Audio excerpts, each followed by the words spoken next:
Hello, hello. Good evening or afternoon. Hello. How are you? I hope you're good. It is time. Finally time. Well, I say this like we didn't play the game just like 2 days ago or 3 days ago, I guess. Wait, it's Saturday right now. 3 days ago. Good evening. Hello. Hi! We are back.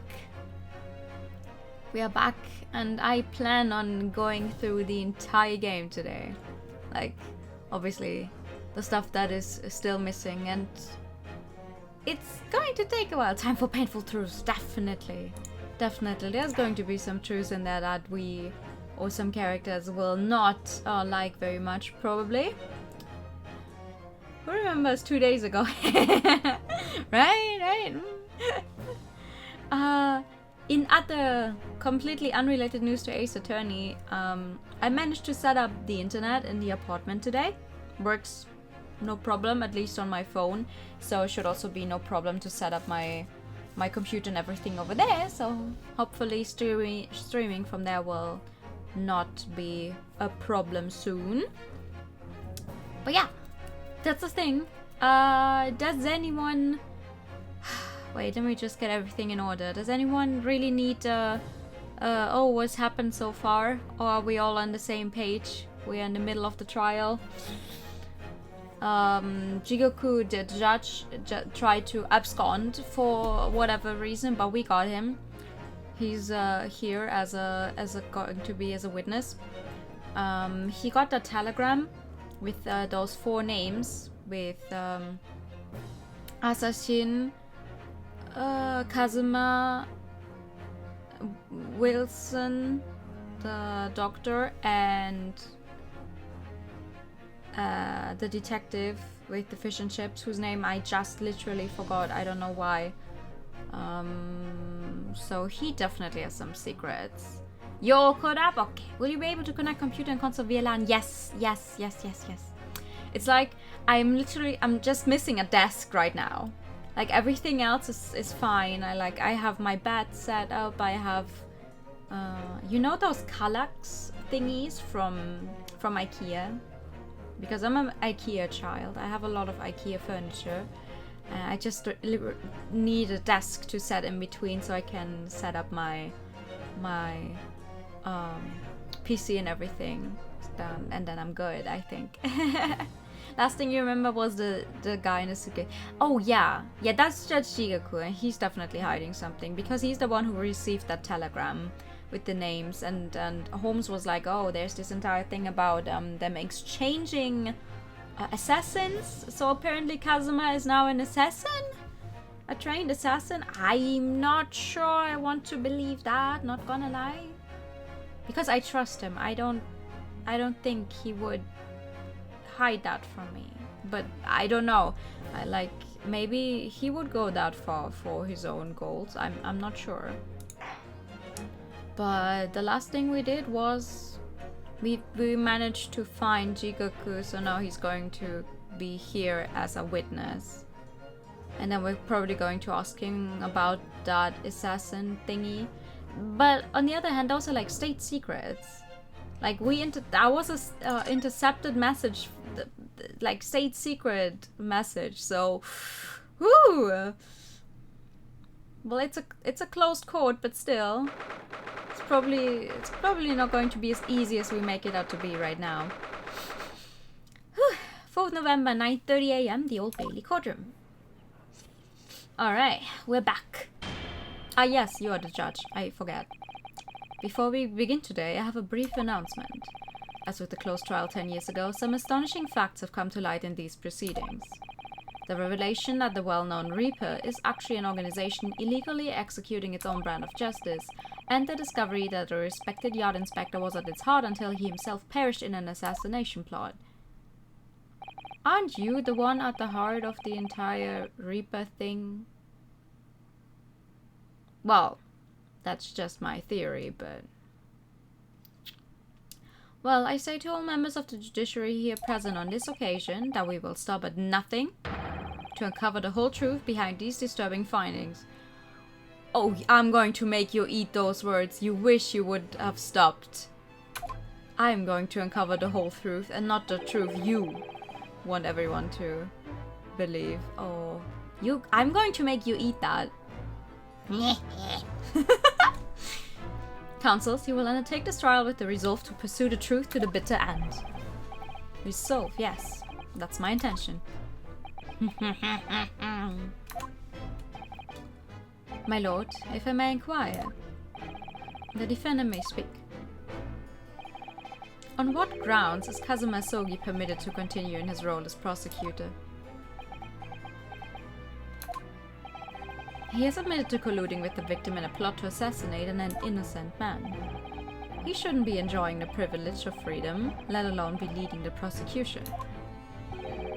I submitted a written petition to Lord Strongheart, requesting that judgment of my transgressions be delayed by 1 day. You did what? In today's proceedings, I intend to expose everything. My whole life for the last 10 years has all been leading up to this 1 day. On the other hand, like, he's so obsessed with that, maybe he was trained as an assassin. Kazuma. Whatever the outcome of this trial, I give my word that I will accept whatever punishment is deemed appropriate, however severe. Ooh, he's ready. And I suggest you prepare yourself for the same, Reaper. Oh god. Kazuma's bristling with hostility today. He's been that way for a while. I get a distinct impression we're heading into very dangerous territory. Yeah! It's the last game! Last game as well, but like, it's the last case of the game. Whew! Is that really even Kazuma-sama standing before us? As an extreme exception to normal practices, I have granted this prosecutor's request. The defense finds this acceptable, I presume. I don't mind. Yes, my lord. I want to see that horn break. Because, listen, at this point, if it's not him who's evil, who else is there? In that case, in the name of Her Majesty the Queen, I hereby declare this court to be in session again. We resume the closed hearing of Clinvanzix. Also, I'm going to lay low a little with the voice acting, kind of. Like, I will try still to do the voices a little differently, because that's just what I always do. But, like, you know, just lay low, because I think it's going to be like an, I don't know, 7-hour stream probably, at least. Because remembering just the last case of the first game, I think that was also like 7 hours. So I need my voice. The defense is ready, my lord.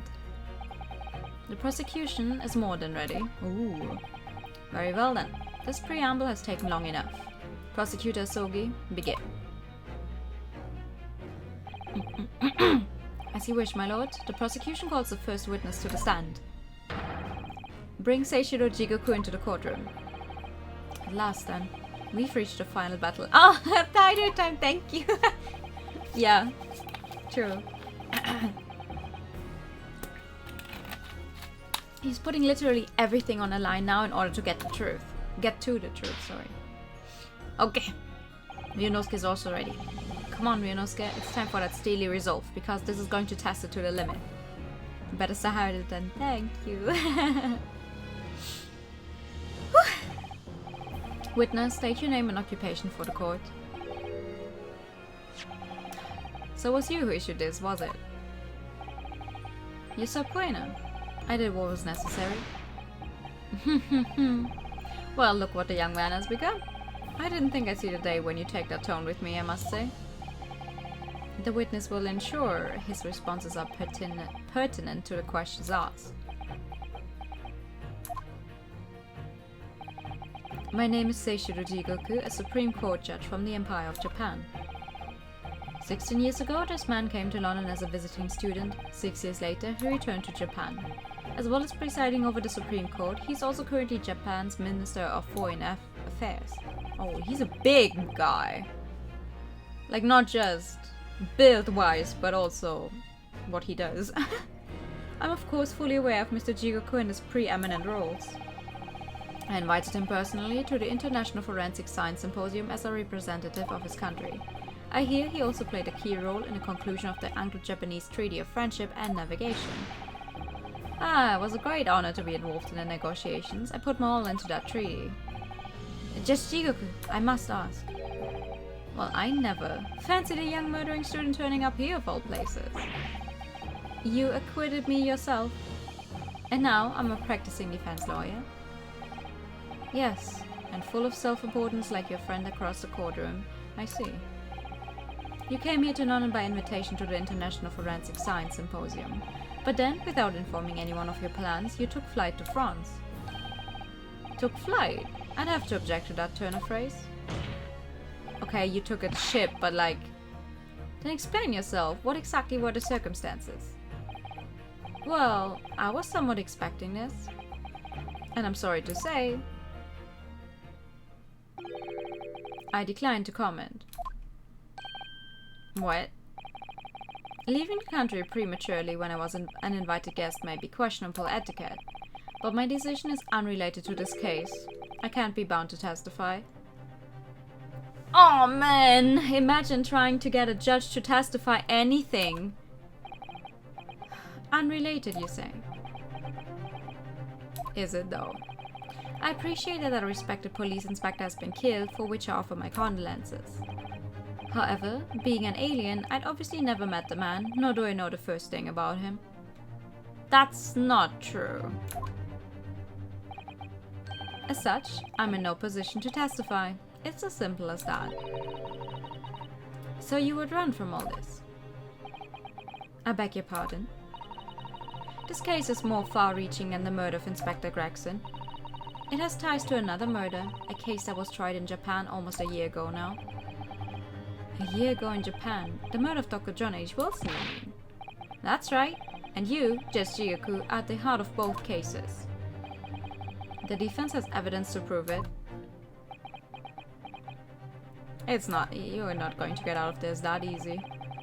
Well, Ryunosuke, I see from the look in your eyes that you're resolved to carry this through to the very end too. Duh! Let's see your evidence then. What proof do you have that Seishi Rajigoku is involved in this case? The list thingy, where is it? No, not the... no. This one. Where it says all those names. This is a telegram detailing a communication sent between Britain and Japan approximately 1 year ago. The communication contained 4 names. K. Asogi, A. Shin, T. Gregson, and J. Wilson. Oh, he doesn't like that. You little... Ooh! Where do you get that? In Tokyo. From your office, Judge Jigoku? What? How on earth did you... What's this all about? Why is my name on that list? Wait! He doesn't know why his name is on that list. Huh. This list of 4 names follows a certain pattern. T. Gregson and J. Wilson are the names of victims. Kiyosogi and Ah Shin are the names of assassins. No. Yes.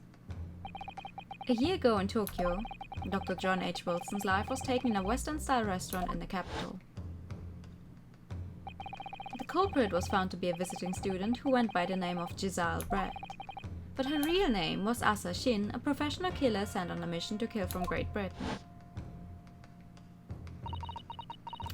Ah Shin and her victim Jay Wilson. And the murder that just took place here in London was the counterpart to that crime. An assassin sent from Japan, also a visiting student, Kazuma Sogi, whose victim was the British police inspector Tobias Gregson. Keiya Sogi and T. Gregson. One assassin from each country to kill a target residing in the other. What exactly is the defense suggesting? These 2 cases of murder, one that took place in Britain and one in Japan, were masterminded by a pair of individuals from each country as a form of assassin exchange. And the telegram the defense has acquired is proof of this international contract to kill. What? Interesting. The telegram was found in your office, Judge Jigoku. In other words, the mastermind in Japan was you.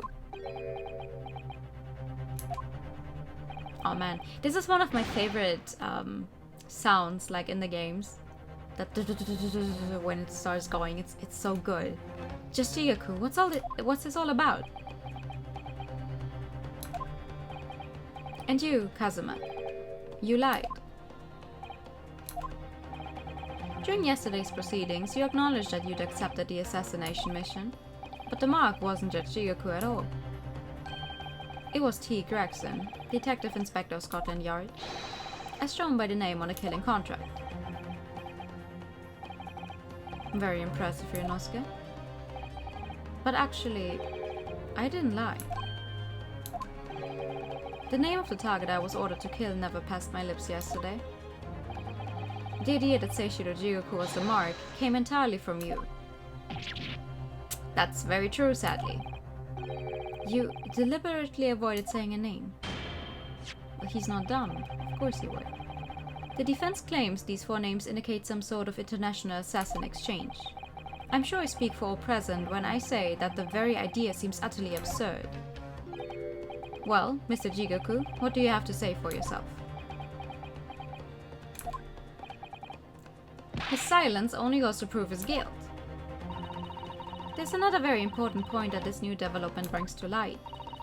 There's now a distinct possibility that the scene of Inspector Gregson's actual murder was in the witness's cabin aboard the SS Grouse. Judge Jigoku, you have to testify now. To refuse will put you in contempt of court. Oh, he's laughing. There's no need for quite such a vicious stare, young man. Very well then. As a parting gift to you all, I'll tell you everything I know.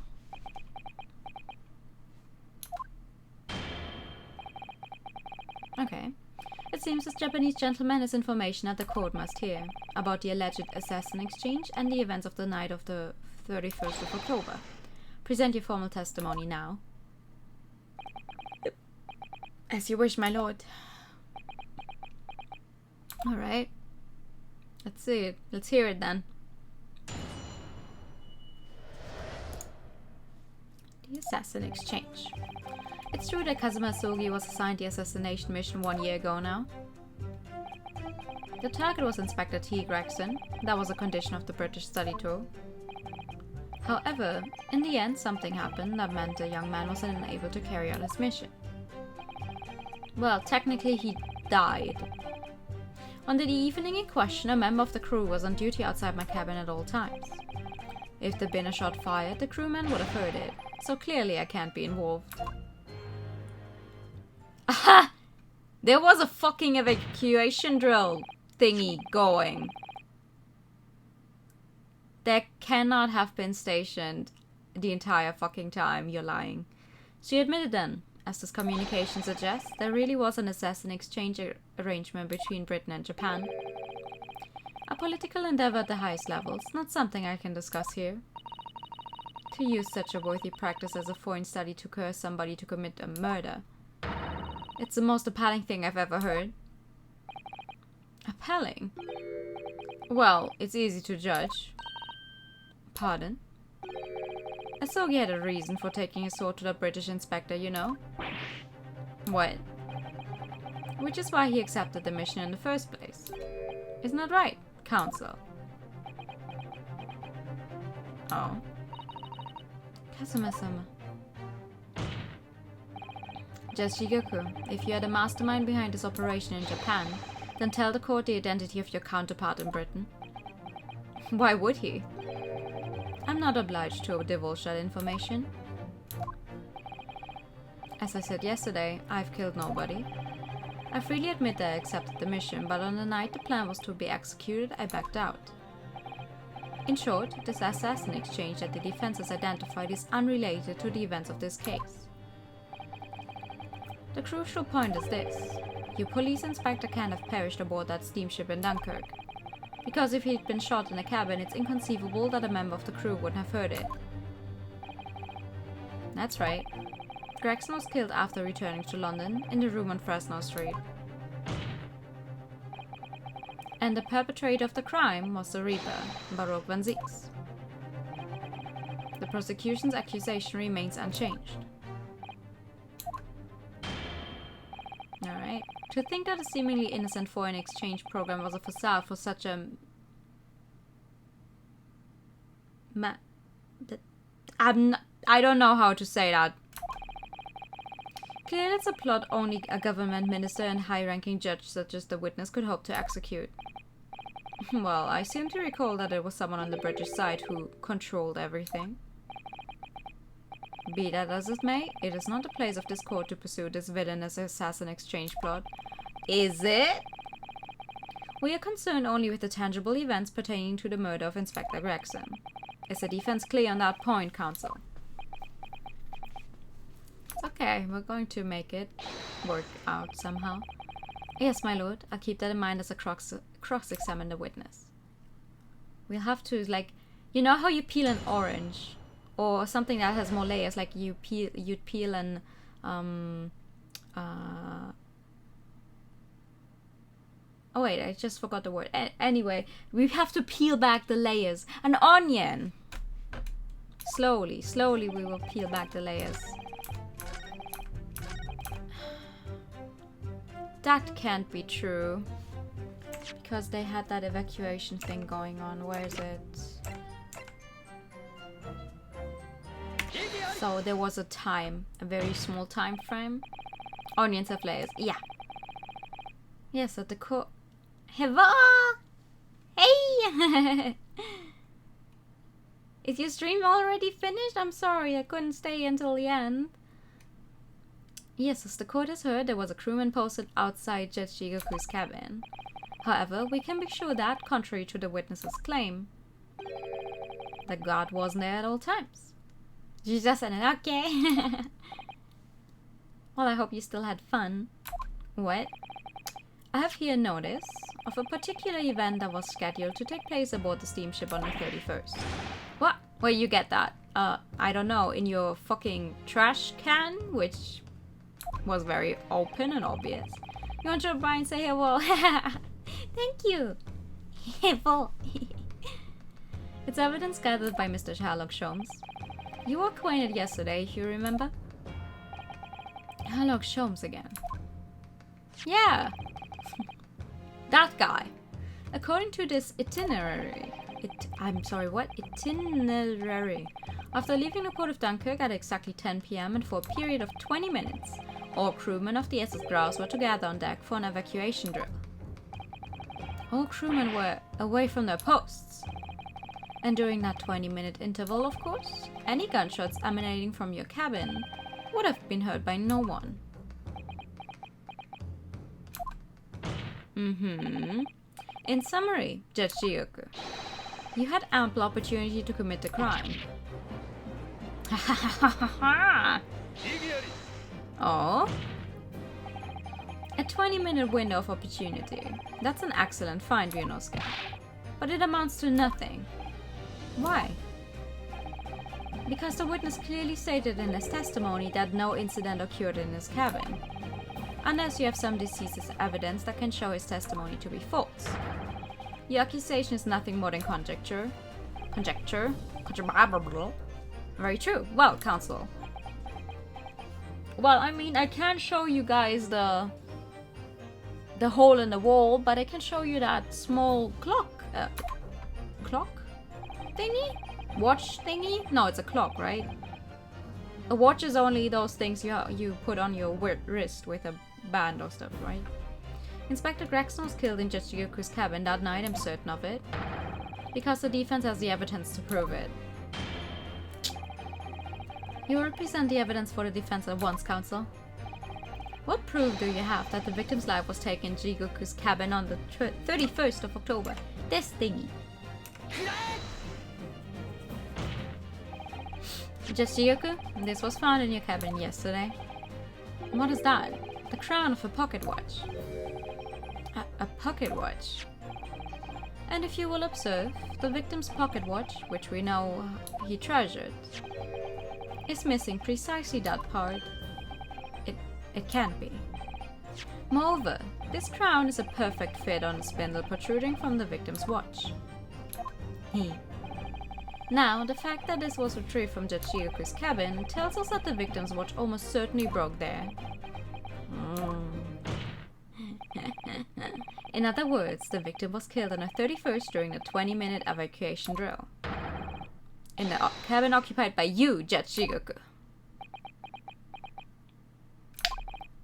You should have cleaned up better. Well, you're razor sharp, aren't you, you young murderer? I'm not a murderer. You are. The way it stands right now, you are. Expertly maneuvered, Ryunosuke. And your argument sounds entirely plausible. At first. But rather like this pocket watch, it's full of cracks. What? And I believe Rajigoku feels the same way. I was wrong to acquit you earlier in the year. Sorry. If I'd known that it would result in anyone having to listen to this drivel, I would have declared you guilty just to spare the world your ridiculous bombas. Excuse me? You would have declared me guilty of a murder I didn't commit, you fucker? Hello?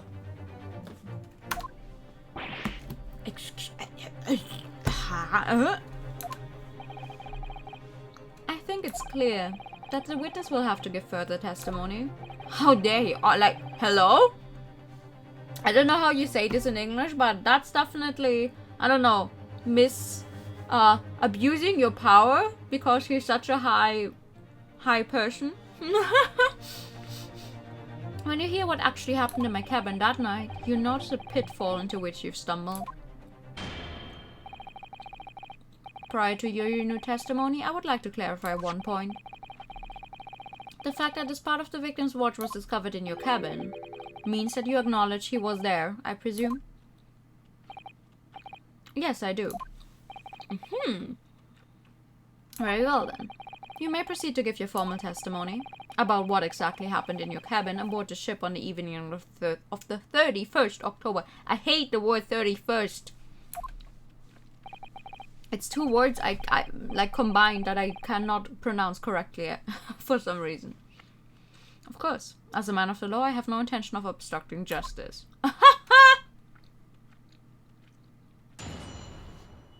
I have to laugh. The events in the cabin. I had a guest waiting for me when I returned to my cabin after finishing my evening meal in the dining room. When I walked through the door, a mustachioed Englishman was there, foolishly waving a gun at me. I soon took care of him with an ippon seoi throw, though. He couldn't wait to run after that. I imagine his watch was broken when I threw him over my shoulder. It has nothing to do with his murder. The inspector was clearly killed having returned to Britain, because his body was found in London. Man, I wish I had like some kind of evidence that would immediately show that he was probably in a freezer department or compartment on the ship. Iponseoi. I come in Jujutsu material arts technique in my country. I was careful not to use too much force, but the man obviously landed too heavily for his watch to take. So, do you know Skenaruhodo? I imagine you can see the flaw in your logic now, can't you? What? The fact that the pocket watch was broken in the witness's cabin in no way proves that the victim's murder took place there. That's true! It doesn't. The funny hole in the wall from the gunshot would prove it, but I cannot show that because we don't have a photograph of it at this time. I've no doubt the inspector intended to kill me, but he didn't manage to pull the trigger. Yes, because he was merely the tactician, not the Reaper's hand of death. Well, the testimony appears to make perfect sense as far as I can tell. I can change that. Let me express my deep gratitude for your understanding, my lord. But if this testimony holds, Rajigoku will be deemed to have had no involvement in the case. Well, counsel, I really see no reason for wasting precious court time here on a cross-examination. I do. Because it's not a waste of time. Sorry, my lord, the defense has a right to cross-examine, and I don't intend to squander that. You're an embarrassment to your countrymen, not knowing when you're beaten. Aha! Aha! Are you kidding me? Sometimes I drink my soda loudly just because I know it pisses people off. Ah! That's awful. Why would you do that? In that case, proceed, Mr. Naruhodo. It's so funny. Like the entire time when they're sure they're going to win, how they just beat you verbally. And then you find the flaw. And then suddenly they're like, oh fuck. I cannot wait for that. Because you're an awful person. Aww. That's not true. But there's no evidence that proves the victim ever returned to London alive. Just take a moment to think that idea of yours through now, stripling. I'm sorry, what? What? If the inspector was killed on the... Oh my god, excuse me? If the inspector was killed on the steamship in France, how on earth could he have got back to Britain? Well, in a fucking case. The same way you hid yourself while Herlock was in a room. When people die, their bodies remain at the same spot. It's a devil of a thing. Well, then, obviously the culprit must have moved the body. How exactly? Carrying a corpse of a ship in your arms would raise a few eyebrows at least, don't you think? Well, yes, that's true, but... all passenger luggage is inspected when it is unloaded from arriving vessels. And I would like to think the border police would query the corpse of an English gentleman as hand luggage. If the murder had taken place aboard the ship, you would imagine the body would have been disposed of at sea. There would be no sense in risking being caught by attempting to transport the body back to Britain. Let's kill that idea then. Are you sure though? But perhaps not. Mr. Sato. We've heard that the first-class passengers were under constant scrutiny by the crewmen posted to guard them, which would mean that the culprit had no opportunity to dispose of the body in the sea. Yes, that's true. So transporting the body to Britain may have been the only viable alternative. Dear me, you really are new to this, aren't you? I thought it'd been perfectly clear, but it seems I'm going to have to explain it in words you can understand. I think I ought to alter my testimony with your consent, of course, my lord. I have no objection. State your amended testimony now. There's no possible way I could have transported the victim's corpse back to Britain.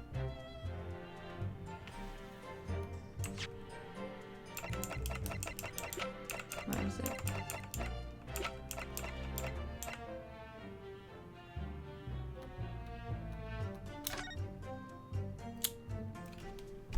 You guys can't see my cursor, but... Eh?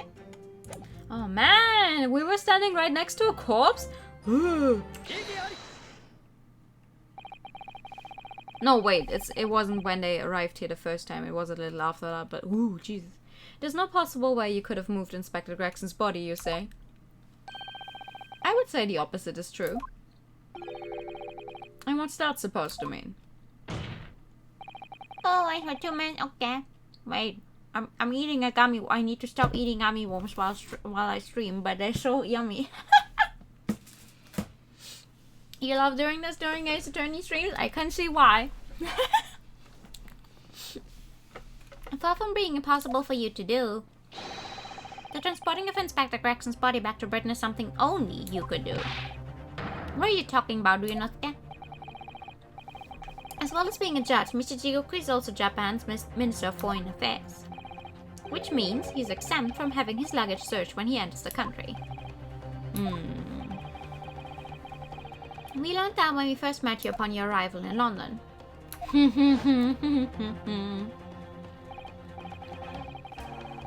Well, all those passport checks and luggage searches at the border rather took a lot of time. I must say I'm very envious of your ministerial status. You didn't have to go through any of that, did you? I knew you were jealous. Ha ha ha ha ha. Ha ha ha ha. Ha ha, you're a murderer. I presume you recall this, Judge Jigoku? It's a photograph we took in the foyer of the hotel to mark the occasion. As the court will note, you have with you your large travel trunk. Large enough, in fact, to have a corpse inside. Mr. Naruhodo, surely you're not suggesting... I'm afraid I am, yes. 3 days ago, when we were chatting innocently with the new arrivals from Japan in the hotel, the body of Inspector Gregson was just meters away from us inside Judge Jigoku's trunk. Ooh, that's spooky. That's spooky. I'm skeptical, Counsel, that a grown man's body could fit inside even the largest travel trunk. It could. Because I happen to know that the witness himself, a man of considerable size, fits inside his trunk. And verifying that would be extremely simple, wouldn't it, Judge Jigoku? Come on! Sit in it, lie in it, but inside his trunk. Horrifying. And after we'd spoken with you at the Great Waterloo Hotel, you had the opportunity to visit the apparent scene on Fresno Street, taking your trunk with you in a cab to deposit the inspector's body. I don't have to listen to this nonsense. Dr. Gori, the coroner who examined the body, has confirmed the possibility. She's acknowledged there are signs that steps may have been taken to disguise the true time of death. The onset of the body's decomposition could have been delayed by storing it in a refrigerator. Counsel, as I remember explaining yesterday, refrigerators of the requisite size are few and far between. Yes, I'm sure they are, but one place they're certainly found is on large ocean liners. Such ships are equipped with electrically refrigerated cold rooms to keep food fresh on their long sea voyages, and the Asses Grouse is no exception. Professor Mikatoba told me about it only yesterday. Well, Judge Jigoku.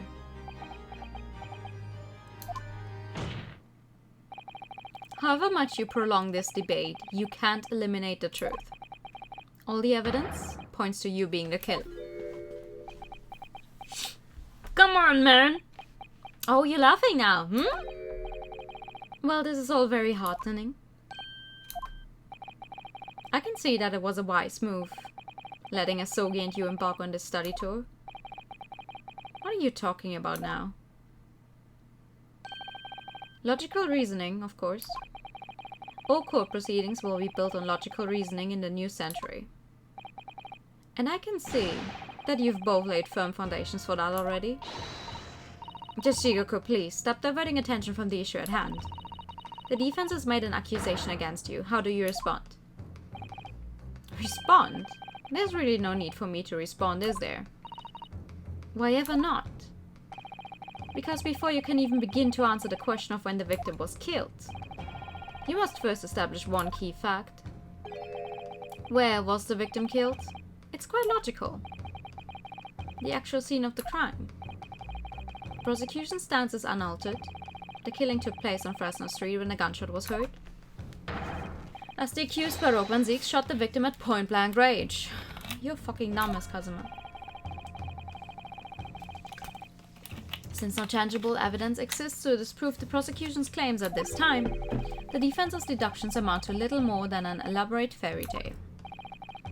I'm afraid that's how the logical reasoning the British are known for really works, young stripling. The victim was shot in that little room on Fresno Street and died instantly. I'm afraid it's the prosecution's claim that's the only fairy tale here. How can you say that? Quite simply. Because the claim directly contradicts a certain piece of evidence in our possession. Very tantalizing, counsel. I think you'd better explain yourself to the court, don't you? The prosecution claims that Inspector Gregson died instantly when he was shot at the scene on Fresno Street. But this evidence clearly contradicts the claim. My God, we have so many things. This one, right? This one contradicts the claim?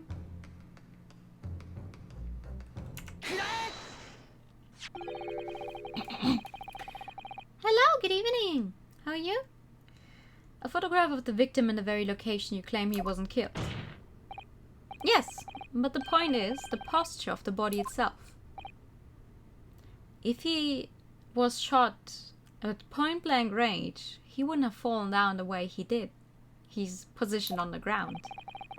If Inspector Gregson had been shot there in that room, it's out of the question that his body would have been curled up in a ball like that. I'm sorry to disappoint you, but your logic is flawed. He could easily have adopted that feet. How do you say this? I didn't know you write that with an O-E. I always thought it was just fetal position with an E, due to the pain of the shot, which subsequently proved fatal. I'm sorry to disappoint you, Judge Ryuku, but it's your logic that is flawed. What? According to this autopsy report, the victim died instantly. He would have felt no pain, much less have been able to draw himself into that position. Ha ha ha ha! Which begs the question of why the victim's body is curled up in that way. Though the answer should be abundantly clear by now. You're suggesting. The inspector's body took on that posture ahead of its arrival on Fresno Street, before it was coldly turned out on the floor, from the inside of a large travel trunk. You're quite right. The shape of the body, it looks exactly as it had been kept in a confined space. Judge Ryuku, present your trunk for examination. I believe it's very possible that it will contain traces of the victim's blood.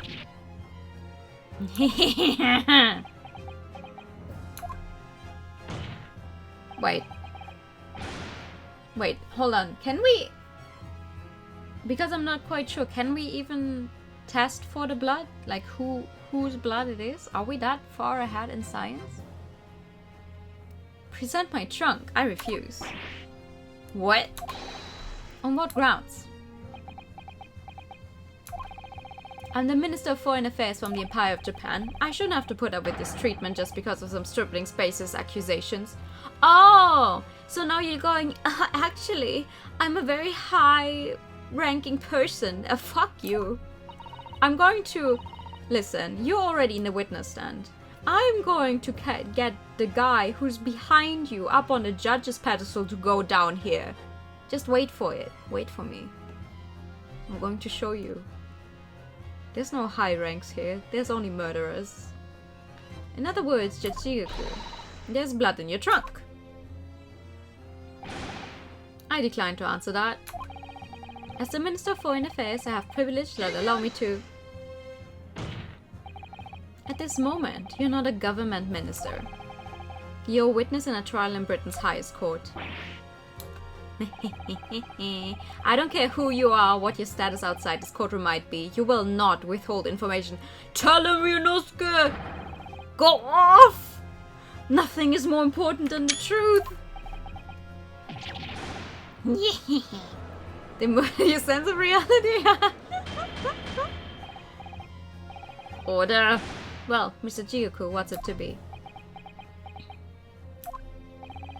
You can't be serious. You did it. Kazuma is the one who's surprised? Have you no shame at all, Kazuma Sogi? What? Very well, I admit it. I did bring the inspector's body into the country, but you're still saying it's not you who murdered him. Inside my trunk, exactly as postulated by the defense. But you... Dear God, outrageous. So it was you? You admit to Inspector Gregson's murder? No. I admit to nothing more than what I've said. Of killing the man, I certainly have no recollection. What on earth is that cryptic statement supposed to mean? I merely disposed of the inspector's body, which was left in my cabin, in order to avoid unwanted attention. As the judicial assistant over there pointed out, I had no chance to throw it into the ocean. So, I decided my only option was to bring it into Britain with me and dispose of it somewhere else. You can't still deny it. If you didn't do it, then who on earth did kill the man? As you know, there was one other person in my cabin that night. He had the opportunity. And moreover, he'd already accepted a mission to take the inspector's life. So now you're going to blame it on Kazuma? You bitch! Hello? That's right. Who else could it have been? It was you, Kazuma Sogi. You...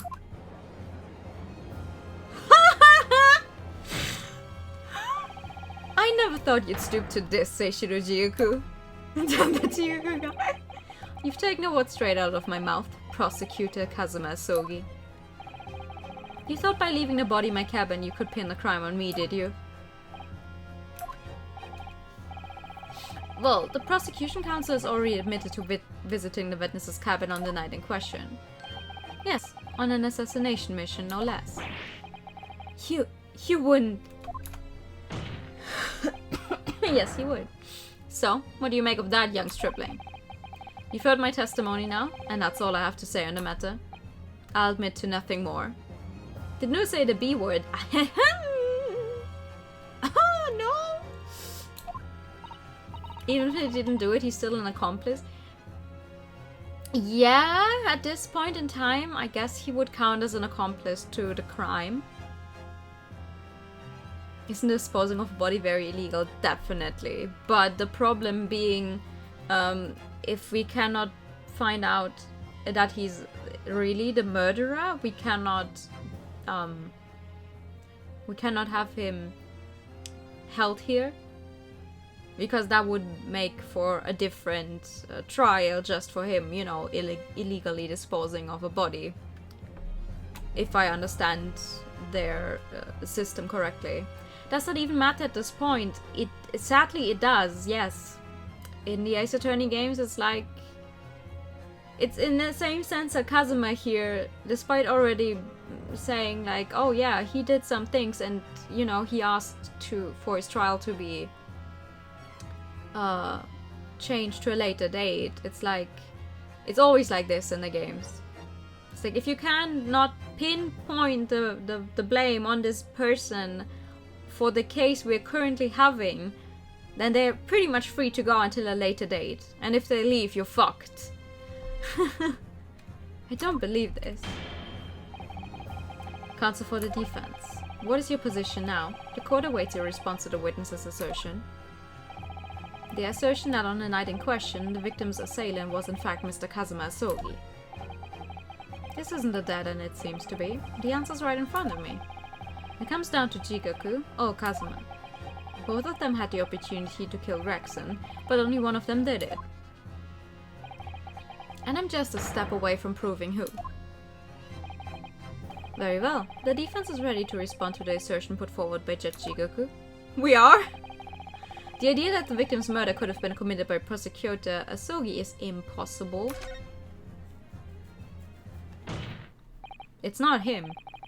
I don't know how to prove it yet, but it's definitely not him. Just Jigoku, let me remind you of something you said only a few minutes ago.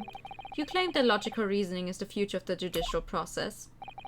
It is, no question. Well, logical reasoning can prove something here. Namely, that it would have been impossible for Prosecutor Asogi to commit the crime. What? He's surprised! The court will only accept an argument that is supported by compelling evidence. So present what you have, counsel. What proof is there that allegedly demonstrates the impossibility of Prosecutor Asogi's involvement? Again, the drill thingy, no? Because like following departure at the port, they're required to assemble on the main deck.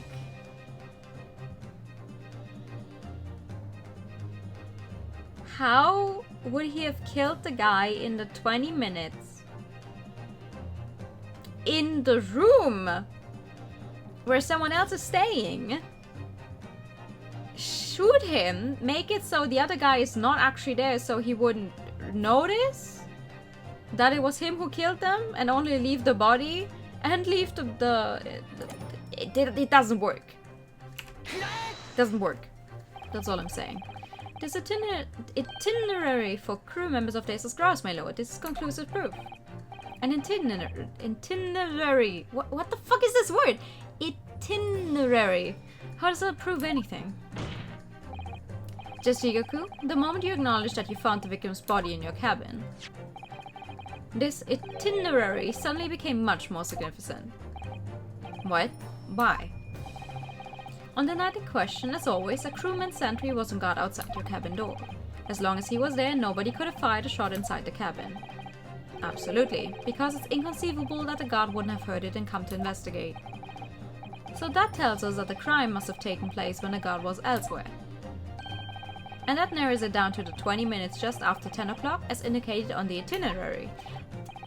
Is that it? Listen. Is that how you pronounce it? Because if I have to say it one more time and I'm actually pronouncing it wrong, I'm going to feel very dumb. Google, tell me how to say this. Itinerary. Itinerary. Itinerary. Itinerary. Itinerary. Okay. Yes, I see no flaw in your reasoning so far. You pronounce it right. Okay. But the crucial point is this. When the evacuation drill took place, the steamship had already put to sea from the port of Dunkirk.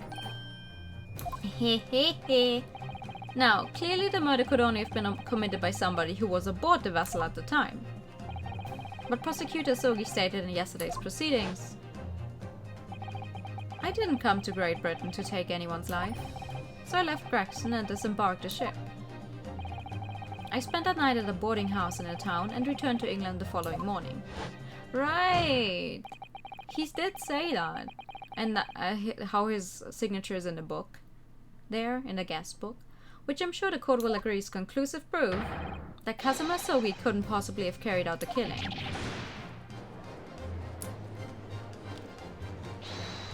Oh, who's saying hold it? Ah. No, absolutely not. I don't accept that at all. What do you mean? The boy's just saying that to exonerate himself. We can't trust that he really disembarked the vessel. Obviously, after he left my cabin, he hid himself somewhere nearby on the ship. Just waiting for his chance to come back and finish it. Just give up, bro. No, that's out of the question. Isn't it, Kazuma? As the defense rightly recalls, I disembarked the vessel and spent the night in a boarding house in Dunkirk. And as I said yesterday, I signed my name in the accommodations register book. All extremely easy to verify and undeniable proof. No, There's no escape this time. You can't forget that you're a judge or government minister. It's time you gave the court an honest answer as a common man. Oh, he's going to break it! You killed Inspector Tobias Gregson and transported his corpse back to Britain. Then you dumped the body in the room on Fresno Street and made it look as if the murder had happened there. That's what really happened, isn't it? Seishi Rajigoku. There was a damn trial 10 years ago. That's when all this began. What? I never asked about that, bro. Looking back now, my fate was decided that day. I was doomed already. Oh, he's going to break it. He's going to break it. Oh! Yo! It's over. My life is over.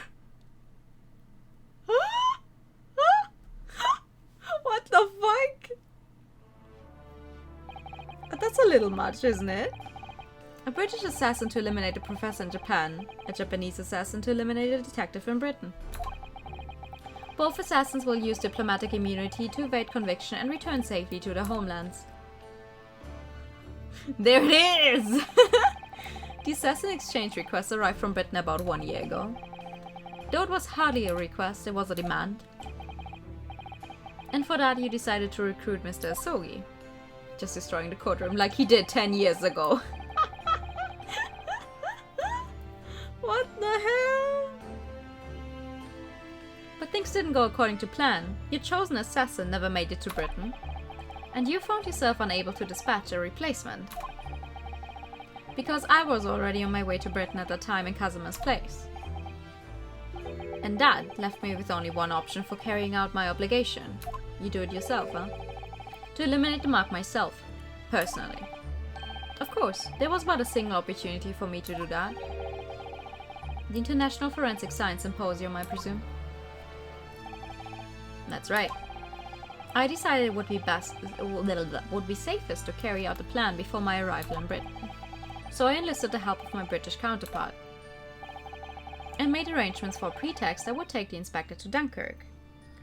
Oh! That's why he was supposed to go to France. He was set up so he could get killed. To lure the man in, he was given a sham mission by the Reaper. What? The Reaper? But there's only one person who could have done that. The mastermind of the entire operation, the Reaper himself. No! So, that means that the assassin exchange was all planned by the Reaper. I'm not at liberty to say anything about my British counterpart. Anyway, the inspector accepted the Reaper's mission and dutifully infiltrated my cabin on the steamship. But it was all a trap designed to lead him to France and his own death. Oh, how awful. It was past 9 o'clock when I returned to my cabin from the dining hall that evening. I didn't give him time to attack me. I choked him until he lost consciousness. But there was a guard just outside the door, so I left it at that for the time being. Even the slightest noise might have aroused suspicion, so I bided my time, waiting. For the 20 minutes after 10 o'clock. I had intended to finish him by strangulation, but moments before I had the chance, he suddenly came round and went for me in a reckless move.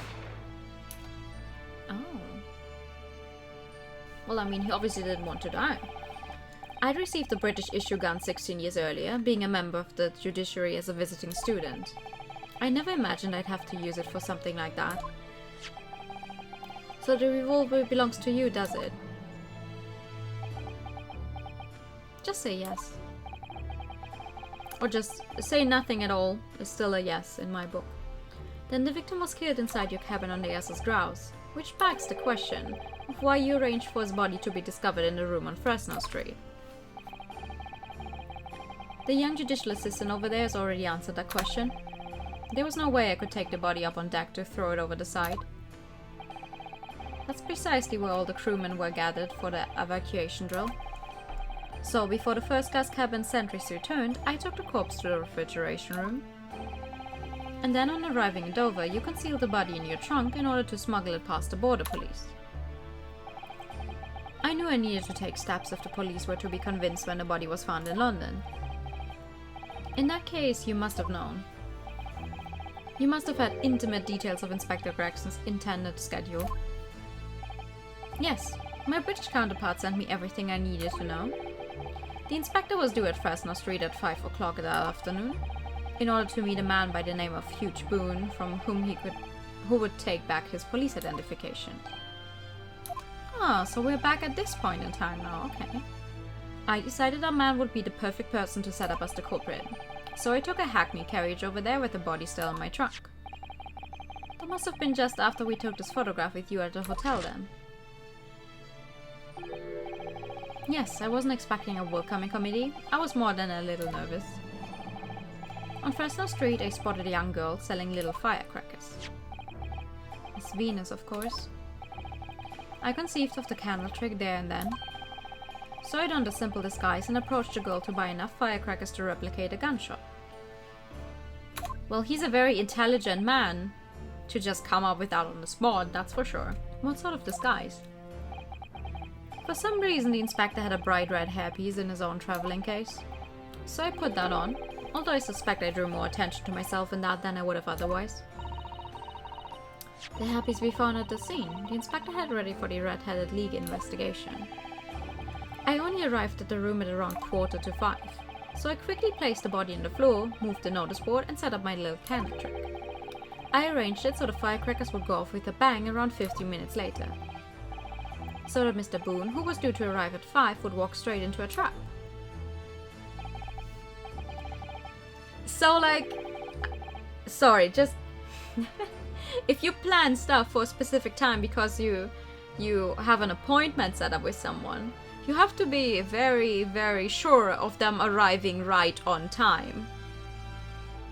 Like me personally, I'm someone who's always way too early. Lots of my family is people who are always late. It's like we tell them, okay, be here by 2, and maybe they're here by 3:30, right? Like, they're getting better at it, but it's like, okay, we told them to be here by 2, so they're going to be late by at least an hour, if not more. Like, imagine he sets this entire thing up, but then Mr. Boone is late, and the gunshot goes off, but there's no one there. There's just a dead body suddenly. There's no one there. The people only start coming in after the gunshot. You know the last part? Yes, I am! It's finale time. Except at the last moment I made a careless blunder. What was that? I imagine it was the bag of fish and chips. Ah! I didn't notice that it had fallen out of his overcoat pocket when I moved the body to the refrigeration room. I put it back into his pocket the following morning, but... well, it seems the warmth of the heated cabin had accelerated the decay of the fish. Well, of course. Fish doesn't keep fresh for very long, does it? They got as good debating us by making us think it was actually 5 cases. It's just one big case! Anyway, that's everything. All the sordid details of what I did.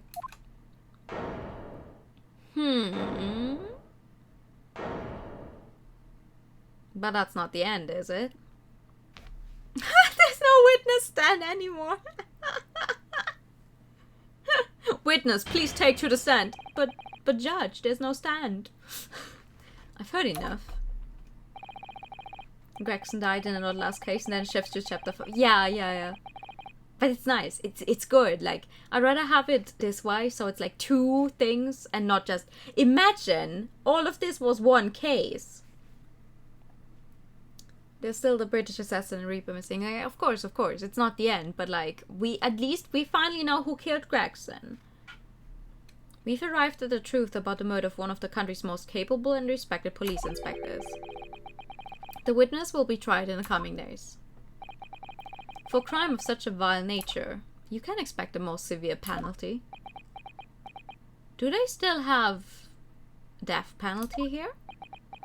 For the murder of another person, would you get the death penalty? An exchange of assassins. What a foolhardy idea. Mr. Jigoku, one last detail. Who was your counterpart in Britain? Who was the mastermind behind the assassin exchange? You hate the sound song as Gavel makes? I want to see that thing break. I want to see it break. Nothing you say now can make matters any worse for you. Just tell us. Oh, but it can make matters worse for us. Enough! I've already told you that I cannot say. Even though as things stand, you may very well never set foot in your homeland again. What are you waiting for? Can we get this over with now? It's finished. All of it. I'm finished.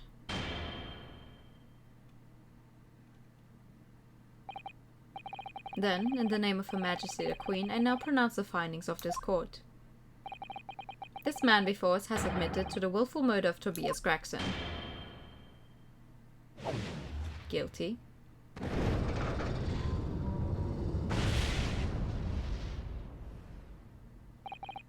Seishi Rajigoku, it is the opinion of this court that you should be found guilty. Okay, that Y looks like a G. Like a very funny, squiggly G, but it looks like a G. And may I remind all those present of the strict confidentiality demanded by this closed court. Thank you for the hydrate time. Ah, okay, we did it! We finished the game, he's guilty! Nice, bye!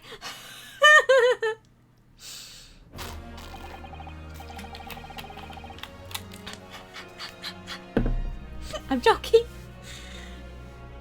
Would have been funny if confetti and fireworks appeared after the guilty verdict. Honestly, it would have. It would have been funny.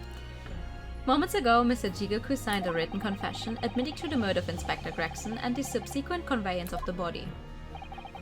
In short, the defendant's innocence has therefore been established beyond doubt. Oh, wonderful! Well done, Mr. Naruhodo. Yes, sir. Thank you. Is something wrong? Well, yeah. I'm just a little troubled by his silence. The true identity of the Reaper of the Bailey and this extraordinary assassin exchange. We do remain in the dark about these mysteries. However, insofar as the indictment brought against the defendant in this trial, we have reached a conclusion. That's just the problem, right? If we don't find a conclusion to all of this, now it's all going to, they're going to get rid of it. Whoever's behind it is going to get rid of every single fucking thing they still have. Someone else is going to die. Right? Because we're so close to the truth already. I have every intention of pursuing both mysteries. As a prosecutor. As you wish. Now, for the formal adjudication. I hereby declare the defendant Baruch Vanzik. Oh, there it is!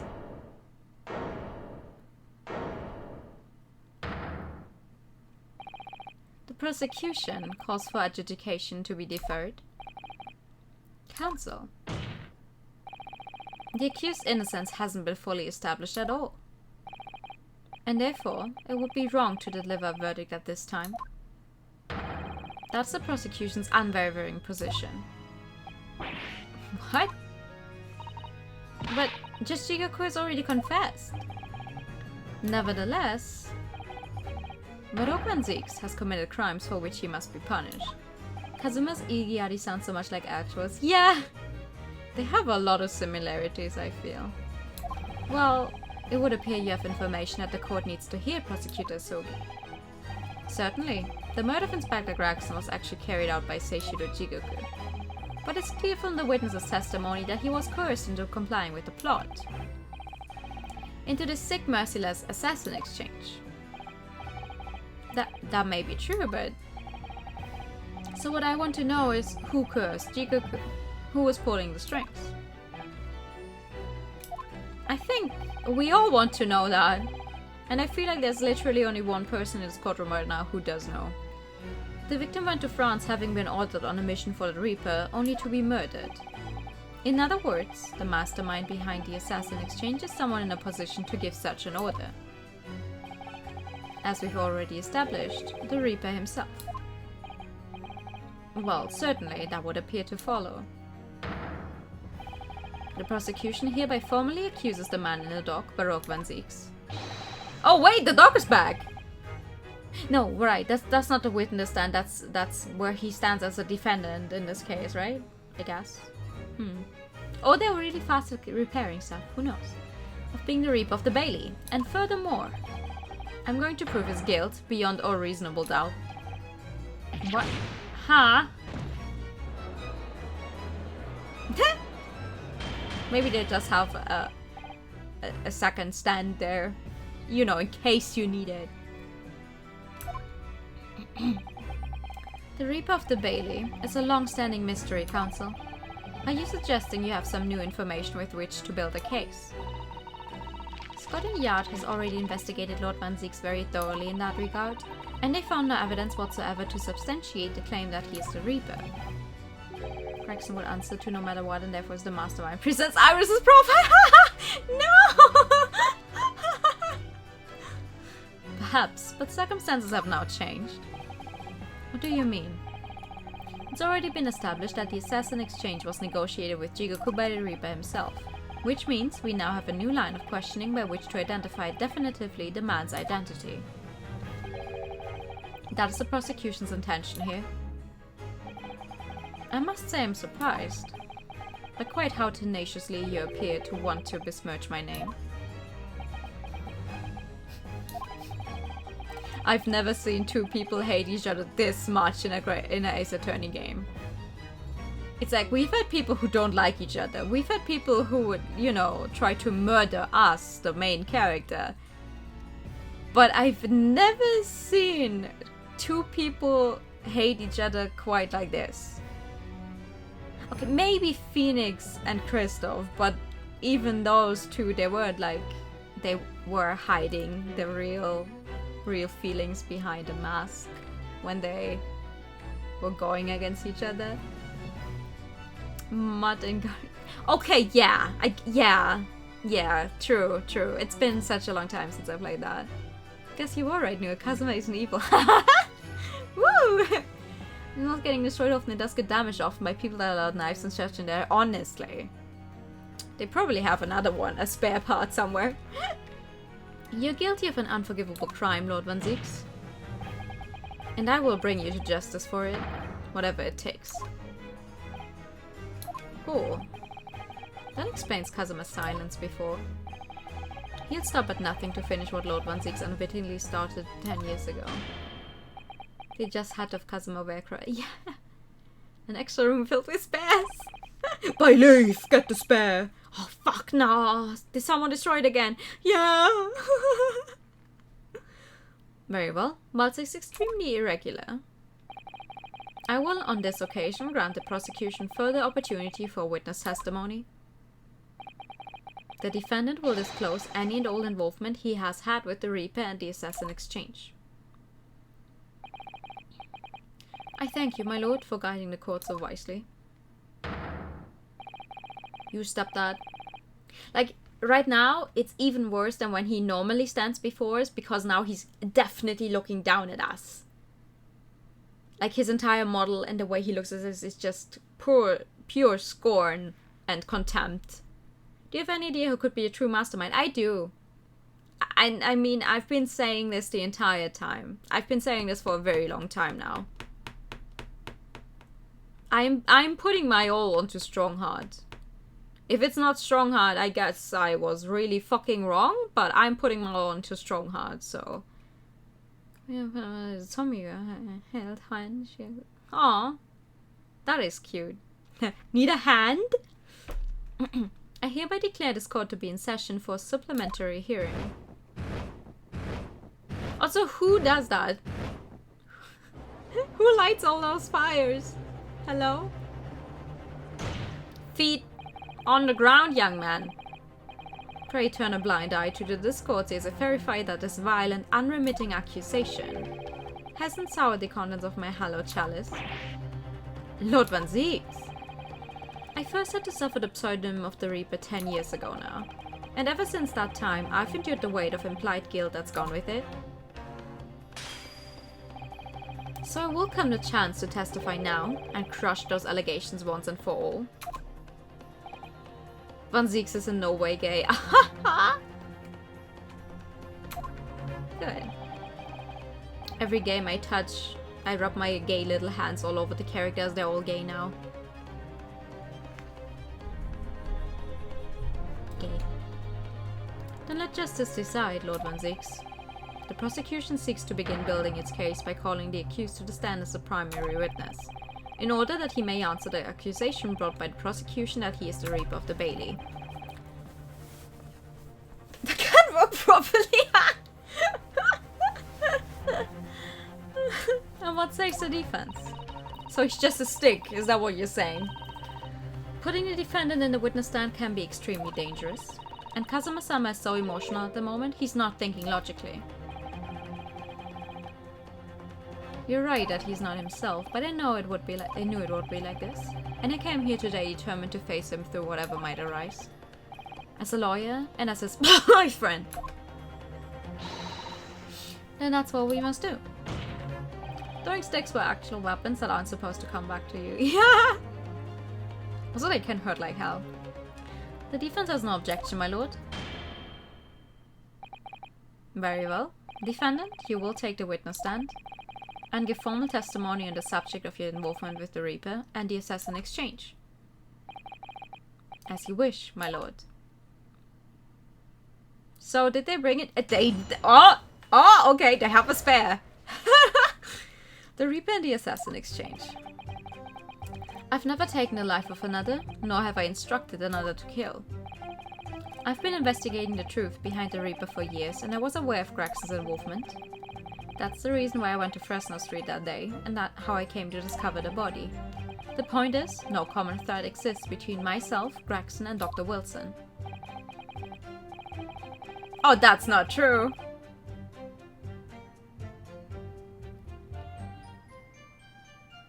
He's dead, but there is a common thread between you three.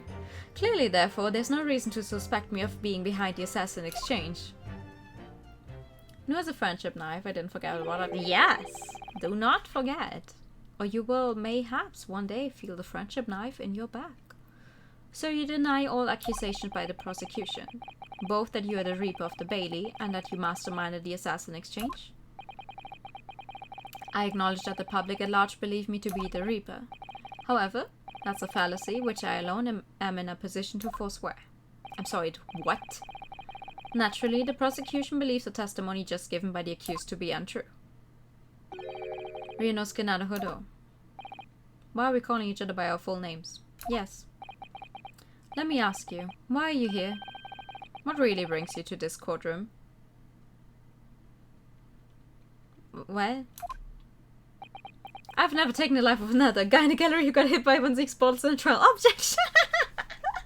Honestly though! Also, who had to clean all that up every time? A desire to uncover the truth. Even if the truth proves your client to be guilty. Well, I know I know my client to not be guilty, but yes. Seeing as I had let a guy get off the hook despite him being guilty, because we were not aware of the fact at that time, I'm here for the truth. If that means my client is guilty, then that's just the case. But I believe in my clients. From all my experiences in this courtroom, I've come to realize something. The truth can't be hidden. Sooner or later it will come out. There's nothing stopping them from pulling a gay or European on Vanzix. They already are in a courtroom. Yeah! I mean, on the gay or European thing has been done so many times with pretty much every Ace Attorney character ever from the other games. It's just, people don't do that anymore. Like, it's not a meme anymore. It's such a lovely song though. Gay or European, it's hard to guarantee. They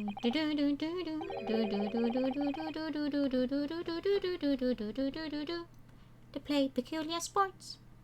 Tiny shirts and tiny shorts. He was also gay and European, that's very true. I've literally only watched Legally Blonde just like a few weeks ago. Like the movie. Everyone's gay and European.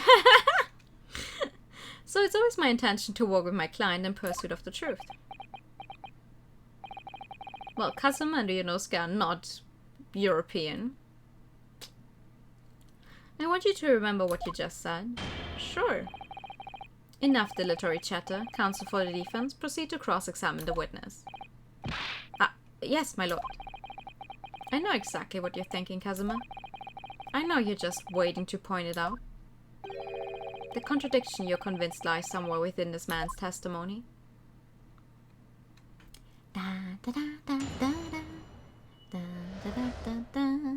The Reaper and the Assassin exchange. Okay. There's no common thread. Well, that is not true. I'm not sure how I'm going to show you though, because the guy is dead. Where is it? Where is it? This one.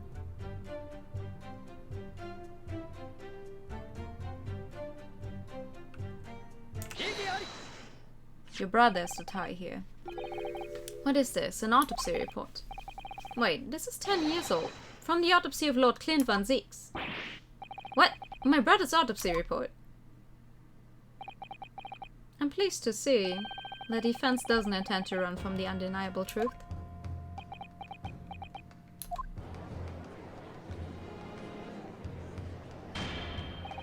Order in court.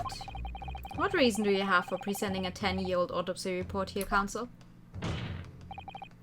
This, the autopsy report of the professor's final victim, is an indelible link between Inspector Gregson, Dr. Wilson, and the defendant. Not that accursed name again, the professor. I've personally researched all of the court records relating to that case. I know that at the time, autopsy was considered sacrilege to the victim's souls. And for a member of the aristocracy like Lord Clinvanzix, it was unthinkable. But someone implored the powers that be to allow the autopsy to go ahead, Inspector Gregson. He declared that he was certain he would obtain conclusive proof from the procedure, and it was Dr. Wilson who conducted the autopsy. His signature is clearly visible on the document. As promised by Gregson, the autopsy did indeed produce evidence. Evidence that conclusively proved Genshin Asogi was guilty of the murders. In my brother's dying moments, he mustered all his remaining strength to leave that vital clue behind. When I did a cross-examination, I still pressed every statement, thinking Ace Attorney might do a random evidence update or amending testimony. I can see why. But I just went, wait, that's not true. You guys have a common link. Indeed, that was the key to indicting the professor for his crimes and the conclusive evidence that convicted him. It enabled Lord Vanzix here to avenge his brother's senseless death, with a marvelous victory in court. A marvelous victory, was it? I wonder if that's really true. Why of all names did they have to choose Genshin as Kazuma's father's name? Yeah. I mean, this game is a few years old. I've never heard it as a name before, though. Like, this is the first game I've ever played where I heard Genshin as a first name. And I think I've played my fair share of Japanese games. What? Could the same be said if it turned out that the key piece of evidence in question was in fact fabricated? If the inspector, the coroner, and the prosecutor are all colluded together to cast an innocent Japanese man as a mass murderer and send him to his death. That's outrageous. And now, 10 years later, for some reason the secret has been threatened and needs protecting.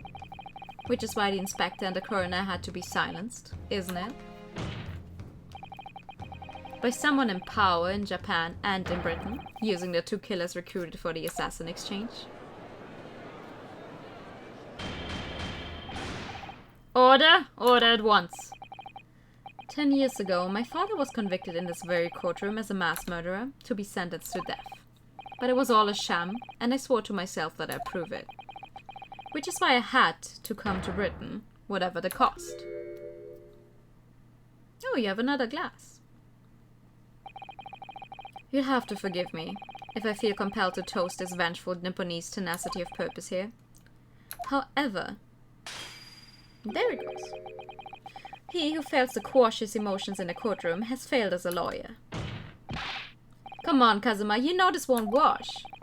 You're claiming your father was misrepresented in a trial that took place a whole decade ago. You must see that without evidence, that's nothing more than a wild accusation. As it happens, I have evidence. Oh? How? What?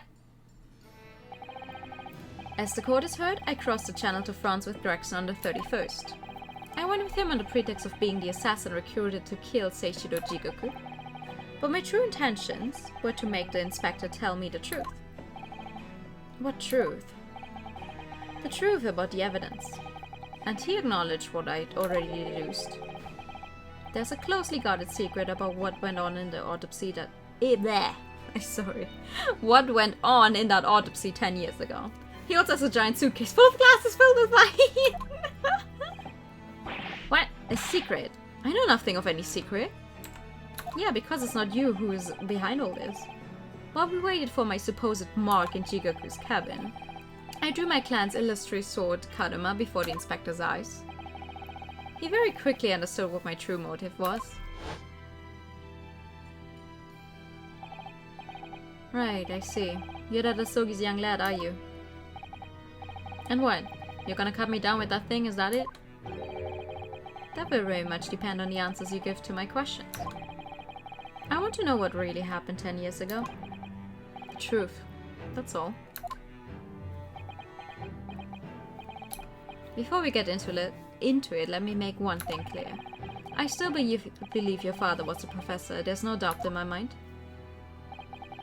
But unfortunately, back then, we didn't have the evidence we needed to make the crime stick. So, you admit it then.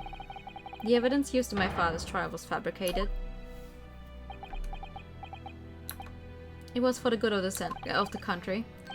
Anyway, I was just following orders. Orders? What exactly did you do? Speak. I'm not saying another word. Even if your life depends on it.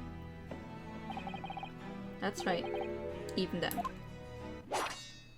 Oh, that's how he got the cut. In the trunk. So that's when the tip of the sword broke. Oh, Kazuma-sama. If the results of Clinvanzix's autopsy were fabricated, then the investigating officer Gregson and the lead coroner Wilson must have known about it.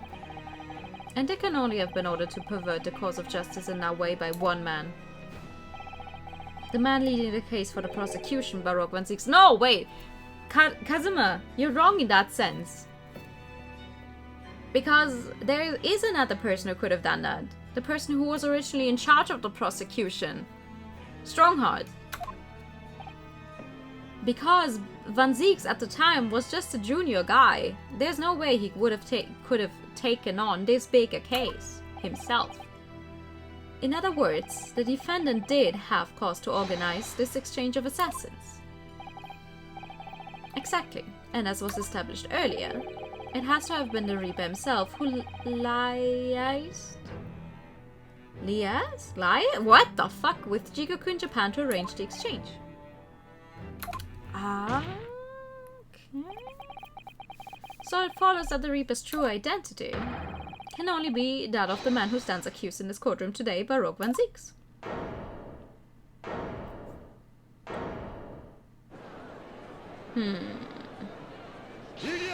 Wait, but how does it hold up? Like, Kazuma's just saying, okay, but the other guy told me about it, but that person is dead. We don't have any proof of that. Kazuma Sugi. What? What you've just told the court, are you absolutely certain of your facts? Did Gregson really fabricate evidence for that trial 10 years ago? I heard it with my own ears. His shameful admission.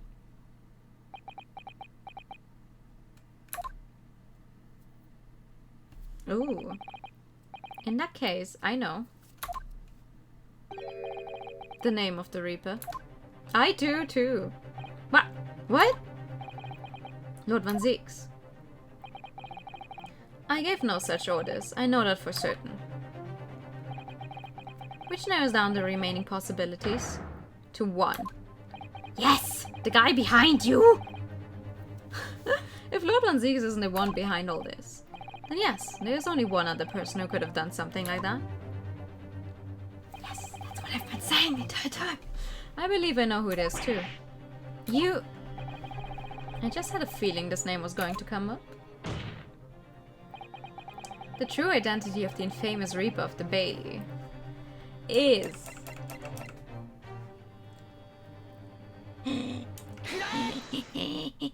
Finally.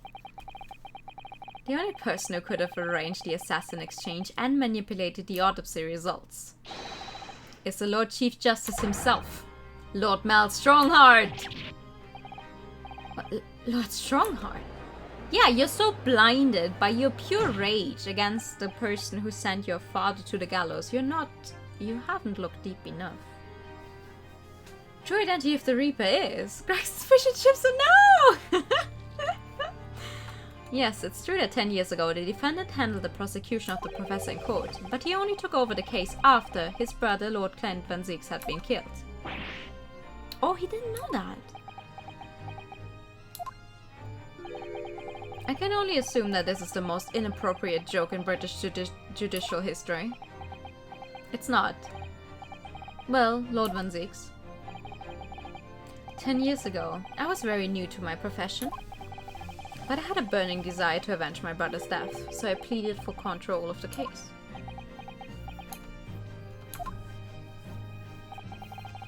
The investigation to that point, the supplication of the lords to allow my brother's corpse to be examined, all the evidence I was given, the autopsy reports, it all came from you. I spent my life since then believing I was in your debt for the way you stood aside and let me handle the trial. But I see now. I was very much mistaken. It was a hugely influential force that caused the inspector and the coroner to break the law 10 years ago. And that same force was still felt a decade later on the other side of the world by Seishi Rajigoku. Lord Strongheart. Everything falls into place when we recognize that you are the Reaper of the Bailey.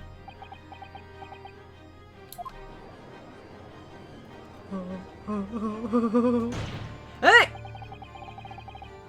Get your feet off the table, young man. The court awaits your response, my lord. This may very well go down in British judicial history, but I assure you, it is no joke. He always did give you the money. Same! I looked at the guy and was like... And then his entire, like, backstory kind of thing with him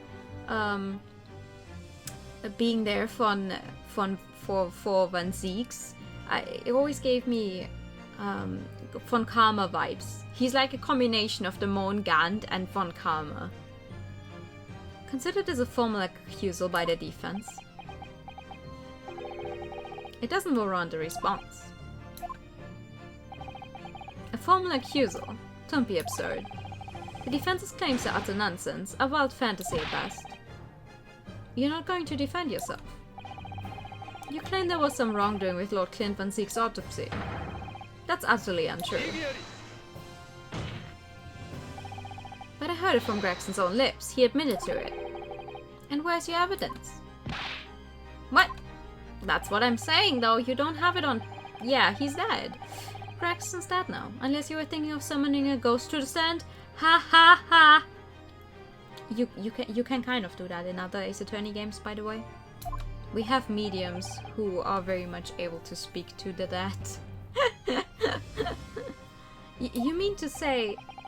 I forget how the system works in your little backwater country. Oh, now you're being racist again. Okay. But in the courts of the British Empire, without evidence, there's no case. I have no intention of entertaining some wild fantasy that can't possibly be substantiated by anyone or anything. Oh, we can do that. We can substantiate it, no worries. Oh no, he's gone too far. Order. Following Inspector Gregson's murder, and in the light of Dr. Wilson's death as well, there's really no one left who could testify about the events of 10 years ago, is there? Oh, you wish. But too bad. There's someone else left who was involved with that autopsy report. So that was the real purpose of the assassin exchange. This court has no business raking over the coals of a case that was concluded a decade ago. The accusal brought by the prosecution and the defense is categorically denied. I take it there are no objections. There are. Kazuma. He's more or less waited his whole life for this moment. Is there really nothing else we can do now?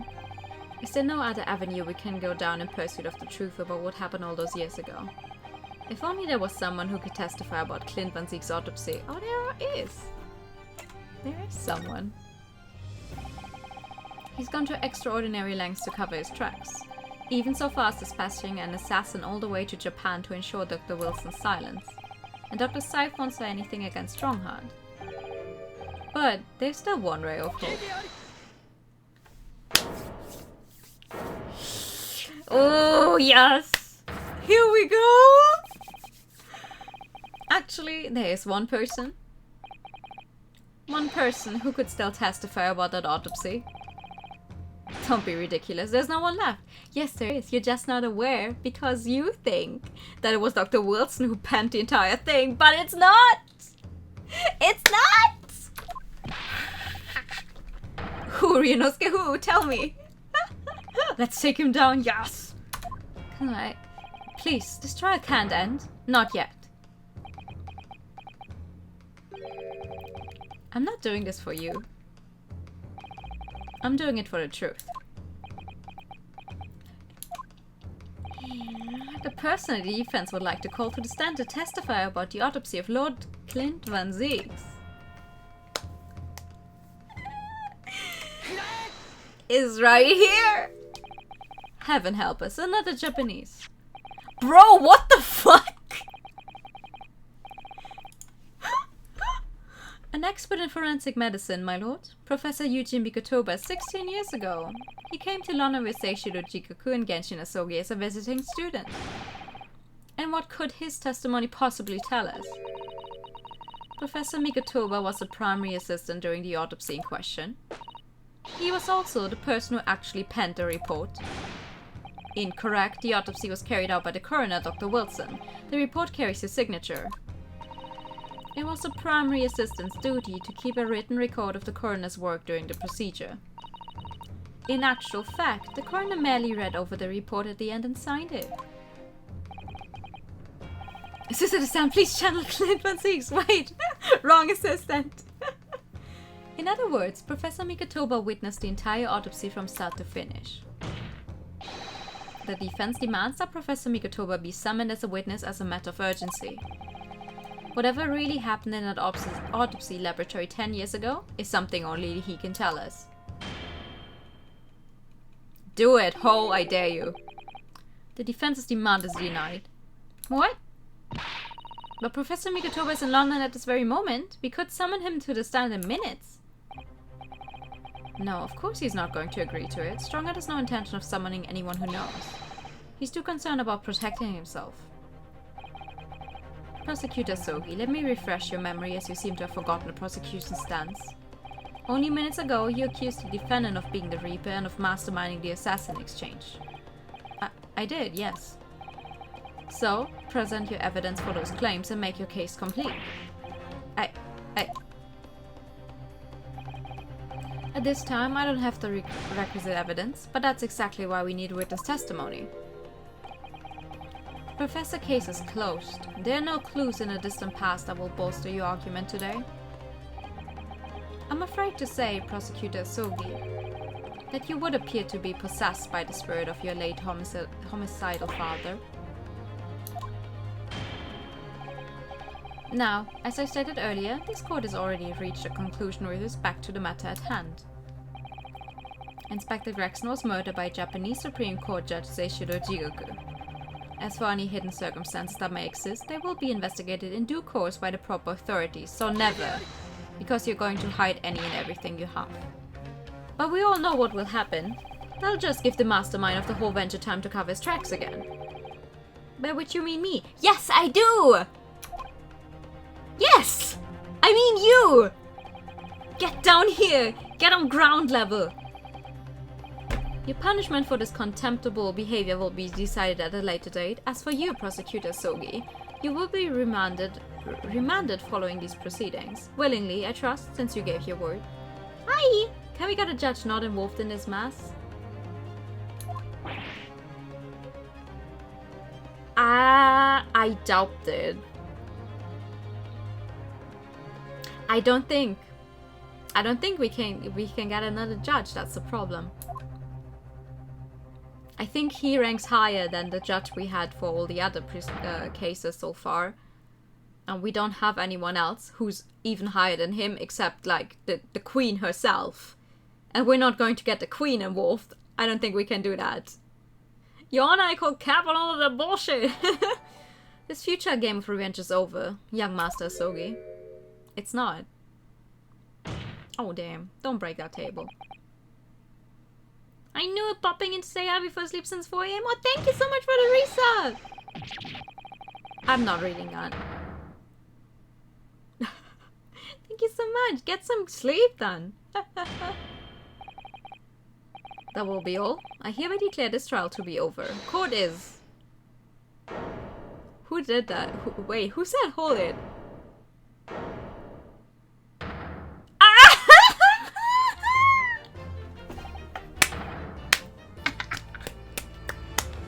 I don't think that's allowed. Mr. Sholmes. This is no place for amateur detection, Mr. Sholmes. May I remind you that these proceedings are closed to the general public? You will leave the courtroom at once. Oh no, fuck you.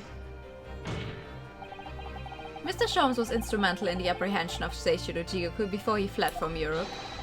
The court should hear what he has to say.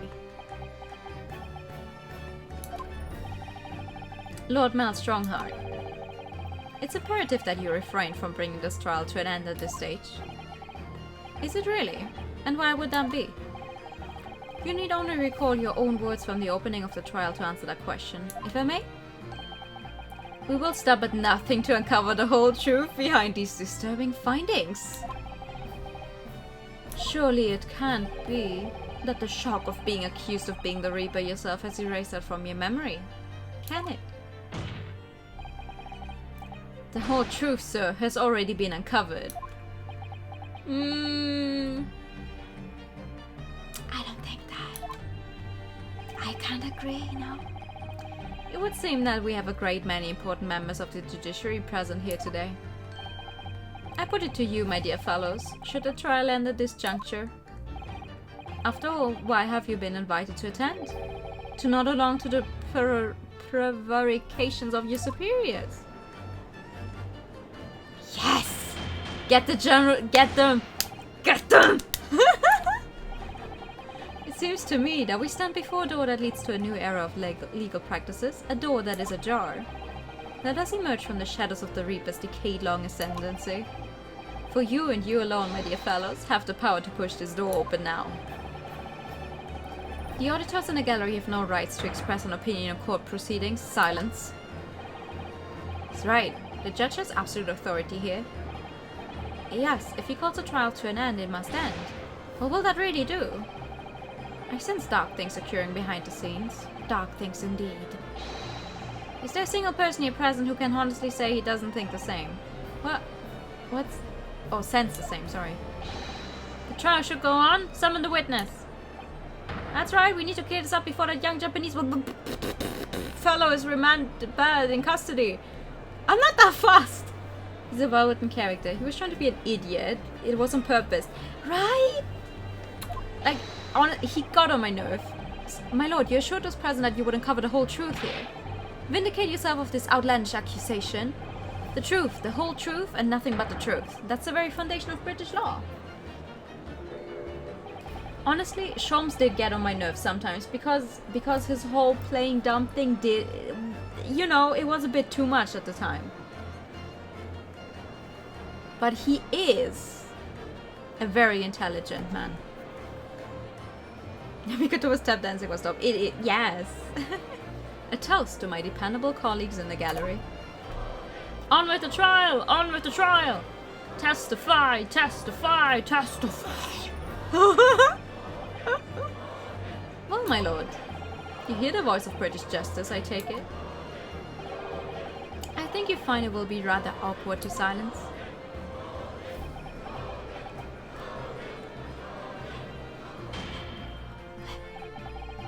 The court will recess briefly. I have no intention of shrinking from these allegations. Oh! By leave, arrange for the subpoena of the witness at once. As soon as the gentleman arrives at the courthouse, we shall reconvene. A recess won't be necessary, my lord.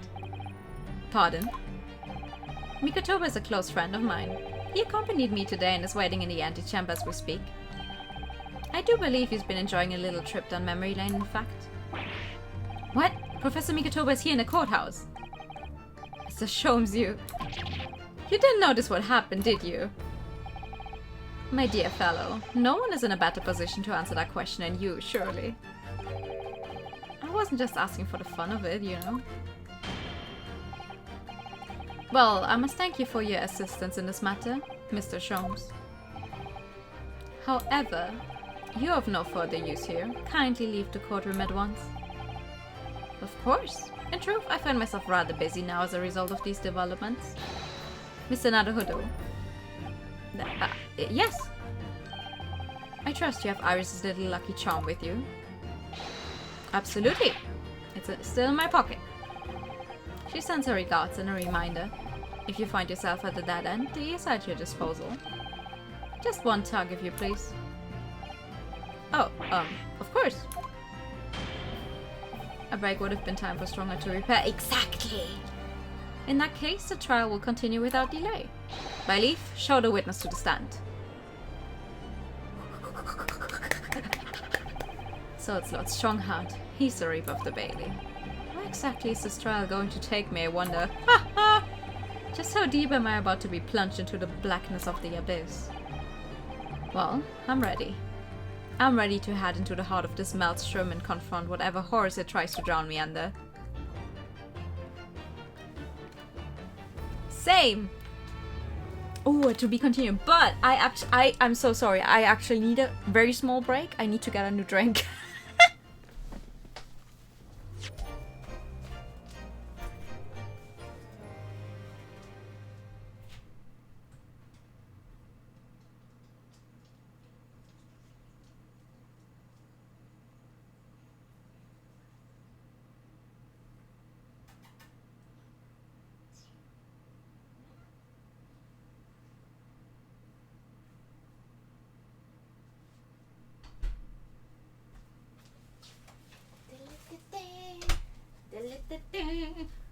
No break for Strongheart, but a break for me. Wah! Do I want to save my current progress? Yes, of course I would like to save. Oh my god, we're getting there. Finally. It's been, what's it? What the thing? 38 years? 83 years? What's that thing the lady at Titanic, after the end of the Titanic movie says? When we see a break screen, never! You will get a break screen after my 1 year thingy. Because I've worked out a break screen, but it's not going to work out with this layout. You will get it when I switch to the new layout at my 1 year anniversary. Thank you so much for the biddies! Here we fucking go! So witness, please state your name and occupation for the court. Yuji Mikotoba, lecturer in forensic medicine at the Imperial Human University in Tokyo, Japan. What the fuck is she doing? And Professor Mikotoba, the young lady beside you is? Ah, this is Dr. Mariah Gori, Scotland Yard's practicing coroner, the daughter of Dr. Scythe, I understand. Yes, Dr. Scythe. I'm afraid I can't tell you why she's here. She just appeared. She's just standing there! Ooh. You summoned a strange Japanese man as a witness to that autopsy, but you don't summon Mama. That makes no sense. She was there too. That's about the size of it. I've had her eyes boring into the side of my cheek constantly, whilst I was in the antechamber too. Poor man. The idea of it is making me shudder. The revelations about Dr. Scythe that came to light some days ago defiled the reputation of the entire judiciary. She was therefore deemed unfit to appear as a witness in today's proceedings. Because she could talk shit about you, huh? Huh? The Ministry of Justice's decision on that is final. Well, we wouldn't want any more perjury to be committed, would we?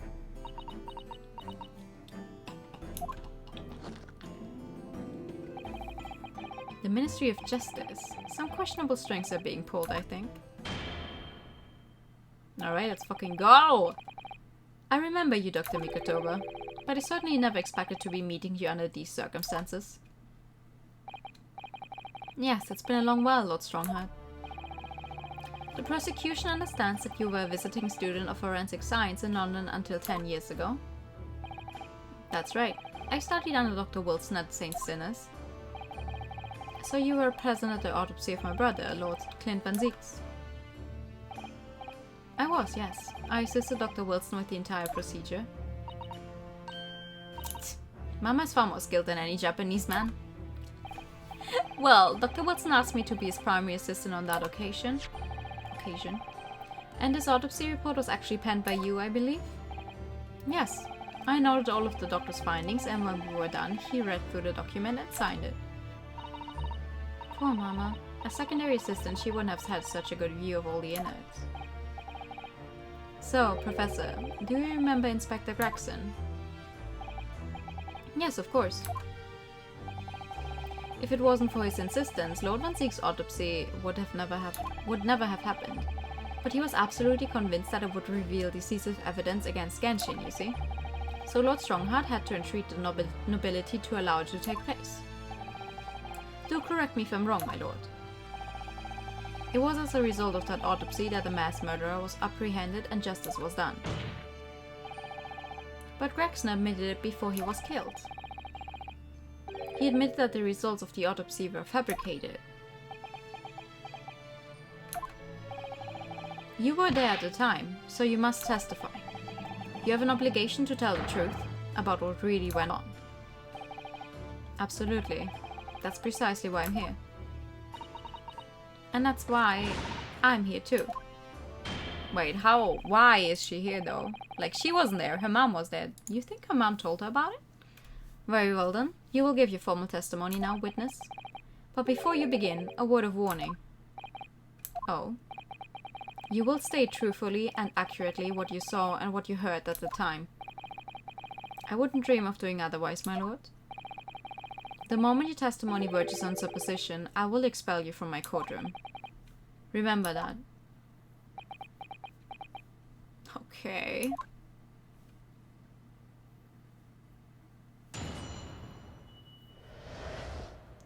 The Autopsy of Clinvanzix.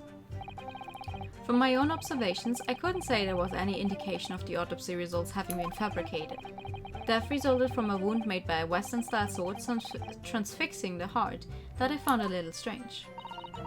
There were no other signs of internal injury, nothing questionable at all. It was just a beautiful but dangerous piece of evidence removed from the man's stomach. Presumed to have been swallowed by the victim as a way of posthumously identifying his assailant.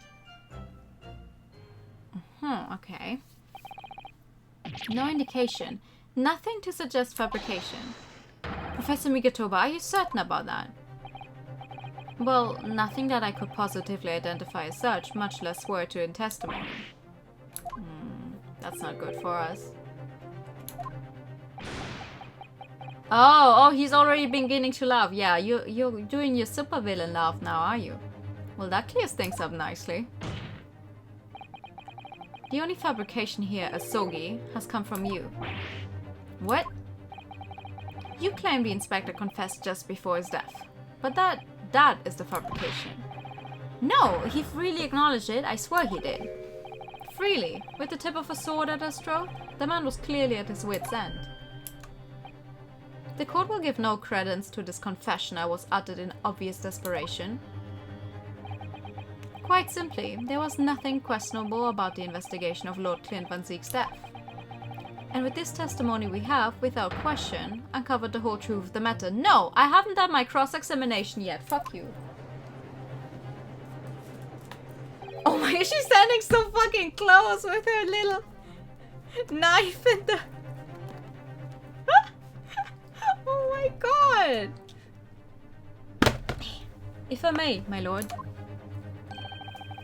There is most certainly something questionable about it, and the whole truth does rather elude us, I feel. I beg your pardon. Then beg. Well, you're obviously aware of the facts of the case. All 4 of the professor's previous victims died when an enormous beast was set upon them that ripped out their throats. Oh, such horrifying crimes. But curiously, the killer's last victim, Lord Clinvanzix, suffered a different fate. Yes, you're right. He was stabbed through the heart with a sword. That's enough. I believe I warned you about this, witness. I promise to curtail your testimony as soon as it entered the realms of supposition or speculation.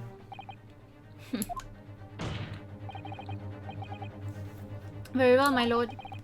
In that case, the defense will pursue a conclusion to this during the cross-examination. What? I have the right to cross-examine every witness after testimony. And I fully intend to exercise that right. Dianosuke. I'm afraid that even the presiding judge has no authority to contravene the letter of the law, as I'm sure every member of the judiciary present in the gallery would agree.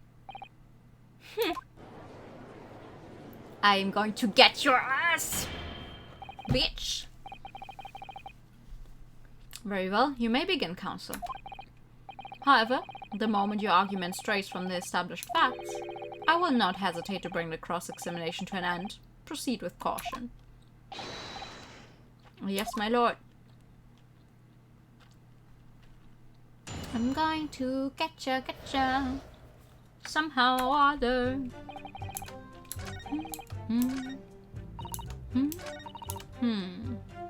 Can you tell me more about that? What exactly was it, though? What does beautiful but dangerous mean? Well, it was sparkly and round with a hole, as if it might slip off a finger, perhaps. It was a ring belonging to Genshin Asogi. My father's ring? What's inside the victim's stomach? At the time, Genshin wore a large ring on the digitus quartus of his left hand, the fourth or ring finger. I'd understood it was some sort of keepsake.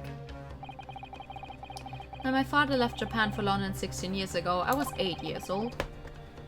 That's a long time, but I remember that ring. You do? My father's possessions were sent to a family home in Japan after his death, but the ring wasn't among them. Obviously not, it was a key piece of evidence. It remains on a lock and key in the stores at Scotland Yard to this day. After the autopsy, Genshin was summoned by the police to check for the presence of his ring. I feel like Stronghead will destroy the whole courtroom when we're finished with him. Probably. It wasn't on his hand, of course. Moreover, there were deep abrasions on his finger where it had been pulled off.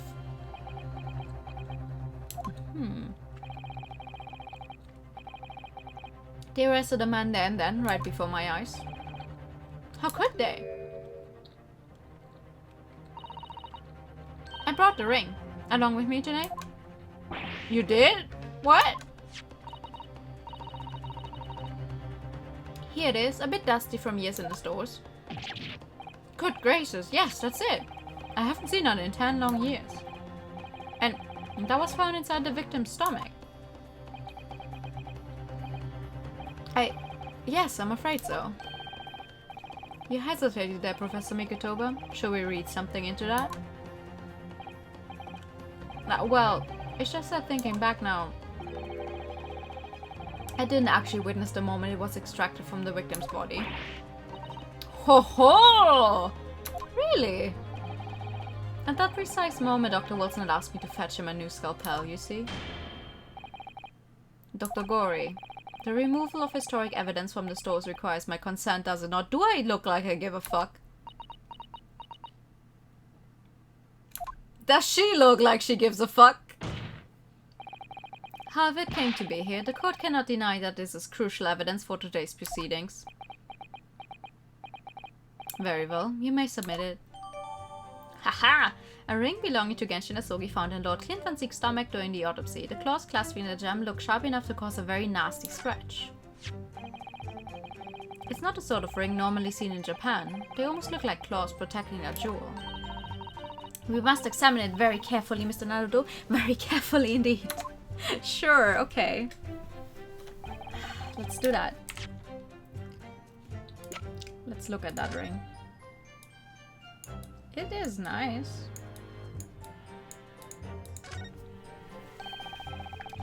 fat claws are doing a good job of protecting the equally fat gemstone in the middle of this ring. Yes, if you were clumsy, you could give yourself a rather nasty cut on them, I should think. Ow! Now my finger's bleeding. The claws really are sharp. Oh my, that was very quick clumsiness, Mr. Naruhodo, even for you. Who would make such a dangerous ring? You couldn't swallow it without doing yourself some fairly serious damage, surely. A sticky mochiban of about that size would go down much better, with some red bean paste in the middle. Someone as clumsy as me would probably manage to choke on it somehow. Ha! Yeah, but imagine trying to swallow this down. Brr. Okay, let's see. No other signs of internal injury? Even though he swallowed that ring? Wait, let me present it. He swallowed a ring of that size and, you know, with the claws, and he did not have any other internal injuries. The court has heard that the ring was extracted from the victim's stomach, but you didn't actually see it being removed, did you, Professor Mikotoba? That's right. As I said in my testimony before, at that moment I was fetching a replacement scalpel that Dr. Wilson had requested.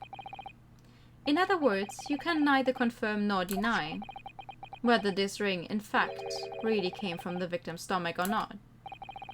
What are you suggesting, counsel? That the ring was never in the victim's stomach to begin with. It's entirely feasible that Dr. Wilson fabricated that detail about the autopsy. What are you saying? That Dr. Wilson was in possession of the ring in advance after it was somehow stolen from Mr. Asogi. And he produced it during the procedure, pretending to have found it there and then in the victim's stomach. Supposition at best. What possible evidence do you have to support such a rash claim? This evidence, right here. That's the autopsy report. It's explicit in that report, counsel. Other than the ring, nothing unusual was noted internally, so I'm not sure how you intend to prove your point. You've already done it for me, my lord. The lack of internal injury says it all. What? To swallow a ring of this size would require considerable effort and determination. And in addition to its size, there are the sharp claws around the gemstone to contend with. My brother was a determined man, and on the brink of death, even more so, I'm sure. He would have stopped at nothing to ensure that evil killer was brought to justice. But if he really had swallowed that enormous ring, it's inconceivable that no traces of its passage down his throat would have remained as internal trauma. Thank you so much for the 100 time. No. Yes!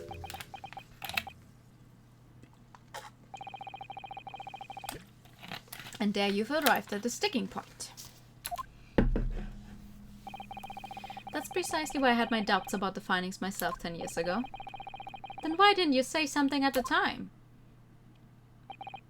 I did. I still remember the conversation I had with Dr. Wilson in the laboratory that day. Look at this. Now this is a very curious thing to find in a man's stomach, wouldn't you say? But isn't that rather peculiar, Dr. Wilson? What's that now, Mikotoba? Well, if he swallowed a ring of that size with those sharp metal claws that it has, surely you'd expect to see damage to the throat and oesophagus, torn mucous membranes at the very least.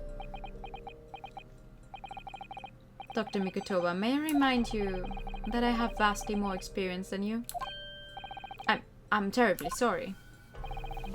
I can think of plenty of ways to explain why no injuries would be seen. Now, let's say this. The victim would appear to have ingested the item as evidence to identify his assailant. Go ahead, write it down. Hey. So I was right. Dr. Wilson deliberately fabricated the results of the autopsy to implicate my father. I'm disappointed, counsel. That argument is nothing more than speculation. What? Dr. Wilson was Britain's leading authority on forensic science and autopsy work. There's no scientific basis on which to doubt the man's expert opinion.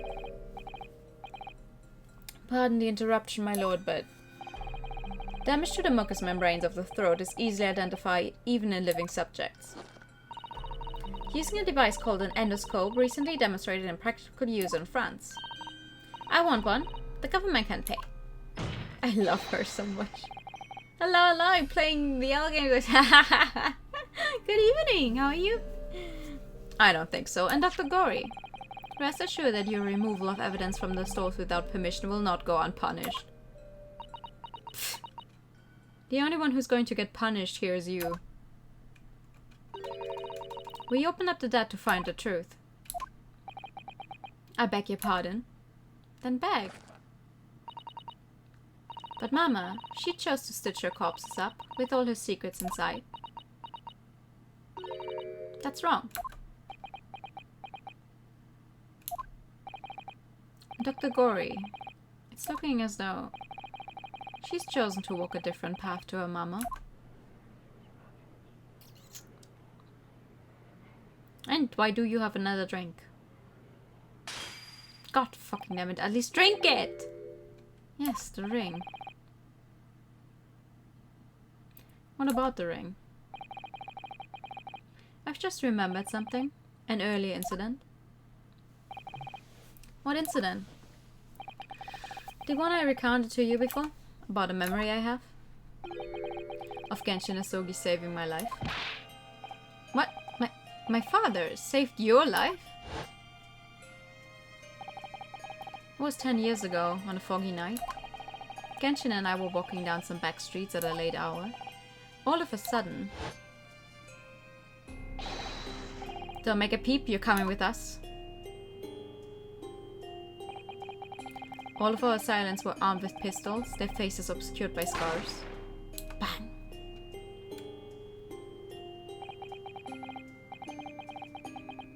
The next thing I knew, there was silence all around. Genshin lay on the cobbled street. Blood was seeping from his left hand. He shielded me. It was on a ring finger of his left hand that he used to wear that ring. Are you saying... I've always believed those thugs were after me. But now I'm starting to question if perhaps I wasn't the intended target after all. Wait, but... Genshin was arrested 2 days after that attack. And in that short interval, the decisive evidence needed to indict him was miraculously found? You mean the ring was stolen from him? You think that's what those thugs were after that night? I wouldn't be surprised. Why? What are you objecting to? You pathetic coward. You expect me to believe that you were involved? What do you mean by that? It was you, wasn't it? You're the one who took it. You stole my father's ring. Kazuma! Why are you so hell-bent on it being Vanzix? You set the whole thing up so you could paint him as a masquerade. Ba ba ba. Kazuma. Open your eyes. Ryunosuke. You must know deep down. The truth can be completely obscured even when your judgment is only slightly clouded. But at the moment, you seem to be floundering through a dense fog. Is that why you were so insistent I should be present in this trial? To see you like this?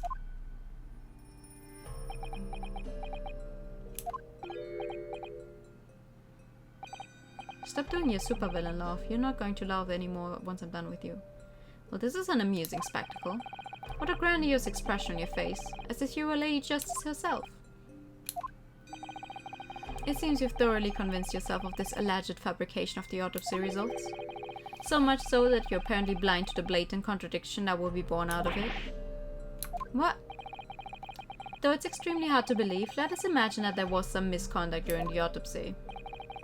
If that were the case, why would Asogi not have disputed the findings in his trial?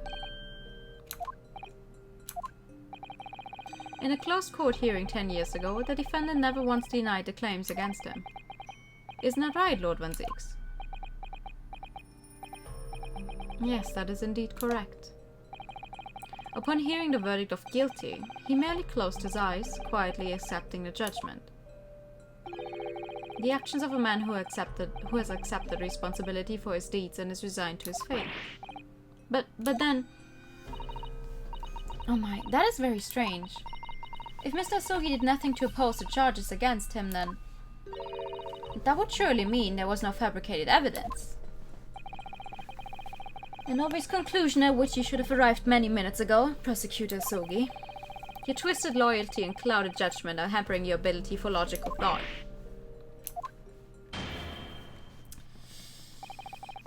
Genshin Asogi's silence at his hearing can mean only one thing. There was no fabrication of evidence during the autopsy of his final victim 10 years ago. Or he was forced to stay quiet.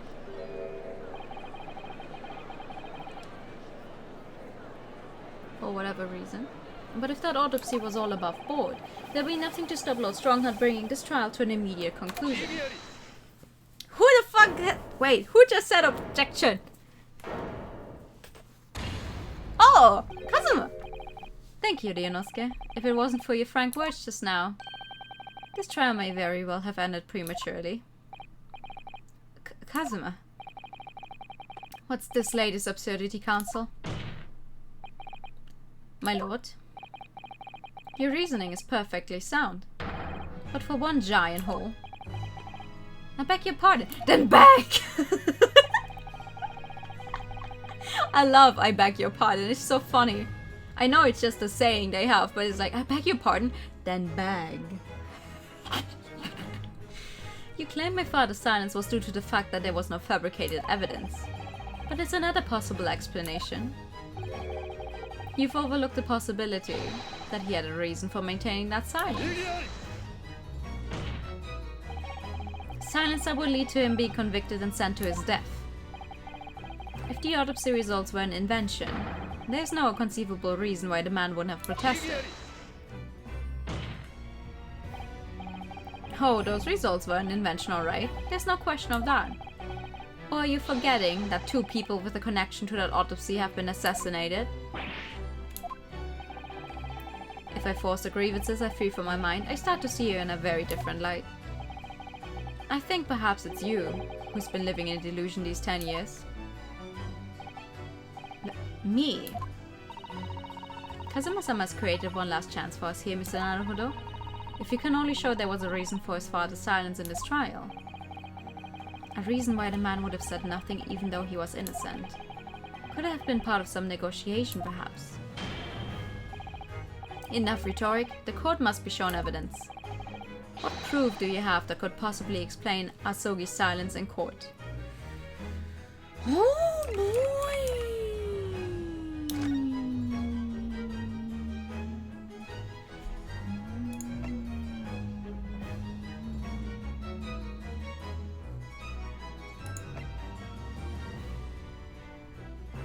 Indications are that the jailbreak plot was conceived prior to the convict's incarceration.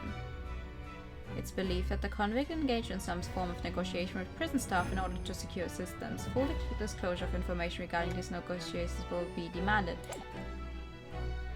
Well, if he knew he would be able to escape prison, there's no problem with him being convicted, right?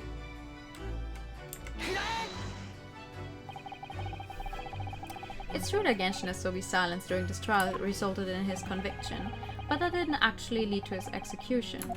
On the contrary, it led to his escape. An escape that was only possible because he'd been sentenced to death. Although I find it hard to believe my father would have negotiated in that way, the defense is correct. A fake execution, falsification of a death certificate, and a jailbreak inside a coffin. Clearly such an elaborate plan couldn't have been carried out by my father alone. He must have had the help of a collaborator from the judiciary. I have here the dismissal notice of the chief warder who was working in the prison at the time. The notes read, there are indications that the jailbreak was in planning prior to the inmate's incarceration. That's what I said. In other words, there were suggestions of some sort of negotiation between Mr. Asogi and the British government. Ooh, he does like that. In exchange for his silence in court, he was given an assurance that he would be broken out of prison. Yes, with that sort of clandestine agreement in place, I can imagine he would have kept very quiet. I would go further than that, in fact. I would say that the elaborate jailbreak of Mr. Sogi can be explained in no other way.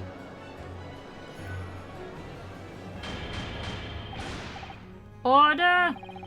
First fabricated evidence and now a jailbreak conspiracy. Of course, because it's all intimately linked. The prosecution wishes to summon new witnesses to the stand. Witnesses? People who can testify about the jailbreak that took place 10 years ago. Governor Kaden and the poor chief warder of the prison.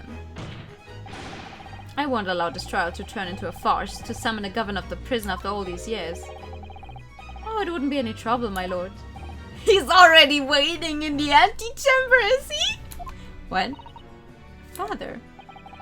My dear friend may appear a little rattle-pated at times, but I can assure you he's extremely thorough. He wired both Barclay and the local prison earlier, asking Governor Kaden and Mr. Vigil to attend the Old Bailey as a matter of extreme urgency. Mr. Sholmes did that?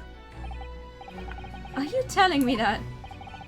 Both men are, unless I'm much mistaken, waiting just outside the courtroom at this very moment. Get fucked! Get fucked! My lord, you must permit this trial to proceed as you declared at its outset. You promised that we would stop at nothing to uncover the whole truth behind these disturbing findings. Very well, bring in the witnesses. Make no mistake, I too would like nothing more than to lay this business to rest once and for all. There's so many people involved actually. Like, this is a case. It's already been 10 years since this happened. That's a long time. I'm surprised these people so vividly remember everything that's happened. Everything fitting just right to fuck with him. Yeah, Sholmes is just running all over the world, all over London, getting people to come here. That's so funny. Would the new witnesses state their names and occupations for the court, please? Hey, Barry Kaden, Governor of Barclay Prison. Everyone calls me gossip. I sell jaunty little tidbits to pass by you. You add a persona if you don't mind? Oh, I do beg your pardon. Of course.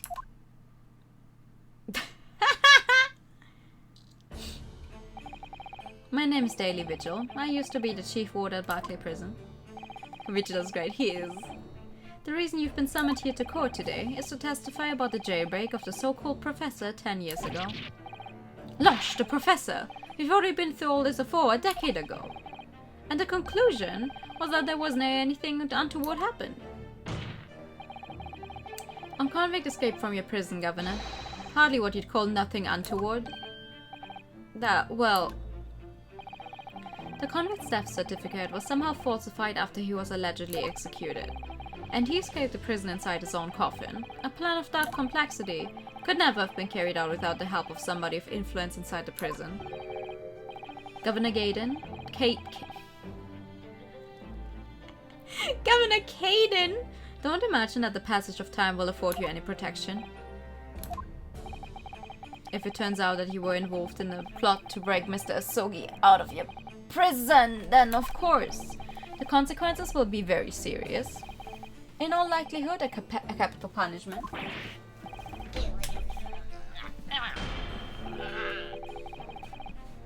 Witness, Governor Kaden! Yes, sir. You have a critical role to play in the public safety of our country. A great responsibility to shoulder. Barry Kaden, well played. Ah, Barry Kaden! Ah, that makes sense. The significance of your testimony in court cannot be understated, therefore think carefully before you speak. And Prosecutor Sogi, if you threaten the witness again, you will be held in contempt of court. My apologies, my lord. There's no disputing the fact that an intricate jailbreak plot was enacted 10 years ago. Clearly you were both involved in some way. So you will testify before the court now and explain exactly what took place. Very well, let the witnesses give their formal testimony. Tell the court everything you know of the plot to break Asogi out of Barclay 10 years ago.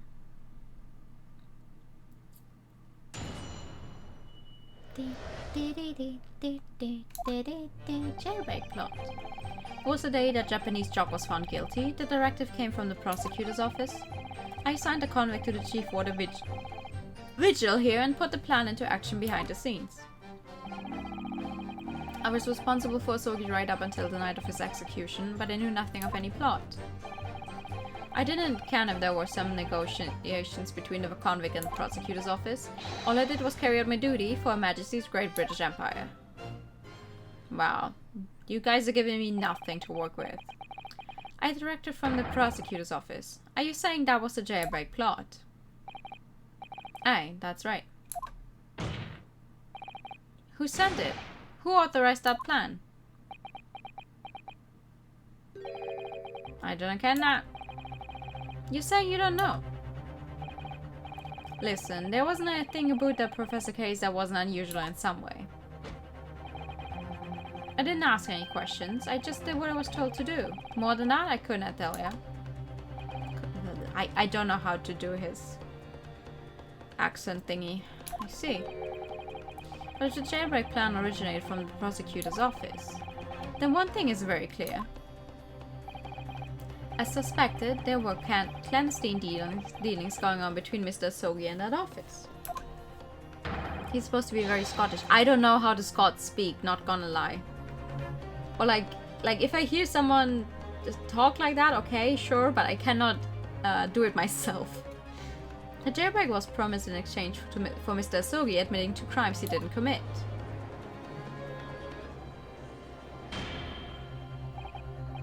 That, Counsel, is nothing more than speculation on your part. So, let me ask the defense. Oh, yes, my lord.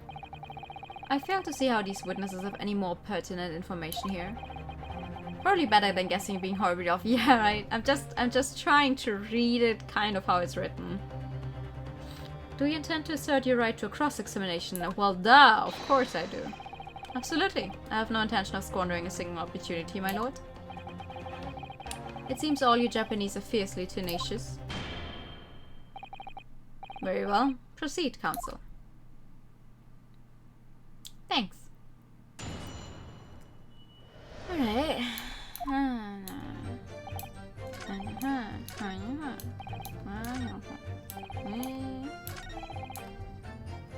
All you did was carry out your duty. Okay, tell me more about that. Did you carry out the plan in its entirety? Aye, I did everything I could at the time. As you know, Genshin Asogi was shot dead in Lowgate Cemetery after the escape. Tell me, was that part of the plan too? My instructions were to do with getting the jock out of the jail and nothing more. I cannot tell you anything about what happened after that. Only, personally, I believe his death was the last part of the plan. Ho ho ho? Hello? Mr. Vigil, is something wrong? You don't look very good. Yes, sir. What can I do for you, sir? He's saluting now. What is it? Some sort of Barclay convention? What Governor Kaden was just saying seemed to upset you. Did it bring something to mind, perhaps?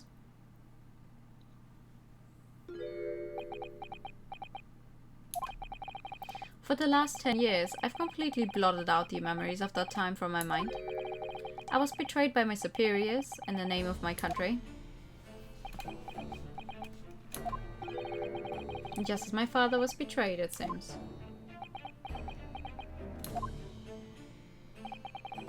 But you see, thinking back now, I really can't imagine that the shooting of Mr. Asogi in the cemetery was ever part of the plan. What makes you think that? Well, it just doesn't make sense, does it?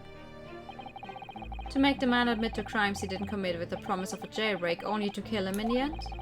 That's treachery of the worst kind. But the point is, if the intention was always to betray him, why would there be any need for all the chicaneries of an escape? Yeah, they could have just let him rot in prison. Bam! Over and done with. If you wanted to betray him. Yes, that's quite true. If whoever negotiated with Asogi never intended to keep his or her end of the bargain, just say they. It would have been far simpler just to let the man be executed in prison as dictated by his sentence. It all happened in that vast chamber of secrets that is Barclay behind the high prison walls. I suppose nobody knows what really went on in the execution room now. Yes, it's an unsettling mystery, certainly. Truth be told, there is a wee matter that's never quite made sense to me. Pray tell! Ryunosuke pulling the armor up doesn't fit with the outfit. I know! If you believe there was some kind of negotiation behind the jailbreak between Asogi and a body at the top, it doesn't quite add up, does it? Governor Kaden, I must insist that you explain these doubts that you have by amending your formal testimony. Gads, I go on then.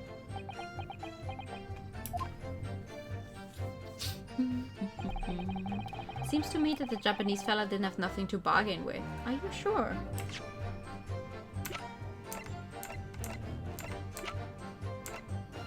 Where is it? I mean, he himself said this is the only weapon he has left, so I'm guessing he had something to bargain, no? Confessing under oath to murders he didn't commit on a verbal assurance of later being broken out of prison, Genshin Asogi was taking an incredibly risky gamble. Very true. There was nothing to stop the British breaking their word and executing him behind closed doors anyway. Under normal circumstances, no man would stake his life on a gentleman's agreement like that. Which means that Mr. Asogi must have had a trump card. Something that guaranteed he wouldn't be betrayed. Some kind of weapon. Heavens, the fella couldn't possibly have anything like that. But you know that he did, Governor. The Asogi Papers, the name given to the last will and testament of Genshin Asogi. Oh, you gave me those yourself. It turns out that Mr. Asogi was hiding his will in his cell at Barclay. Chief Warder Vigil caught him with it one day. You squealed, did you wee rat? Did not tell you to keep that a secret. You can't touch me now. By leave! When Mr. Vigil caught sight of that will through the bars of the convict cell, Mr. Asogi pleaded with the warder. Alright then, well, what's on that paper? A last will and testament. This will is the only weapon I have left now. A weapon? And after the convict had been killed following the elaborate pretense of the jailbreak, that document mysteriously disappeared, didn't it? Well, yes, all the prison warders searched through the belongings in his cell, but that will was just nowhere to be found. Oh, he hid it somewhere, maybe. As I understand it, an exhaustive search was made for the document, which became known as the Asogi Papers. Governor Kaden, I believe you ordered your prison staff to find it at all costs, didn't you? Eh? Wait, what would be left of him? Like, his belongings were sent back to Japan. Where could he have hidden it with his belongings that it wouldn't be found? Would I be right in saying that you knew? You knew that the so-called Asogi Papers had the potential to make great waves somehow? Jinx, what the blazes are you blathering about? The will was found, right and proper, in the fella's cell where he said it would be. But how can that be? We're in his cell. We all searched the place from top to bottom. In the ring? No, I don't think. It was a really big paper. I don't think it's in a ring. Well, you didn't do a proper job, eh? You peely well, I gallowed. You can't criticize me now. I showed it to you before, did I know? You know. Yes, you did. I have the document here. It's written in Japanese and reads the last will and testament of Genshin Asogi. Which means everything is as it should be. Not quite, my lord. You see, there's an undeniable inconsistency here. What? What inconsistency? Mr. Asogi described this document as the only weapon he had left. And yet, this will contains nothing of significance at all. Nothing that would have given the convict any leverage. Hello, good evening! Are you suggesting, my learned friend, that the last will and testament stored at Barclay Prison all these years is actually a fake. Yes. As has clearly been demonstrated already, what went on at Barclay Prison was far from above board.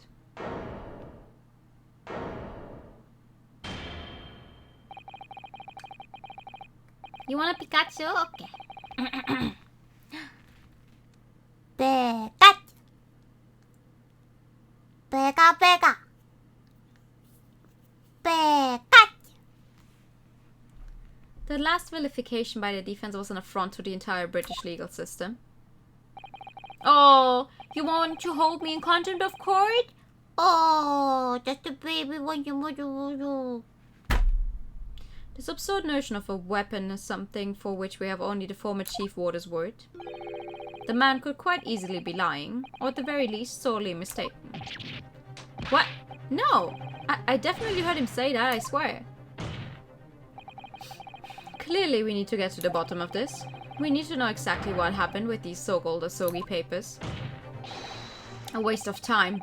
If the will was fake, where is the real document? Mr. Witcher was stabbed in the back by the judiciary 10 years ago. He lost everything, very nearly his own life. And now you're going to do it again. You're ready to brand him a liar and turn your back on him without even letting him defend himself. It's clear that Barclay Prison is hiding something. It's clear that the jailbreak was masterminded by somebody in the prosecutor's office. It's clear that some illicit negotiations took place. Is your lordship just going to gloss over these obvious and reprehensible facts? What did you say? We should hear more from the Chief Warder. Have him testify again. Trial must go on. The man's voice must be heard.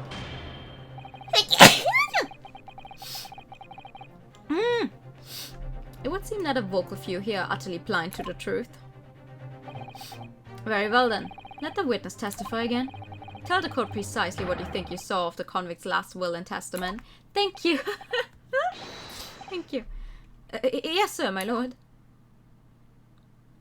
Bless you, thank you. The Asogi papers. As the warder responsible for condemned convicts, I attended to Mr. Asogi and kept watch over his cell. The night after he was found guilty in court, he was doing something with a will in his cell. We turned the cell inside out looking for it after the execution, but to no avail. I only found out about the Asogi papers when a directive came telling me to impound them. The document was in the folds of the fellow's robe that was left in his cell, a kimono I think it's called.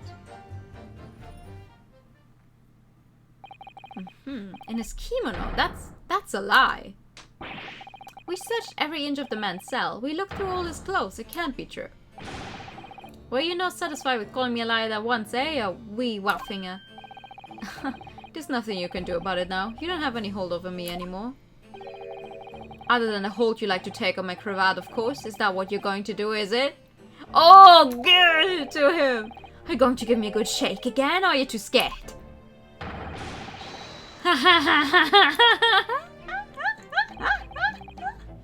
Little and large, what a double act. We complied with Asogi's will as far as was possible. You have a question for me? Okay, shoot. All of his personal facts were delivered to his family home in Japan, as a courtesy to the homeland of the most notorious killer our country has ever seen. And we were much obliged. Do you believe humans to be inherently good or evil? Ooh, that's a harsh one. I don't think we're inherently evil, no. I'm not sure if we're completely good, but we're certainly not inherently evil. I can confirm that all of my father's belongings arrived safely. Aye, and you cannot deny the handwritings out of your old man, eh? Yes, there's no mistaking that it's my father's brushwork. Really? And his last will and testament was the man's last weapon, was it? I think we can safely assume that the convict was merely prattling, knowing that his end was nigh. What if it was actually a weapon, though? Like in the most literal sense? He did have a weapon. He has an entire sword, no? The sword was sent back to his home. You think they would dismantle a sword to try and find a piece of paper. Hello, TK. Good evening, and thank you for the higher time. Can you hide? Do you think you could hide a piece of paper in a sword? And thank you for the posture check. Like in the game Genshin, go nuts with sword. I can hear throat go dry. Damn, we've not even been going for 3 hours. I think I'm good. I think we can safely assume that the convict was merely prattling, knowing that his end was night. Oh, I just read that. But yeah, thank you for the hydration. So, counsel for the defense, your cross-examination, please. Sure. Yes, my lord.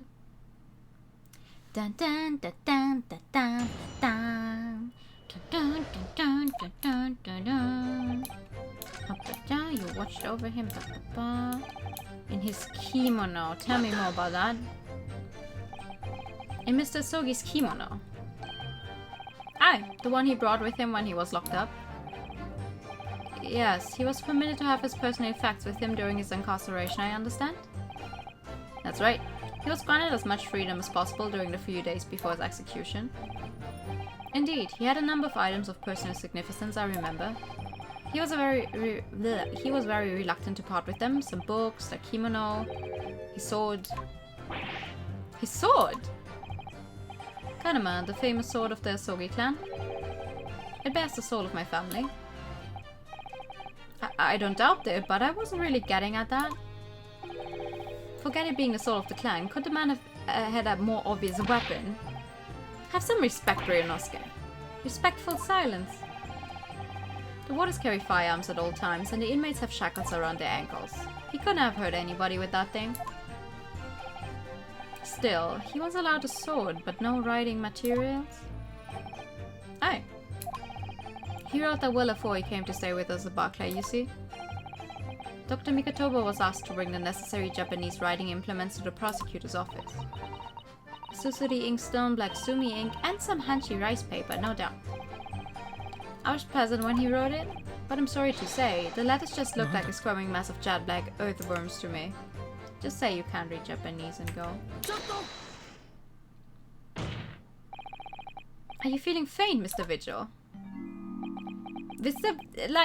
That doesn't make sense. You're telling me he wrote those before he went there? That's not true. Because Mr. Vigil already told us that he saw him writing them. Mr. Vigil. Sir, I was Scarlet, sir. What? What? Oh, I'm terribly sorry. I didn't mean to blurt it out like that. What was Scarlet? The writing?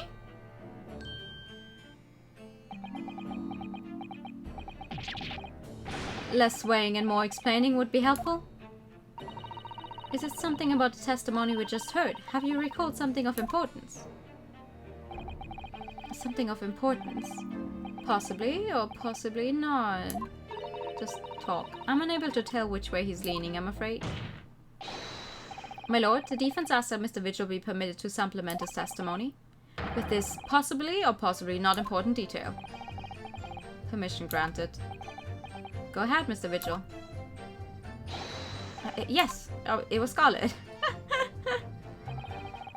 As I remember, the document was written in scarlet ink, but perhaps I'm mistaken.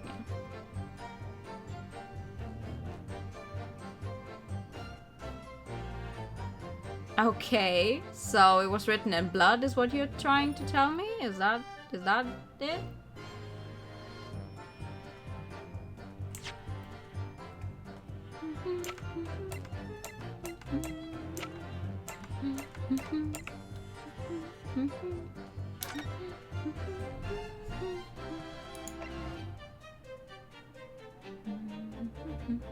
Recent scarlet ink stains visible on the little and ring finger of the right hand, but no document and corresponding ink was found.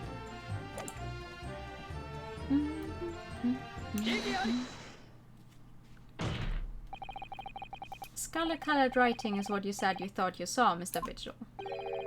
And I believe that's exactly what you did see. Ah, wait!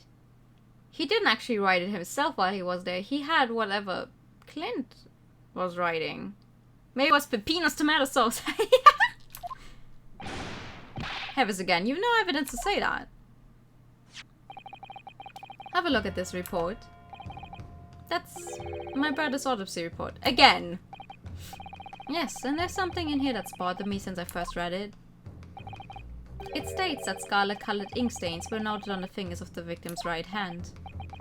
Yes, so it does. Scarlet ink?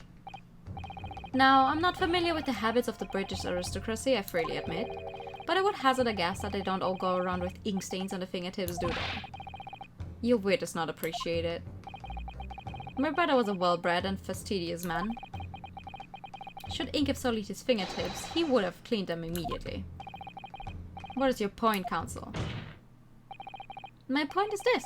Whatever Lord Clinvanzix was writing in that unusually colored ink, it must have been directly before his death. Because he died before he had the opportunity to clean his hand.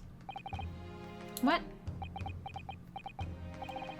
I remember something troubled me at the time. At the scene, the lid of my brother's inkwell was open.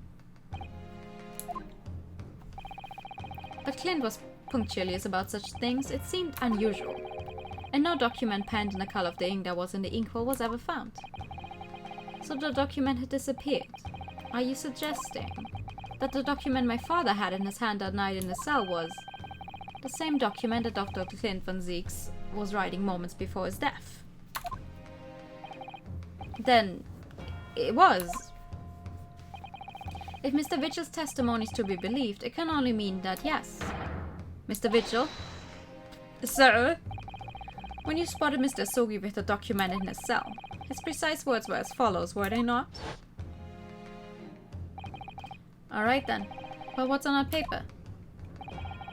A last will and testament. This will is the only weapon I have left now. He never said it was his last will. A last will and testament. Ah. If the conversation really did go as Mr. Vigil says, then what we now know completely changes the meaning of what Mr. Asogi said. You really think Mr. Vigil did indeed see the convict with a will, but it wasn't out of Genshin Asogi. It was the last will and testament of Lord Clinvanzix. No. What? I just hope they're not going to run me into a... Wait, but why would he have the last will then? So you can be... and then go... So Genshin was the killer. This is madness. My brother's last will and testament. That would mean that he had chosen to die.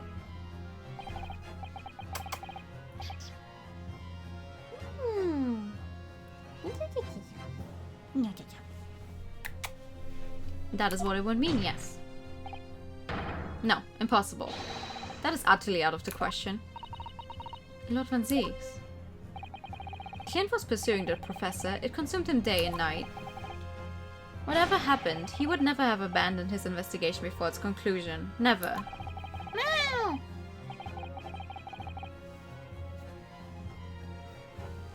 He wouldn't rest until the job was done, until the killer was caught. The idea that he would willingly accept his own death is obscene. And yet, we can be sure that he was writing his will moments before his death. And that Genshin Asogi came to be in possession of that document. So what could the will possibly have contained? Clearly something that couldn't be made public under any circumstances whatsoever. Because, armed with the document, my father was able to negotiate with the judiciary for his life. It was something so damning that it prompted the powers that be to enact the daring jailbreak plot. Yes, there can be no question that the will contained information of the utmost secrecy. Information of the utmost secrecy. Ah! No, it couldn't be. Oh boy! Getting there! I've heard more than enough. Pursuing this notion of a phantom will Pursuing this notion of a phantom will nobody can attest to having seen serves absolutely no purpose. What if I find it? No, my lord, that's unacceptable. What did you say, counsel? The last will and testament that Genshin Asogi had in his possession was that of Lord Clinvanzix. All the testimony and evidence presented to the court has logically led us to that as a possibility. We have a duty to pursue the line of reasoning to its conclusion. But with no possible means of knowing the contents of the document, there is no line of reasoning to pursue. Oh, are you okay? A reason why Lord Clinvanzix, a man of high noble standing, would have chosen death. Information so secret, people in the judiciary would be willing to negotiate a jailbreak of a condemned killer. The only explanation that fits those facts is an unthinkable truth that turns absolutely everything on its head. But it's just too hideous. Mr. Naruhodo. However difficult the situation might become, you work with your client in pursuit of the truth. That's what you resolved to do when you entered the courtroom this morning, if I'm not mistaken? Mr. Zato. So hold your head high, and keep soldiering on. Yes, you're right. 10 years ago, in his final moments, Lord Clinvanzix left behind a will. A will that Genshin Asogi was able to use as a weapon to negotiate his escape from prison. In all probability, the details in the will were related to the Professor case. The defense's last statement is mere conjecture. What are you getting at, man? Yunosuke.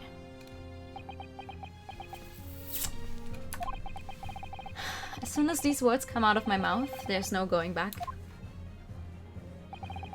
I believe that the last will and testament of Lord Clinvanzix was in fact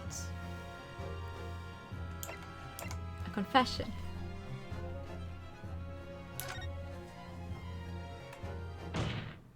Oh god. Oh, it's the right one. The music stopped. You can do this, Mr. Naruhodo. I believe that what Lord Clinvanzix actually penned that day was a confession. A confession regarding the mass murderer known as the Professor and his true identity. Clint was about to confess he was gay. Enough, Counsel. What are you saying? Do you even realize? A confession about the true identity of the Professor. That would mean... Yes, what would that mean, Vanzix? Lord Vanzix, I appreciate this must be hard to take in. But it's the only explanation that fits. The killer that terrorized London a decade ago and became known as the Professor, the man believed to have murdered 5 members of the aristocracy, wasn't Genshin Asogi at all. No, you can't be suggesting. It was in fact the man believed to have been the 5th victim. Lord Clinvanzix himself. Don't growl at me, you're not a dog.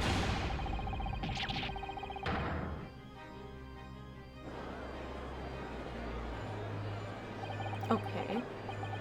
It's finally open, is it? Pandora's box. The Great Vanzix family, they've been thoroughbreds of the British judiciary for years. And Lord Clinvanzix, he was a paragon of justice in the capital. But he was actually a mass murderer? A perpetrator of atrocities of the vilest nature. If the general public ever found out, law and order in this country would be finished. My brother. Oh, this is too awful. Poor Lord Vanzix. I wonder though, did he never suspect? Mr. Naruhodo. Lord Baroque Vanzix is a brilliant prosecutor. Is it conceivable that he didn't realize what his older brother really was? Order! Order in court! Lord Vanzix. The Professor made use of an enormous hound as his murder weapon. Tell me, did your brother own a dog? Yes, he did. Balmon. He was a well-known hunting dog. People called him a giant. I don't believe this. When my brother would go hunting in the forest of the grounds behind the house, he always took Balmo. After Clint's death, the creature passed away too, almost as if he were following his master. He was a magnificent hunting dog, worthy of the jewel-studded collar around his...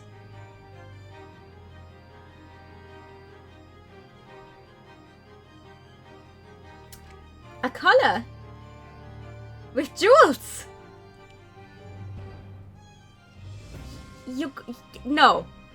No, you're going to come and tell me that the fucking collar we found, like, back in case I don't even remember, hidden in that one fucking apartment thing, was the dog's collar? A jewel-studded collar? That would explain the family crest on it. That's right, though sadly, some years ago now, it was stolen by a thief who broke into the house one night. I know where it is. A jewel-studded collar stolen by a thief. It so happens that myself and my colleagues have come across such a collar during our time in London. Dog's name started with a B. Sound familiar? No. Actually, no. No, not really. How could you... There was an old emblem attached to the collar too, made of pure gold.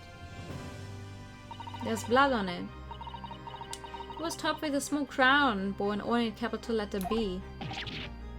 What? An emblem bearing the initial B? You know it? It's the insignia of the Baskerville family. What? The Baskerville?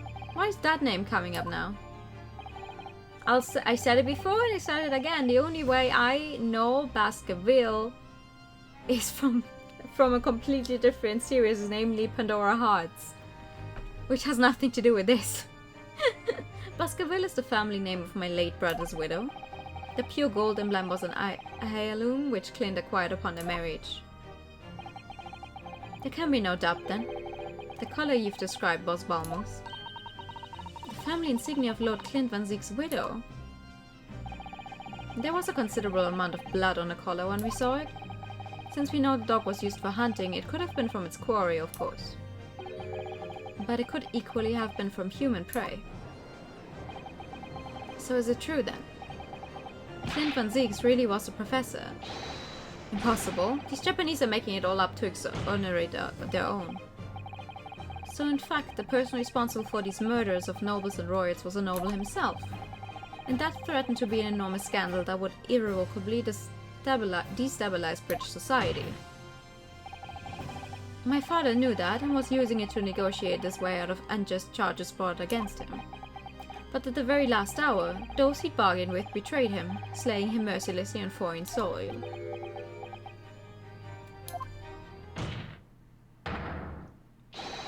Well, can you deny it, Lord Strongheart?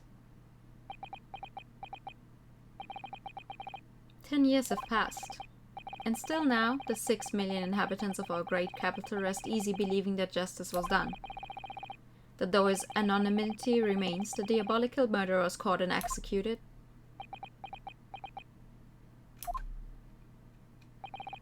Very well then. You may have the truth. Oh. I may have it.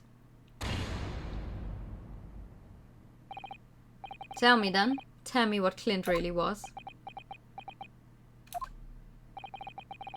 Lord Clinvanzix was too pure of heart. When he became a prosecutor and went in pursuit of the black roots of crime, he drove himself into a corner. He came to the uncomfortable realization that to fight the most fiendish of criminals requires one to become even more fiendish oneself.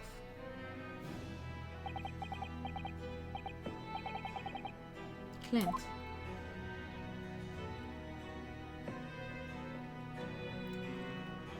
But that's too easy. You're telling him he just started killing people for, I don't know, fuck's sake? The 19th century was a truly miraculous 100 years for Great Britain, and indeed the whole world. New industry, new technology, and with the birth of the Metropolitan Police Service, new law and order. But these dazzling new developments meant even deeper shadows were cast on society. Water sullied by factories, air thick with noxious fumes and crime, growing daily to fill the darkness. Lord Clinvanzix made it his mission to combat that darkness. But as time went on, it slowly ate at his soul, until eventually he was consumed. It's ironic, really, and somewhat surprising, that the truth has once again been unearthed by a Japanese. So what's your involvement in all this? Because you are involved. You cannot tell me that it was all just Clint, huh? Once again, what do you mean? 10 years ago, your father, Genshin Asogi, turned up at my office one night. The professor. Yes, beyond all shadow of doubt, you must issue a warrant to search his home at once. Don't be absurd. The man comes from one of our country's most illustrious families. He's a paragon of justice here in the capital. Yes, that's the point. That's why none of you British can see it. He's using his noble status as a diversion whilst he commits these atrocious crimes behind the scenes. Do you have evidence? Nothing definitive as yet. But he keeps an enormous savage hound on the estate. We need the full support of the judiciary for this. We're up against a member of the aristocracy. So a large family estate has a fierce guard dog. You should know that's commonplace here in Britain. I'm sorry, but I can't possibly put Scotland Yard onto this based on a tenuous accusation of a visiting student.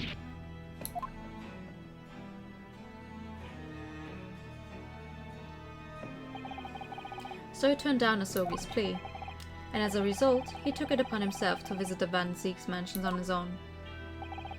We can only imagine now what happened between the two men. Though we know the outcome of the course, Lord Clinvanzix perished. I don't believe this. So, in actual fact, Kazuma-sama's father did? No. He made the late Lord Van Zeeks meet the same fate? No! He put a permanent end to the professor killings. Why would he do that? By taking the drastic measure of ending the perpetrator's life. Why would he do that? He gets that will and everything from the guy saying, okay, yeah, I did it. Why would he accept him? Or like, why would he kill him then? I always think, like, why would you have someone, like, go the easy way out by just dying? You cannot atone for your crimes if you're dead. As soon as I hurried to the mansion. When I arrived, it was easy to grasp what had happened. And what about the will? Asogi must have already taken it. Nothing of that nature was found at the scene. We had no idea of the existence of such a document at that time.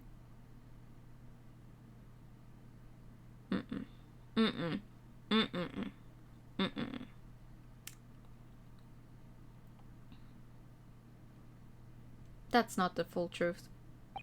No way. I was the only person who knew of the true identity of the professor. So, I resolved to keep it a secret and to guard the secret to the bitter end. So you're admitting to it? That you were behind it all? It was you then, who pinned the crimes on my father. I did what needed to be done in order to protect the law and order of the British Empire. Even if that meant employing an unforgivable ruse.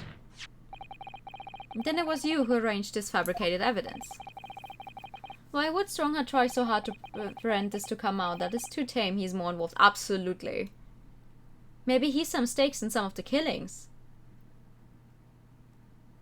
You're telling me that someone completely uninvolved who's just a visiting student here found this out, and the highest prosecutor at the time as well did not have his ideas of who's behind those killings?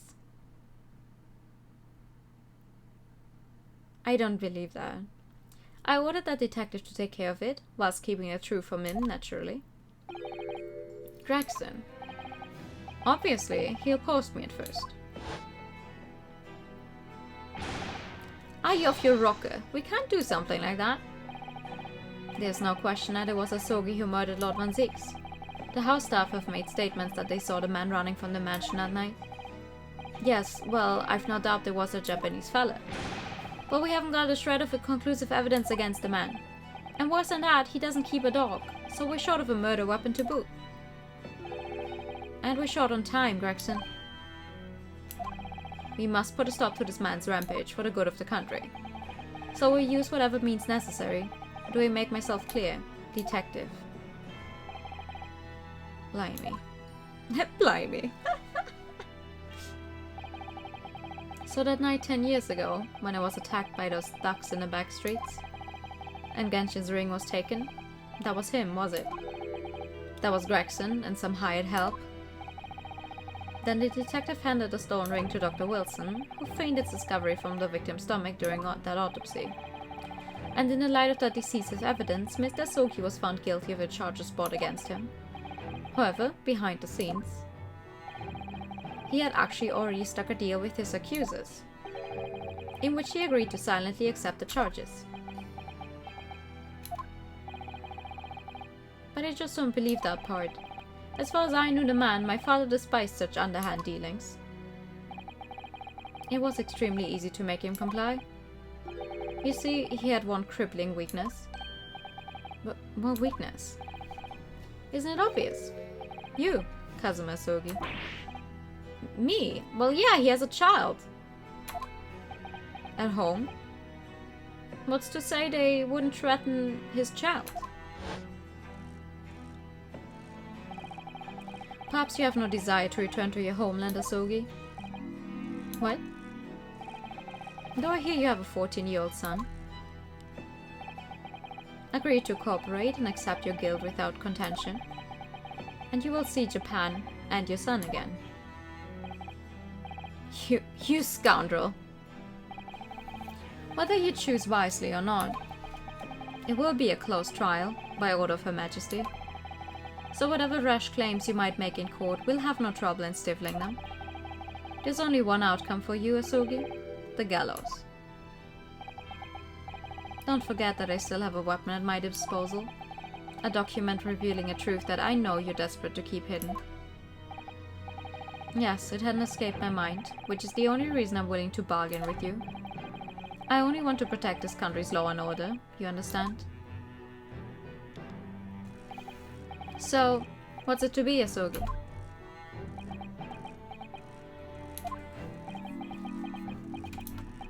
Kazuma. How dare you? To use a child as a bargaining chip. He did it for me. And as I told him at the time, my motive was simply to protect Britain from the damage the truth would do. To protect this country's law and order, at any cost. Okay. I've never dared let myself even consider this possibility until now. But in the light of all this, treachery, I have to ask. The mastermind behind the Reaper of the Bailey. Was it you, Lord Mel Strongheart?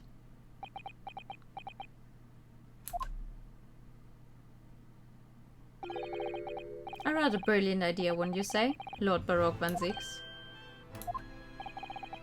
That the spirit of your late brother, that paragon of justice, should return to reap justice for a sibling. Could there be a more appetizing tale for London's masses, I ask you? What brazen... I knew that you'd played a part to perfection, but your role really wasn't that of some embodiment of death. No, you were London's guardian angel. An angel with bloody hands?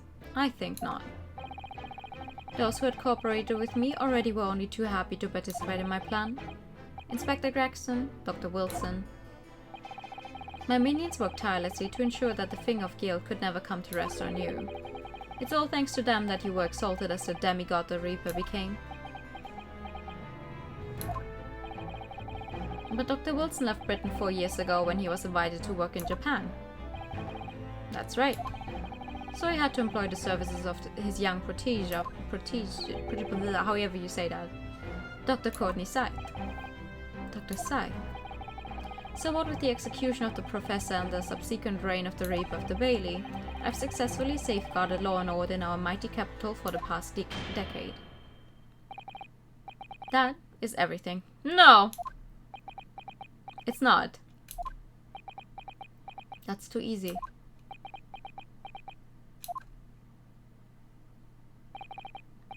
My lords, ladies and gentlemen, I do hereby confess, it was I who sired the concept of the Reaper. However, let me say in my defense, it was all for the preservation of law and order across the entire empire. But Strongheart did it. An unforgivable collection of crimes, but still, all those who died at the Reaper's hand were rotten to the core anyway. If it was all in aid of keeping London safe. Don't let him fool you! There's no one left now who can reveal the precise truth of what happened 10 years ago. Therefore, this trial can go no further.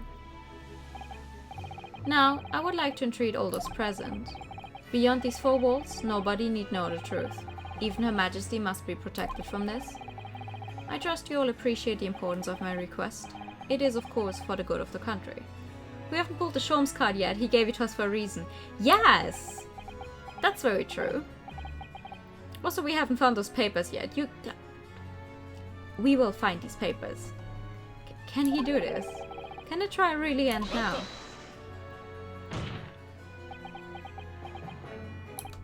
I have one last question. For the accused, Lord Vanzix. What? Of course, I know that you are a highly accomplished prosecutor. So I find it hard to believe that you didn't have any doubts at all. That you never suspected your older brother. Yes, the same thought occurred to me.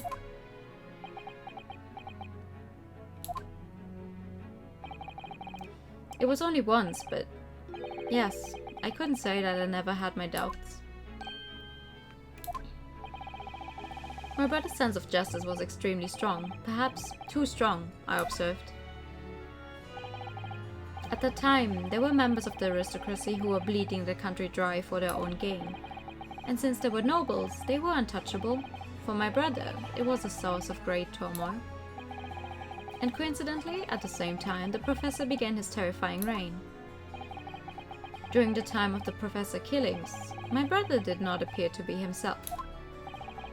And that made you suspect? Yes. But it was only once. Not more. Only once, really. Clint wasn't the culprit. That was my conclusion at the time. And I still believe that now. Do you have any evidence to support that idea? The third victim was the Lord Chief Justice at the time. It was he who had recognized my brother's potential and trained him as a prosecutor. No matter what the circumstances, it's unthinkable that my brother could have killed his friend and mentor. The previous Lord Chief Justice. Gee, I wonder who could benefit from the Lord Chief Justice dying.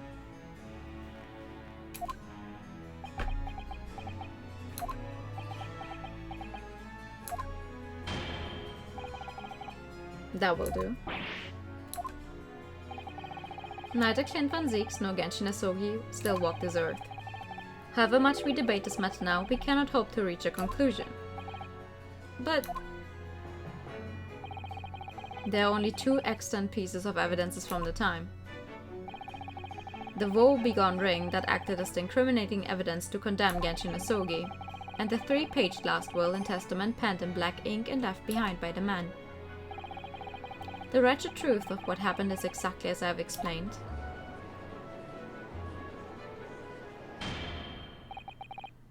Later today, I'll represent myself at the Ministry of Justice for whatever sanction is deemed appropriate.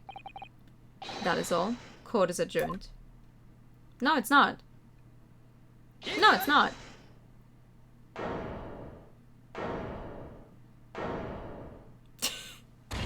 This court is not adjourned, fuck you.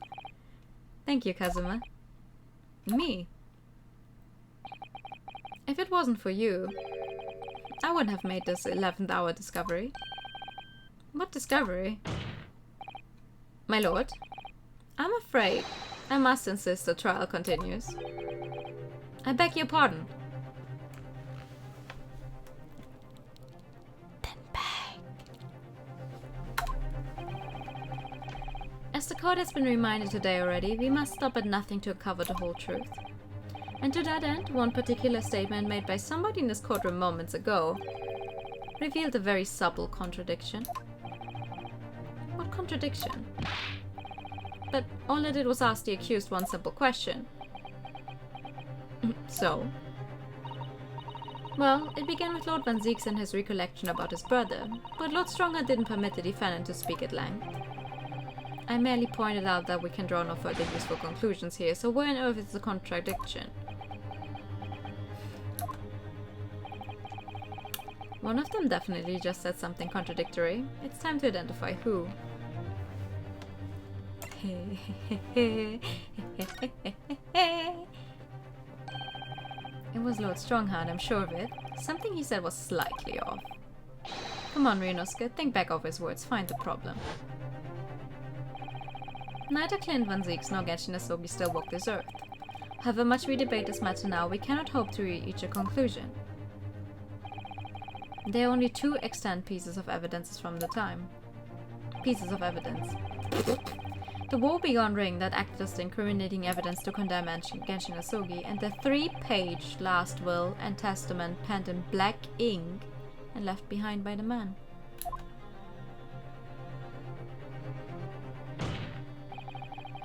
Lord Stronghart, would you care to explain? Explain what, Counsel? Among the statements you made just a few moments ago, something you said was inconsistent with a certain piece of evidence we have. Inconsistent. And whilst an inconsistency remains, the defense has a right to pursue an explanation. Ryunosuke, what? Let me warn you about the statements you're making, Counsel. They may very well prove fatal. You claim my words contained a contradiction. With which piece of evidence, I ask you? Oh, it's quite easy. As soon as I find it, hold on. How do you know this thing is supposedly 3 pages? Because I only have 2.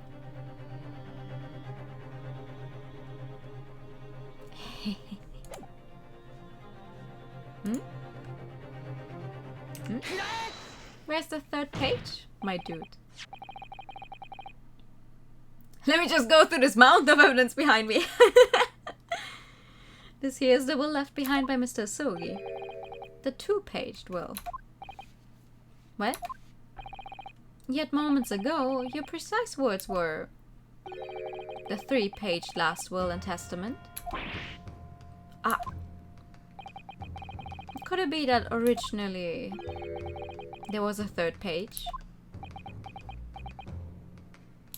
Come on, bro. Come on.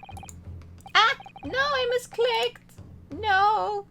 Game, don't close on me. For a moment I thought perhaps you'd identified something worthwhile, but it's a mere trifle, I see. A trifle? Governor Kaden? What can I do for you, sir? You were present when a Japanese man penned his last will and testament. Aye, I was there for sure. I remember the black worm-like scrolls to this day. And I'm quite certain, my lord, that there was a 3rd page at the time. What? Only the first 2 pages were the actual will, though. If I mind correctly, the 3rd was a message to his lad back in Japan. For legal purposes, we required only his will. And we would have not wanted any uncomfortable words about Britain to get back to Japan, eh? So it was decided that the 3rd page oughtn't to be sent. How dare you make that decision? I had a right to know what it said, to hear my father's final words to me. The courtroom is no place for sentimentality, Counsel. As it happens, I have the 3rd page of the document with me here now. My father's message. It will be given to you at the end of these proceedings. It'll be too late once the trial is over. We need to know what it says now. Even the slightest thing may give us a vital clue. My lord, the defense calls for Genshin Asogi's last words to his son to be read out loud before the court now. Your request is denied. The inevitably maudlin words can be of no consequence now. The prosecution agrees. The court should know the content of that message. Every possible piece of evidence must be thoroughly examined. Very well then. Governor Kaden? Won't be able to read it because it's in Japanese. You will read the third page of the document for all present to hear.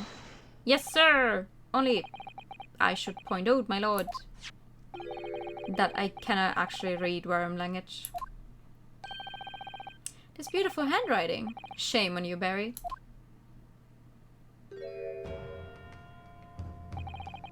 If I could be of assistance here, I would be happy to translate the words into English for the court. Father! You're still here, are you, Dr. Mikotoba? Naturally. I consider myself a member of the judiciary, albeit a lowly one. But perhaps I should quietly withdraw after I've translated Genshin's message. Your cooperation is much appreciated.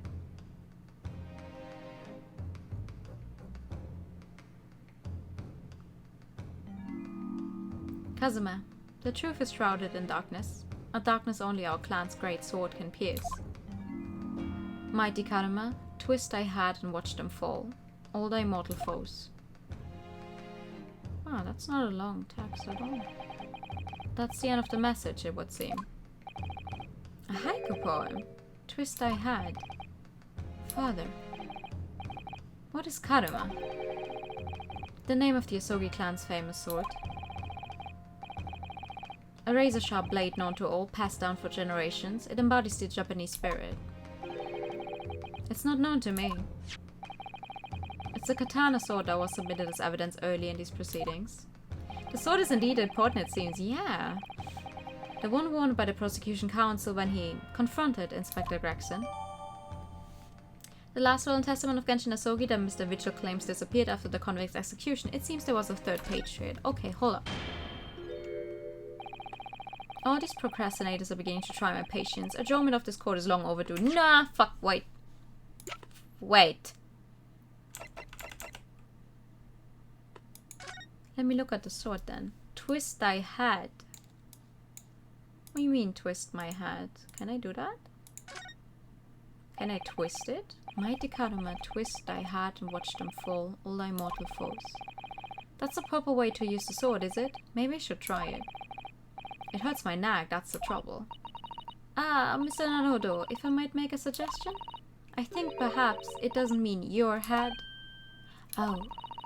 I once studied the history and development of the katana some time ago, and as I'm sure you're probably aware, the sword's head is the part at the very end of the hilt. Ah. It's written as head in Japanese, but it's pronounced as kashira, I believe. Kashira. So Mr. Asogi's words really mean twist the butt of the hilt? You don't think...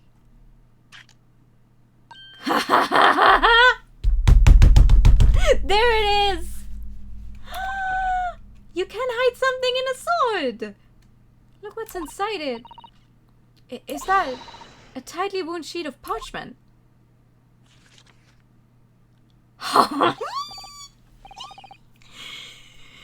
Scarlet ink! It's written in scarlet ink! I pen this, my last will and testament, in the final moments before my inevitable and willing death. This is it, isn't it? Mr. Naruto, look at the signature at the end. Clinvanzix. And the date, 10 years ago on that fateful night. So for 10 years, it's been silently concealed inside Karuma and nobody knew. The last will and testament of Lord Clinvanzix. Wait. Oh my goodness. Look at this. This is unbelievable.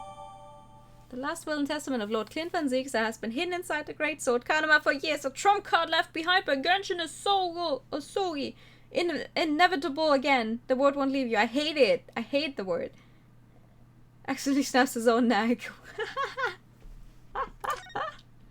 Yeah.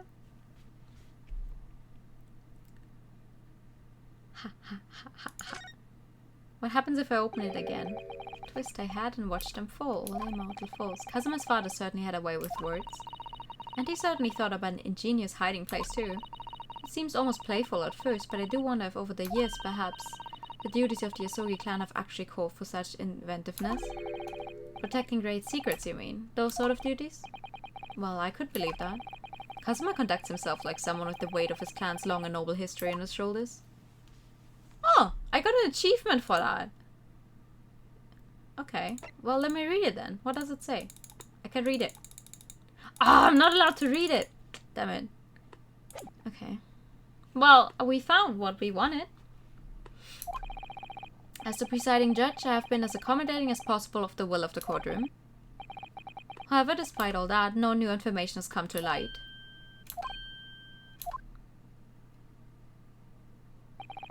In pursuit of justice, Lord Clinvanzix tragically lost all sense of morality. When he murdered his former mentor, clearly he was already devoid of his normal faculties. How dare you? I refuse to believe that of my brother. Too much time has passed. We cannot ever hope to know more than we do now. Especially since the alleged will that he penned in his final moments appears to have been lost forever. Or has it? Lord Strongheart, you appear to be in something of a hurry to wrap things up. I wonder why. We've heard you say time and time again during these proceedings that everything you did was in the interest of protecting British law and order. And I stand by that. Yes, you are quite literally standing right now.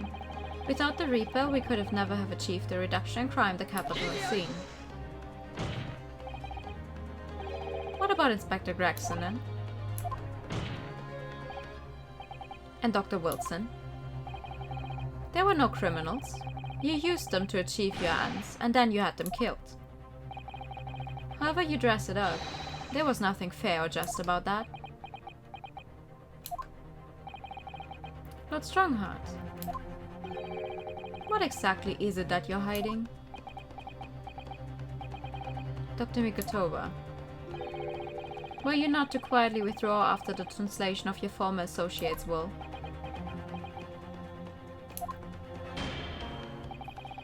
In this courtroom, no argument carries weight unless it is supported by evidence. And it would seem that the defense has no more evidence to present. Oh, are you sure? In which case, I hereby order all discourse from these proceedings to be struck from the record.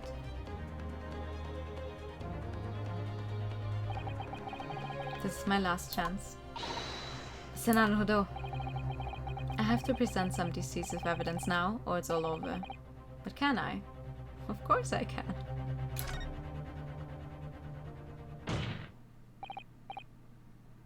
Wait, my lord. As it happens, the defense does have evidence to present. What? Don't be absurd. There's nothing of relevance remaining from the time. It's high time that you realize something, my lord. This gentleman has an uncanny habit of producing evidence at the final hour that had escaped everyone else's attention. Nonsense. What is it, Ryunosuke? What do you have? It's like you talk to a dog, so, oh, what you got there? What do you have there? Stop eating now, what do you have there? Truth time! Yes! I dare say. The final decisive piece of evidence that will reveal the whole truth about this rotten tale. How can you... You had it the entire time. It's a good thing you didn't take that sword to your alleged death when you died on that ship. Otherwise, I'm not sure if that piece of paper would have survived the entire time. Presents armband. Yeah! Decisive. Well, it would appear that there's no escaping it now, my lord. I want to break that horn off so bad. Let it be so then. Present whatever you think you have that can settle this decade-old enigma, if you're capable.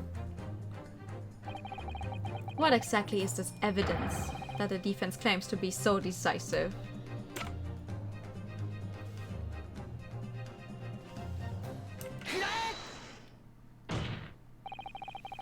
There's a single piece of evidence that can clarify what really happened 10 years ago. The last will and testament of Lord Clinvanzix. A wonderfully astute observation, I'm sure. But in case it had escaped your notice, that document was lost long ago. That's right, it was. Only... I have it right here. Discovered just moments ago.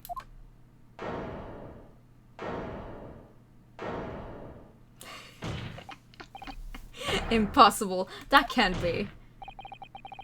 Everything that's happened comes back to this will.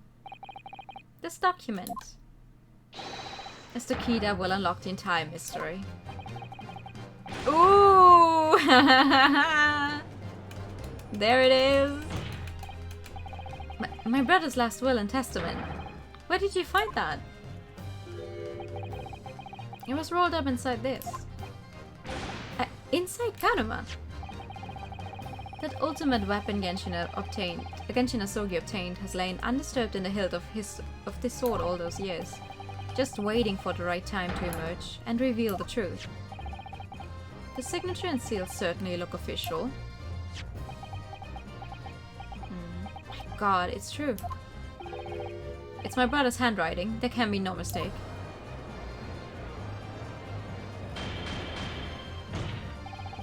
I forbid the contents of the document from being read out. Do you hear me? I strictly forbid it. Fuck you. You can't tell me nothing. You can't do that, my lord. This document could explain everything. That document could literally destroy the meaning of justice in this country. I demand that you hand it to me at once. Absolutely not. Why? What are you trying to hide? Could it be that you already know what's written on this page? What are you implying? Court is adjourned with immediate effect. Clear the courtroom. You can't do that. Do that, my lord. And you suffer fatal blows, Lord Chief Justice. I beg your pardon. Okay, it's getting old. Then back. Forcibly ending a trial without good reason. And not any trial, a closed trial by order of Her Majesty the Queen. To defy the monarch's will is treason.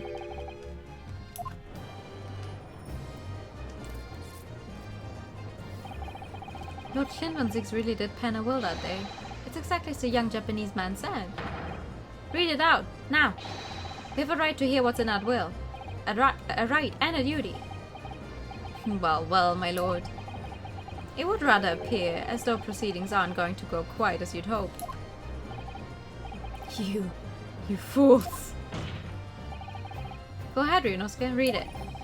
The prosecution gives us full support. Very well then. No, for God's sake. No! Yes!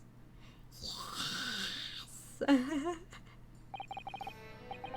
I pen this, my last will and testament, in the final moments before my inevitable and willing death. The hour is 11 PM, and I sit at my writing desk in my office. My good friend Asogi stands at my shoulder. He has expressed his intent to invoke the dying ritual of the duel, that I may depart this world with honor. An honor of which I am utterly undeserving. The Japanese are a truly merciful people. I, Clinvanzix, Lord of the Manor of the Vanzix estate, hereby confess to the following. I am the killer who has come to be known in society as the Professor, guilty of 4 counts of murder. I will not here disclose the corruption rife among the aristocracy, which is to me, as one of them, so apparent. However, 6 months ago, I took the life of a member of the House of Lords at the heart of the depravity. A demon who habitually sacrificed the common man to further his own interest, abusing his position of power. The law is impotent against such vile avarice. Only a fellow demon can rid society of this menace. The demon was my quarry, upon whom I willingly set my great hound. But though I am a hunter of some experience, I am a poor felon, it seems. My guilt was at once recognized by another, and I became subject to his extortion. He held over me the threat of exposing my wicked crime to my beloved wife and brother. Under that threat, I have done this man's bidding for months now, killing those he demanded I kill. As I watched my former mentor perish before my eyes at the jaws of the hound I commanded, I realized that I had lost the last shred of decency within me and sunk to the level of wild beast. There's no path back to the light. Be it I or my dear friend Asogi who dies this night, I am eternally damned. To my extortioner, male Strongheart, may you feel the jaws of the beast at your throat every time you swallow. Now, if that's not a confession, bro! Ooh, yes! So now we know. Yes, Clinvanzix was a murderer. But somebody was directing him and naming his victims. His extortioner, Lord Mel Strongheart. It was you. Lord Strongheart, a moment ago, you claimed that what the court has just heard could destroy justice in this country. But you weren't trying to protect justice at all. All you were trying to do was conceal the secret of your true nature and the countless lives you sacrificed up till now.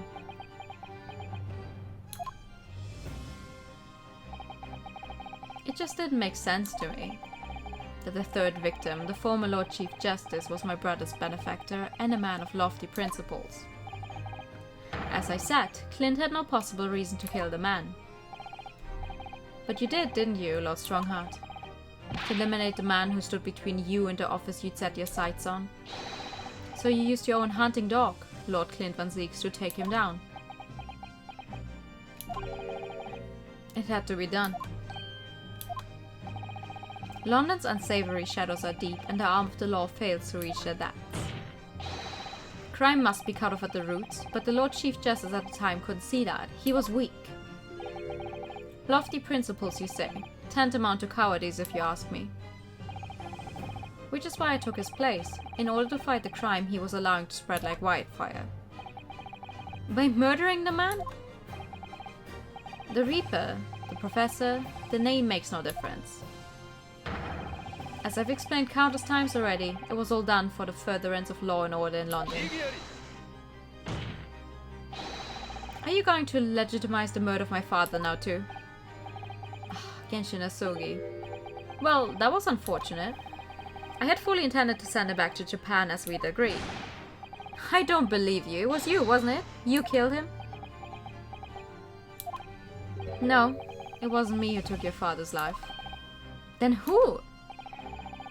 On the night following his mock execution, I went to Logate Cemetery at 3 in the morning with Jigoku. Just Jigoku? There had to be a collaborator on the Japanese side to manage Asogi's treatment after his repatriation. Jigoku had fierce ambition. It made him easy to manipulate. 10 years ago, after he stood trial for the destruction of the witness stand, I had words with him. When I told him the position of Minister of Foreign Affairs could be his, he couldn't agree fast enough. Seishiro, you fool. As you know, Asogi escaped the prison in a closed casket and was subsequently interred. We intended to dig him out of his grave before he ran out of air. But sadly, all did not go to plan.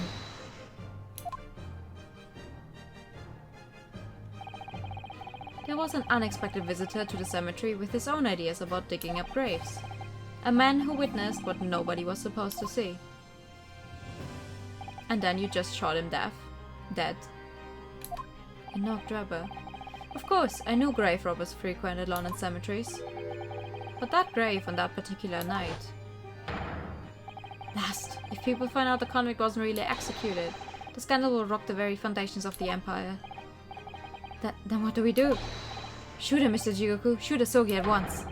He can't live now this has happened. He has to go. What are you talking about? You had an agreement. You promised him he could return to Japan. Everything has changed now. If the truth got out because of this, both of us would be finished forever. Come on, Jigoku, do it. Pull the trigger. Shoot! Are you kidding me? That's why he died?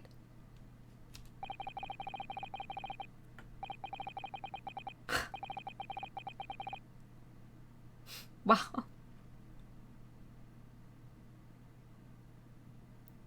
I'm missing the English word, but like...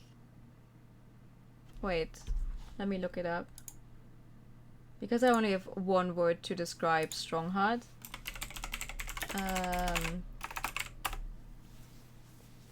Pathetic. Yeah, pathetic. That's a good word. Can't even kill him yourself, do you? Can you? Jigoku shot Asogi from the shadows. The grave robber was so close the blood sprayed over his coat. He fled as fast as his legs would carry him. Then Jigoku and I put Asogi's body back in the grave from which he just emerged. When I later learned of the waxwork modeler's presence at the scene as well, I made her swear to 2 things. Never to remove the professor's mask, and never to speak of the events of that night. And with that, the secret was buried along with Asogi's corpse.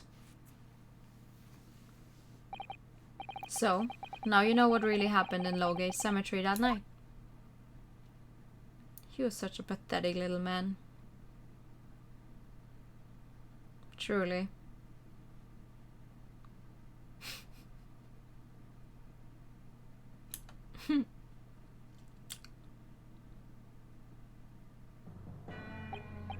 I mean, he's a very good written villain, that's for sure, but what a pathetic little man. It was Jigoku, your Japanese acquaintance, who killed Asogi in the end, you see. He claimed to be the man's friend, but when push came to shove, he pulled the trigger. Just before Mr. Jigoku left the courtroom earlier, he said that the assassin exchange proposals was a demand from his British counterpart, not a request. So you cursed him too, using what happened in the graveyard. By that time, Jigoku was the Minister of Foreign Affairs negotiating international treaties with Britain. You can imagine what would have happened if it came to light he'd murdered a compatriot 10 years earlier. He would have lost everything. I merely reminded him of that. Surprising thing is he's never physically murdered anyone, just using others to do it for him. That's exactly why I say he's such a pathetic man. You just use others for your own goals.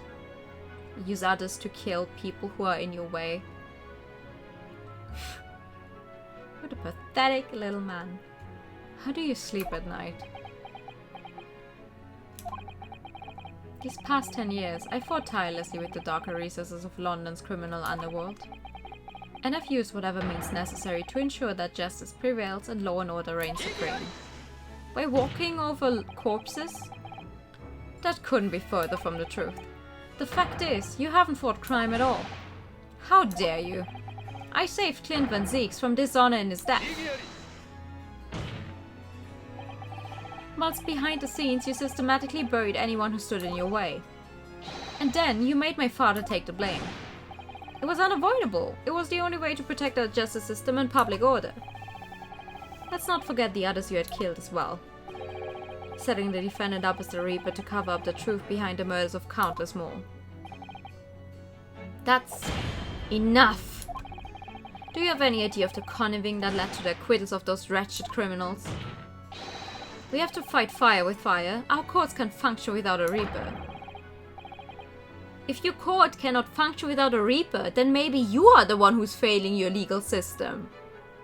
Can't you see all I've done for this country? This has been my struggle. You've done nothing.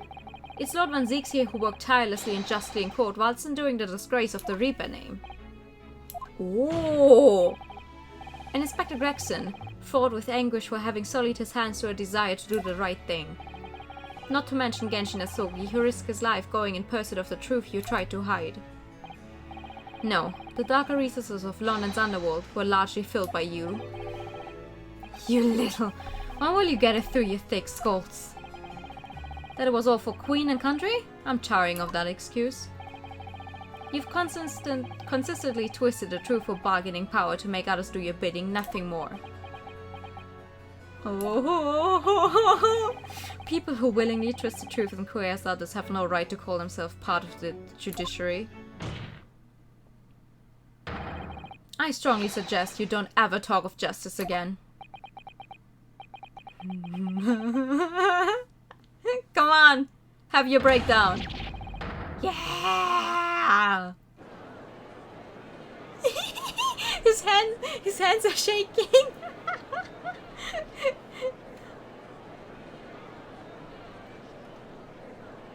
So what now?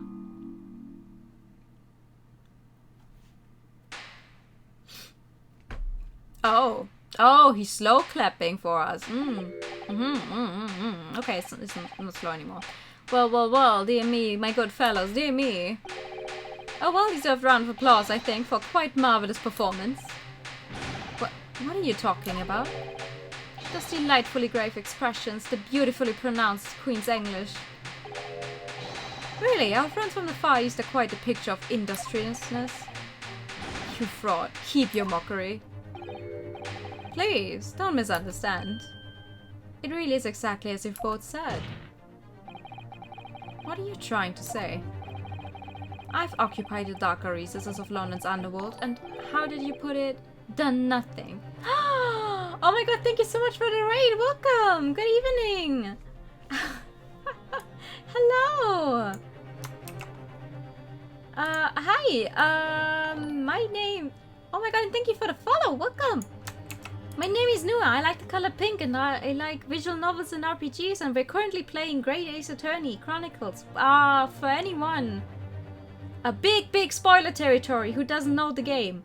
We are quite literally in the very last part of the game. But hello, good evening. Hello, thank you so much for the follow. A Pikachu for the Raiders, of course. Pikachu. Pika. Pikachu. Thank you so much. Let me give you a shout out as well. You were playing The Forest. Okay, I have no clue what that is, but I hope you had fun. But yeah, big spoiler warning for anyone who plans on playing this game, who's right now here. This is the very last part of the game, so be careful. Thank you for sharing. No worries at all. You had fun. That's great. That's great. Thank you so much for the raid as well. But yeah. Anyone who doesn't want to get spoiled even more than the just is, please. I'm very thankful for if you stay, but I don't want you to accidentally get spoiled on this.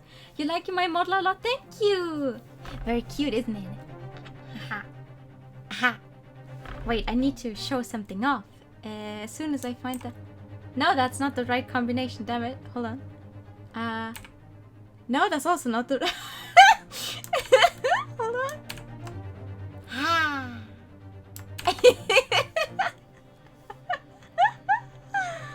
Thank you.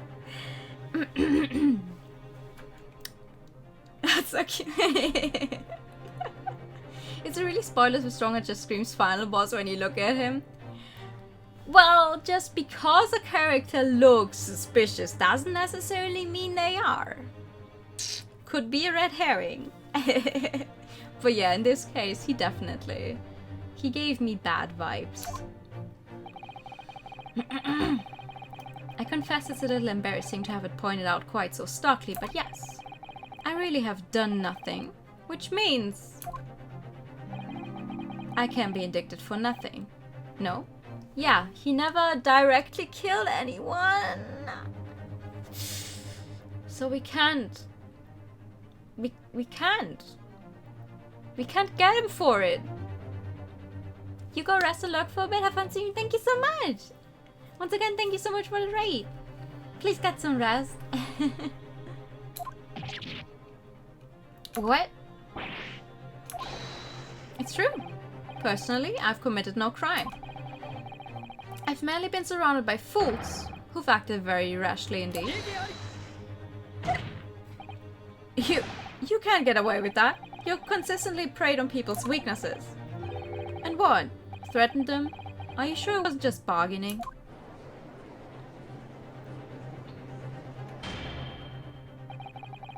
I would like to address all the good lords, ladies, and gentlemen of the judiciary here present. I do not understand why there's a difference between... Well, you say lords, ladies, and then gentlemen?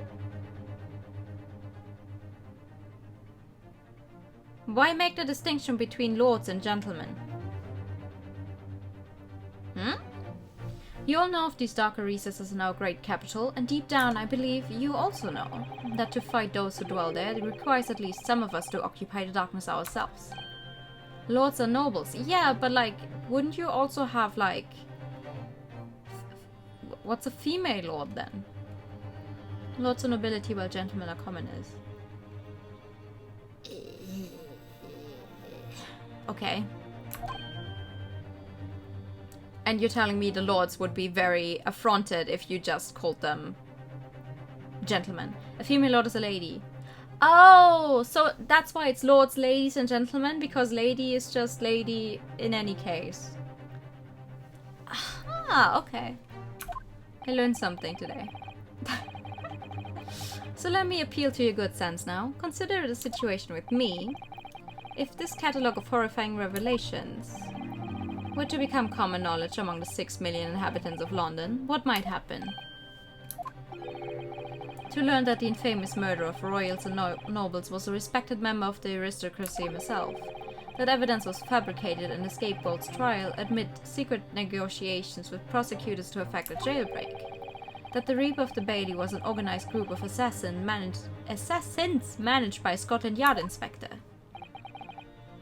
And finally, that it was all masterminded by the Lord Chief Justice himself. If the general public of Britain knew the truth, all faith in the police and the prosecutor's office would be completely lost, without doubt. Public order in the capital would completely break down. We'd be cast back to the lawless days of the last century. Precisely, as it was 100 years ago, when 1 in 10 of the population were criminals. Think what we've accomplished since then: a public police and force, a comprehensive set of laws. And if we want to continue to protect this new era of law and order, I say again, we must at times occupy the darkness ourselves. That's an easy way to get out of it, huh? We have successfully identified and apprehended the man responsible for taking Inspector Gregson's life. That is all that was expected of this trial. All these other matters that have been discussed will be eliminated from the minutes of these proceedings in the interest of preserving law and order. And to protect Her Majesty the Queen, of course. Well, my lords, ladies and gentlemen, what say you? Fuck you. He has a point. The things Lord Stronghart has done are quite unforgivable. But on the other hand, isn't it our duty to maintain law and order in the capital? You can't deny that the threat of the Reaper over the years has done wonders for the crime rate. And by fair means or foul, that's all thanks to Lord Stronghart. Wow. They're calling for his name? Are you hearing this? This is the will of the British judiciary. He's sneaky, yeah. He knows what he's doing. For your rousing response, friends, I express my heartfelt gratitude. Therefore, in accordance with the overwhelming wishes of the court, the record shall be erased. You have to respect the man's ability to turn a situation to his favor. Lord Stronghart really is a master of manipulation. You've conclusively proven his guilt, yet still he manages to evade justice. I just don't know what we can do. Ryunosuke, it looks like the trial really is going to come to an end now. I'm almost out of options, I think. There's really only one path left open to me. There's one thing we haven't done yet. One singular fucking thing we still have. Yes, as I know only too well, the only thing that carries any weight in court is hard evidence. But Mr. Naruhodo, what evidence is there to use at this stage in a trial? I have an idea. I don't know whether anything will come of it, but if there was ever time for using this particular item we have among the evidence, it's now. It's a very nice item to have, certainly. Are you ready?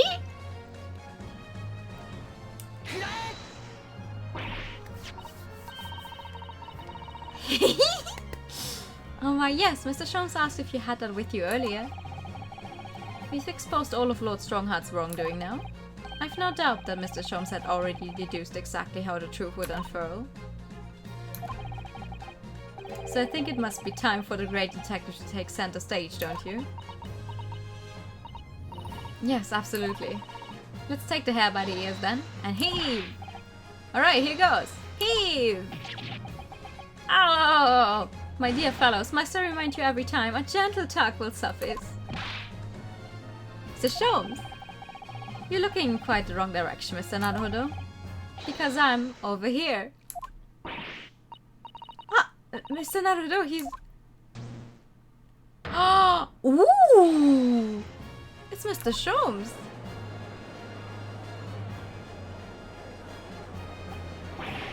I wasn't expecting you back, Sholmes. Delighted to be here again, Lord Strongheart. What is the meaning of this? By leave, seize him! Put that man in irons! This is a close court. You've been warned once already, man. Ha ha ha ha ha! You gotta get a hold of him, my lord! Oh, this is the gif I used to announce this stream! I literally just searched for Ace Attorney. I was like, that looks like a funny gif. I don't even know what it's about, but that explains why they couldn't hold him. He doesn't. I'll just go right through him. I'm afraid your efforts are wasted. You see, the great detective you see before you is composed entirely of light and shadow. An image, if you will. Mr. Naruhodo, I must congratulate you on your fine deductions. Mr. Sholmes, what on earth is... Are you familiar, I wonder, with the invention known as the telephone? Well, yes, I hear that some public telephones have been installed recently in Tokyo. The sound of the speaker's voice is converted to an electrical signal and transmitted instantly to another place. Quite. Sounds are transmitted, so could not images keep them company, I mused. Iris and I did some modest experimentation to develop such a device specifically for this very day. Modest experimentation, Mr. Sholmes. What a modest description! And somewhat incidentally, I thought we might just as well transmit an entire scene. Somewhat incidentally, Mr. Sholmes. Now you're just being immodest. Thank you so much for the follow! Welcome! Do you mean to say you're not actually here, Sholmes? I knew my trusty partner would have no trouble grasping the concept. Except he's grasping the stand to steady himself after your shock arrival. Poor father. I would have hoped he might have been forewarned, being the great detective's great partner. Leave my courtroom at once. Get out, or I swear to you. Dear me, you on the other hand, Lord Strongheart, appear to have a very poor grasp of the situation. Allow me to reiterate, I'm not here. Which would, I hope, lead naturally to one asking, where exactly are you? The very question I was awaiting. I'm at present enjoying the air in a rather splendid garden. A garden? Not just any garden, you understand? A garden at Buckingham Palace. No way! What? You can't be. Buckingham Palace. And the postage. Oh my god, and the raid! Thank you so much! Well, hi, Leary! Thank you so much for the raid! Oh, wait! Another. The Pikachu for the raid. Of course, hold on. I'm not that fast! Pikachu. Pika. Pikachu. Welcome, Raiders! Thank you so much! Hi, my name is Noor. I like the color pink and I like visual novels and RPGs. And we're currently playing Great Ace Attorney Chronicles. Also, for anyone who plans on playing this game, we're quite literally at the finale of the game. This is the end. The end. So please, if you care for spoilers, if you want to play this game, be very careful. Be very careful. I'm thankful that you're here, but this is the greatest spoiler territory for this game. You can't imagine. And thank you so much for the follow. And Pika Pika, you say, yes, Pika Pika, I say. You will very carefully avert my eyes and look. You were alive and I was so excited. Finally! Finally I can give back. Wait, what were you playing? Journey. Journey. I feel like I should know that. I feel like I should know that, but it doesn't actually ring any bells. But thank you so much for the raid! Yay! But yeah, this is like the end of the game. So everyone who still plans on playing this game, I will give you a few more seconds to take care because I'm going to continue. Journey's a very nice game. Can recommend it. Oh, it's a lovely game, lovely experience. Okay, I have to look into that then. I mean, I have enough games I still have to play, but still, I always... new games, yes. Yes, take care. Thank you so much. Oh, man. Okay. I accidentally tapped out of the game. That's not what I wanted to do. And a hi time. Thank you. Thank you so much.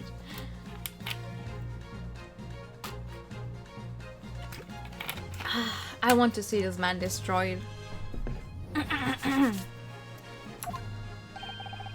What's Buckingham Palace, Mr. Soto? I've never heard of it. Do you ever read the news, Mr. Naruhodo? Mr. Shomps? Is Iris with you here, there? Well now. Iris is currently enjoying some tea. With Her Majesty. Her Majesty? Not just any Her Majesty, you understand? Her Majesty, the Queen of the British Empire. What? What? Well, I mean, he's in Buckingham Palace. I don't think he would be allowed on the premises of the palace if the Queen would know he was coming, no? What on earth is all this about? Buckingham Palace is Her Majesty the Queen's residence in London, Mr. Naruhodo. Order in court, I demand immediate silence. Casually sharing some tea, yeah? Hello, hi! Her Majesty the Queen, you can't be... I mean, no. This is some sort of unforgivably distasteful trickery by a third-rate detective, that's all. Unforgivably distasteful trickery. What an apt description. A close court session attended by elite members of the judiciary is a rare event. I presumed that Her Majesty would be more than a little curious about the proceedings. So, I decided to show her. Everything, from start to finish. Huh? You showed her? Indeed. By dint of the Herlock Sholmes remote cinematograph. You meddling... This is some kind of nightmare. Just as I appear to be standing before you, regaling you with talk of my latest invention. No doubt you've inferred that the reverse is also true. You don't mean... Her Majesty has seen and heard every moment of the proceedings. I assumed there would be no objection. After all, every trial in this country is conducted under the auspices of Her Majesty, yes, you know. You...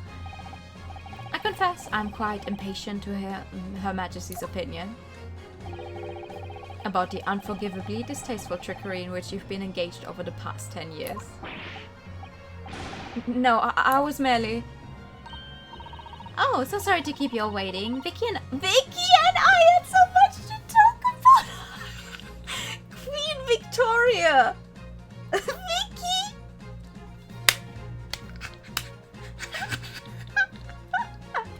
Live streaming holographs a bit too soon for those inventions, don't you think? Psst.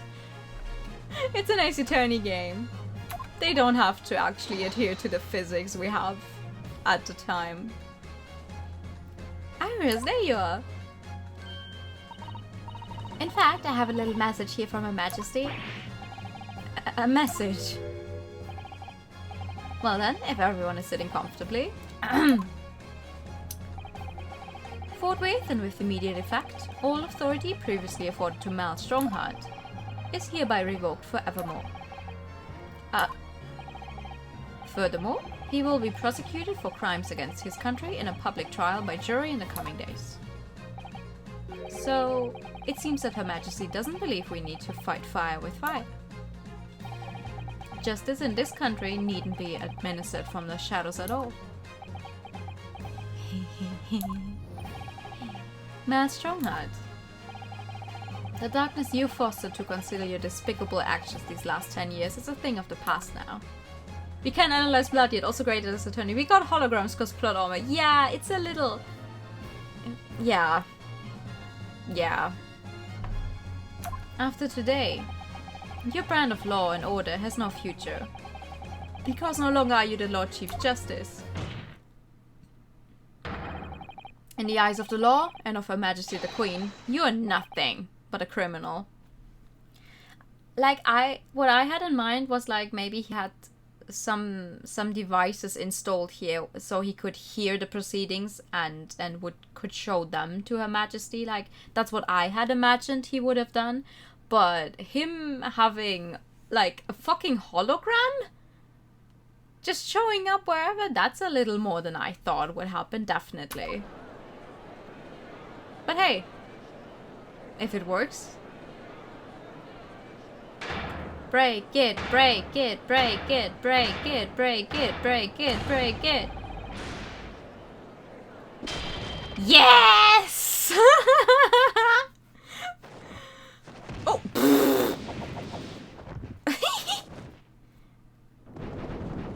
Dun dun dun dun dun dun dun dun dun dun. Ooh! Oh!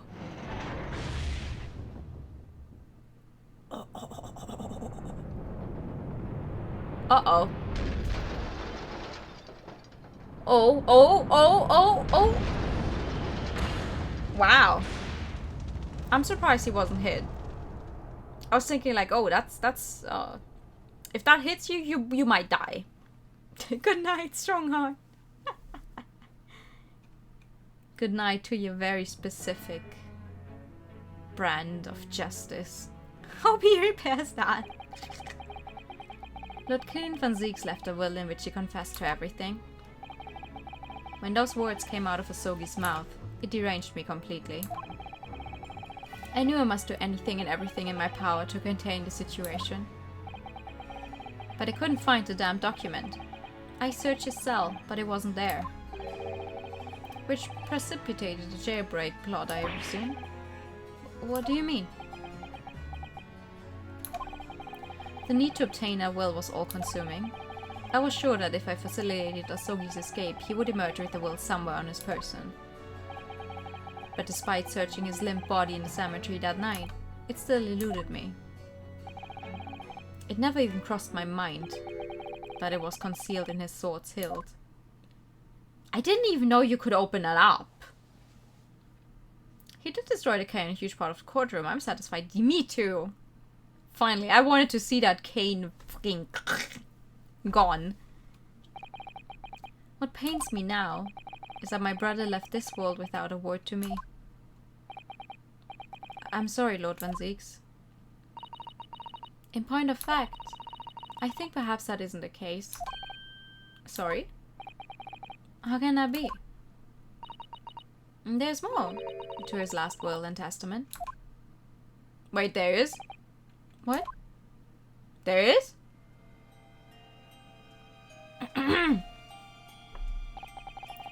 As I confront the prospect of my demise, I feel bitter regret for my younger brother.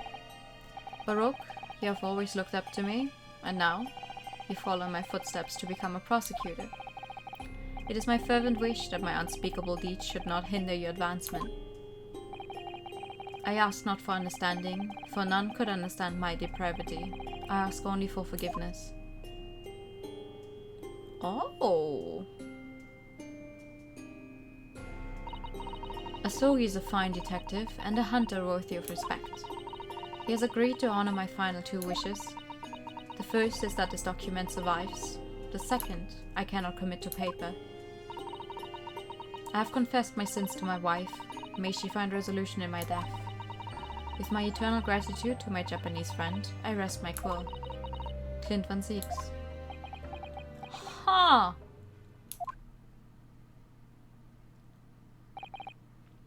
Clint. Oh, that's harsh. He confessed it to his wife, huh? That must be a very painful truth to know for her as well. We don't know the wife. As a character, she doesn't show up. Man, Strongheart. You colluded with Seishi Rajigoku in a criminal plot so immense it spanned the oceans. And you cold-heartedly murdered all those who knew the truth about what happened 10 years ago. But why did you set about that now, a whole decade later?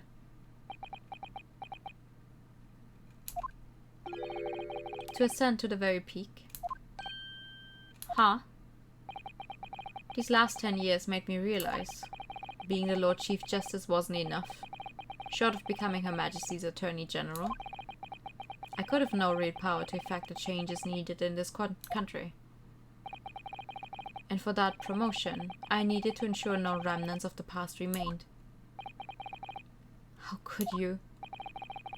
I like everything to run smoothly in the exact manner that I prescribe, like a well-oiled machine. And I was just a step away. And for your ambition to succeed, did you even bother to count the number of brilliant people you had killed?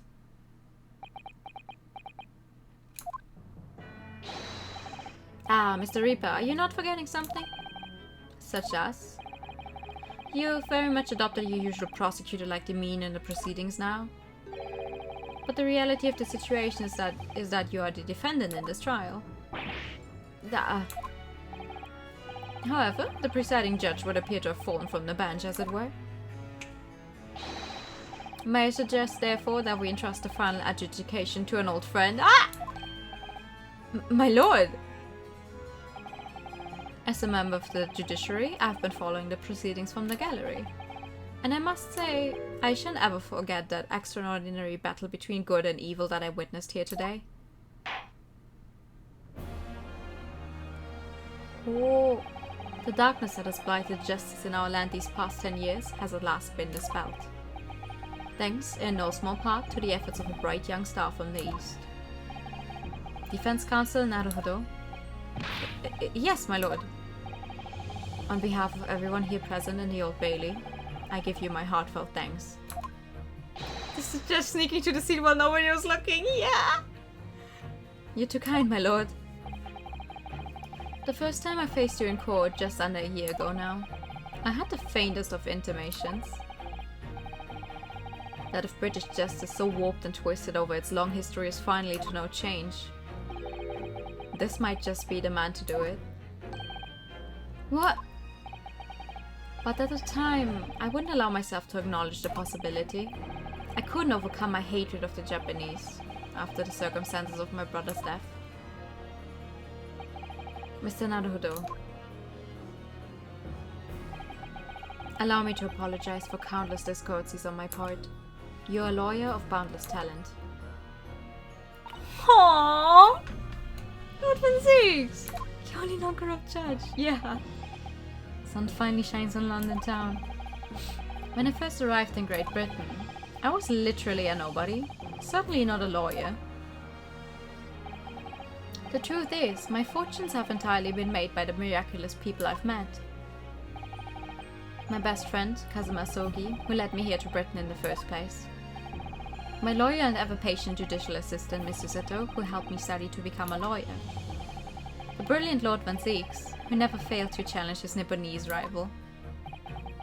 And not to mention, the exceptional master of logic and reasoning, who showed me the true art of deduction, Mr. Sholmes. Saving the best for last, Mr. Naruhodo. What a relief. I'm well aware that without all these people's help and support, I wouldn't be where I am today. The truth is, a guiding light that always leads to happiness. I've lived by the principle for a long time now, but actually, it's not true. The truth can also cause great pain, sometimes even leave people on the brink of despair. And for that reason, there are those who feel the need to hide the truth, who do it instinctively even. But as soon as we allow our eyes to settle on something other than the truth, the darkness takes hold. And from there it grows until eventually it makes us blind to the guiding light of the truth altogether. Was there 31st trials along? So that's why it's my belief that we must all resolve never to avert our eyes from what is just and true.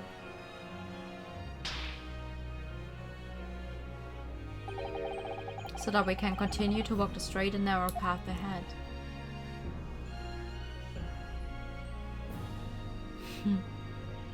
That's a very sweet thing to say.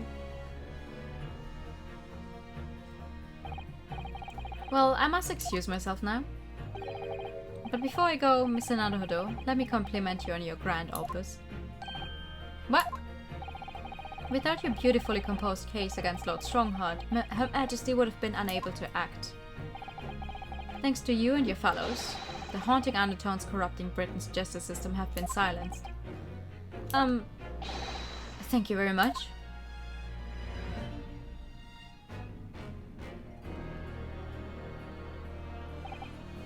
So, until our paths cross again somewhere. Well then, it would appear that this long trial has finally come to an end. My apologies for any anxiety caused, my lord. I'm quite sure we shall meet again here in the courtroom before long, Prosecutor Clinvanzix.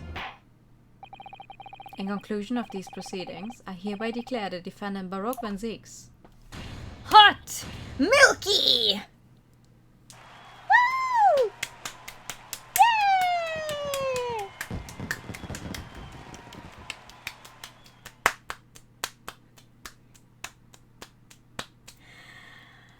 Oh my god. That is all. Court is adjourned. Bush. Yay!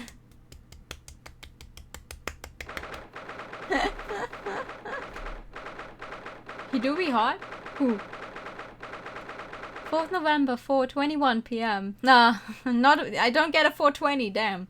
The Old Bailey, defendant's antechamber. Vanzix, yes, that's very true. It really is all over. But did I sacrifice too much? Mr. Naruhodo, I really must congratulate you. It was a truly, truly splendid performance. Honestly, I couldn't be happier for you. Oh, thank you very much. But I really couldn't have done it without you at my side through it all, Miss Susato. Oh. Why is she so surprised? Your kind words mean so much to me. It really was a very splendid show, that, Naruhodo. I'd have thought you'd be smiling from ear to ear, but you look rather glum. Well, of course I'm delighted about the verdict, but in exposing the truth, I'm afraid I've caused my client a great deal of pain. I'm really not sure that's what a lawyer ought to be doing. Oh well, in that case, I'm quite sure that when you see Lord Vanzix's smiling face, everything will seem much better.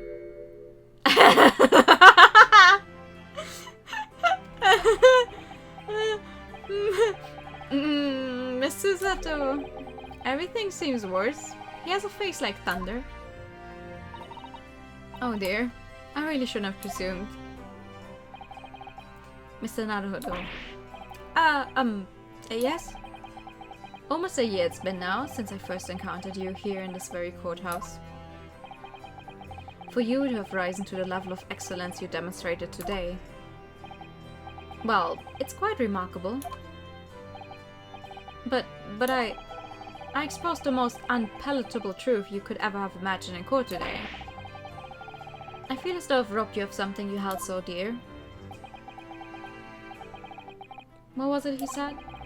To fight those who dwell in the darkness requires at least some of us to occupy the darkness ourselves. But that was just a feeble excuse of a coward.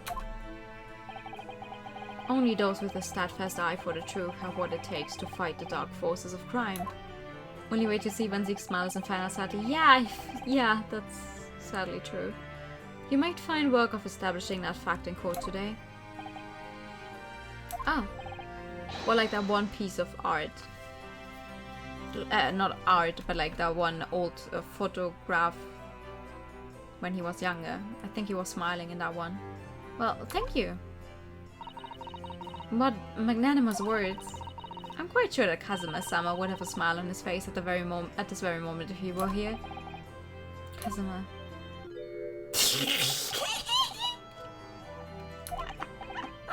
You look even worse than the other guy. Mr. Sato. There's another face like thunder here. Oh my, and he really was here. His smile and optimism gone. Lord Vanzix. Allow me to congratulate you on your acquittal. Congratulate me? Or curse me? You failed to bring down the Reaper. I owe you an apology. No, it is I who should apologize. Your father, Genshin, if I had been stronger, then perhaps... I made an unforgivable error of judgment. I can offer no excuse. And I can offer no forgiveness. That's sad. I suppose you fought for justice and the truth. For that at least I can't withhold respect. Your words mean more to me than you could know. I will hold them dear. Kazuma-sama. I must say, there's one thing that's still bothering me. What's that? The will that Lord Clinvanzix wrote before his duel with my father. What about it? Asogi is a fine detective and a hunter worthy of respect. He has agreed to honor my final 2 wishes. The first is that this document survives. The second, I cannot commit to paper. Wait! You know what we still don't know? Is he Iris's father or not? I have confessed my sins to my wife. May she find resolution in my death. With my eternal gratitude to my Japanese friend, I rest my quill. Clinvanzix. Who is Iris's father? We still don't know that. This game cannot end before I know who Iris's father is. What can the second of his final wishes have been? Did your father agree to honor, you mean? I think perhaps I might be able to shed some light on that. Shomes is her dad now. Sure, yeah, now, but like... What? Father? It was 10 years ago, as you know. The day before the execution was scheduled. I went to the prison to say my farewells to Genshin.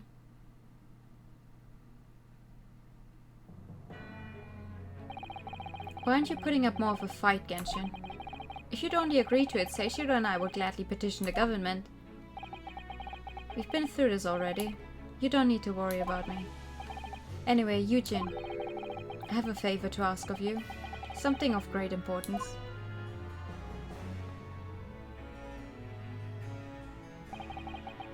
You're one of my greatest friends, Genshin. Whatever it is, consider it done. I'm going to tell you an address. I need you to go there at once, in secret, and telling no one. You should find a lady of the gentry in hiding there. A lady of the gentry? She's not in a good way, and she's with child. The birth is imminent. As a medical man, I'd like you to attend to her. Please, you're her only hope. By any chance, is the child yours, Genshin? Don't be daft.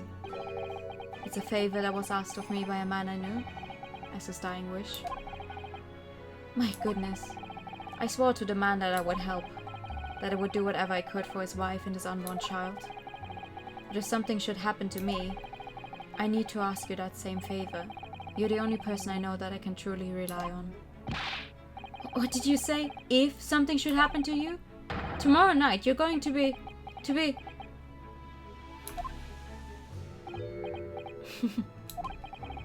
You never know though, do you? What life will bring. Alright then. Tell me the address. I'll head there at once. With Seishiro and... No. Not with him. Pardon?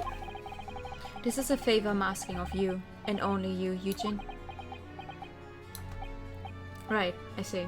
Very well then.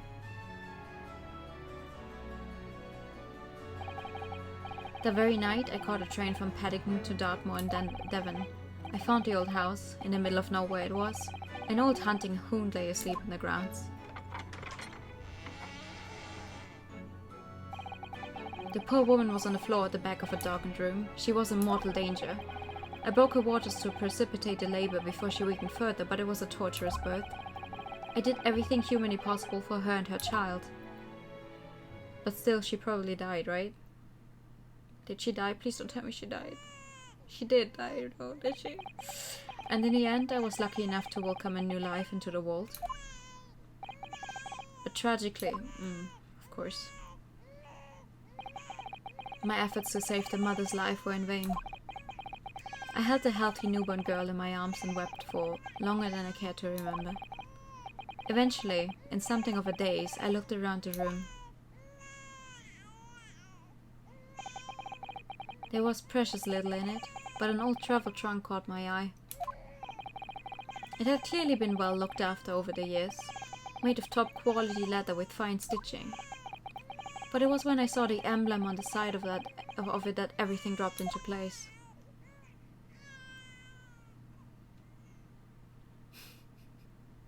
B for Baskerville. Baskerville? You mean the woman was the wife of Lord Clinvanzix? That's right. The new one was his daughter. But that makes no sense. Why on earth wouldn't Clint have entrusted her child to my care in that case? I was completely unaware that he even had a daughter. I suppose he didn't really have any choice. What? Well, your brother said that he confessed everything to his wife, so she must have been beside herself with worry for her child. If the true identity of the professor were ever to be made public, the girl would be forever branded as the daughter of the infamous mass murderer. Ah. So the only solution was to distance the young girl from the Vanzix family as much as possible. I don't believe it. I imagine that in his final hour, Lord Clinvanzix made the obvious choice. He would have thought to himself, this Japanese man here is someone I can trust.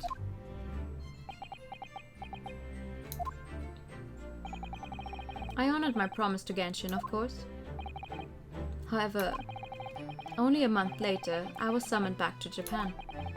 And without disclosing the parentage of the child, I couldn't obtain permission to take her with me. How awful. I was completely at a loss. In the end, I had to ask my great friend. I asked him if he would be a father to her. That being Mr. Sholmes, I presume. Yes. He took one look into my eyes and agreed to it on the spot. Mr. Sholmes, he has a heart of gold. Really, all it can be said that I did for the child was to give her a name. Oh? When I come to Britain, I was trying to escape from the grief of losing my darling wife. So it was her name that I gave the little girl. Your wife's name, Professor Mikotoba. In other words, the name of my mother. Ayame Mikotoba. Oh!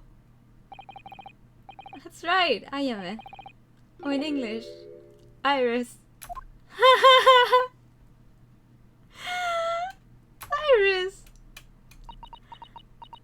Niece of the careless prosecutor casually eats extra bottles of I had no idea.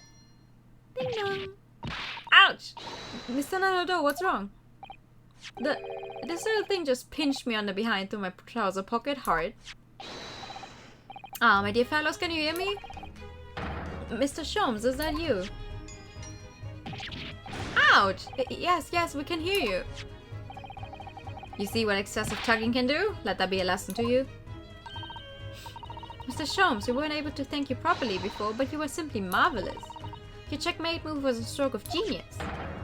Indeed it was, wasn't it? I surpassed myself, I feel. It had become apparent to me that to stop the Lord Chief injustice would require such measures. Bruno, Susie! Oh, Iris! Oh my fucking god! I'm so pleased! What a wonderful outcome! Her Majesty Queen Vicky said she thought my special blend was delicious. Oh, I'm sure she did. After all, no one brews a more delicious tea than you do, Iris. Let's have a party to celebrate. And Mr. Reaper, you simply must come too. What? I'm afraid I couldn't. The Reaper of the Bailey, flustered by a 10-year-old girl. Again. No, really? Oh, pooh. But I give you my word that I shall present myself at your residence in the near future to express my gratitude. How lovely. You've promised now, I won't let you forget. Bye for now then. Alright, Iris, thank you for all your help earlier. Ah, that was nothing. Just come back home soon. Ouch! One final pinch goodbye, was it? Do we get one last Sousa to take down? Oh, he's smiling now! Well, I think I ought to be leaving. Lord Vanzix, would you care to accompany me? Certainly. Wait, where are you guys going? Mr. Nanodo, allow me once again to express my deep gratitude to you. I believe you saved my life.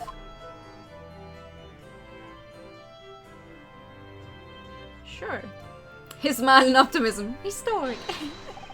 Wait, Lord Vanzix. Yes? What are you intending to do now?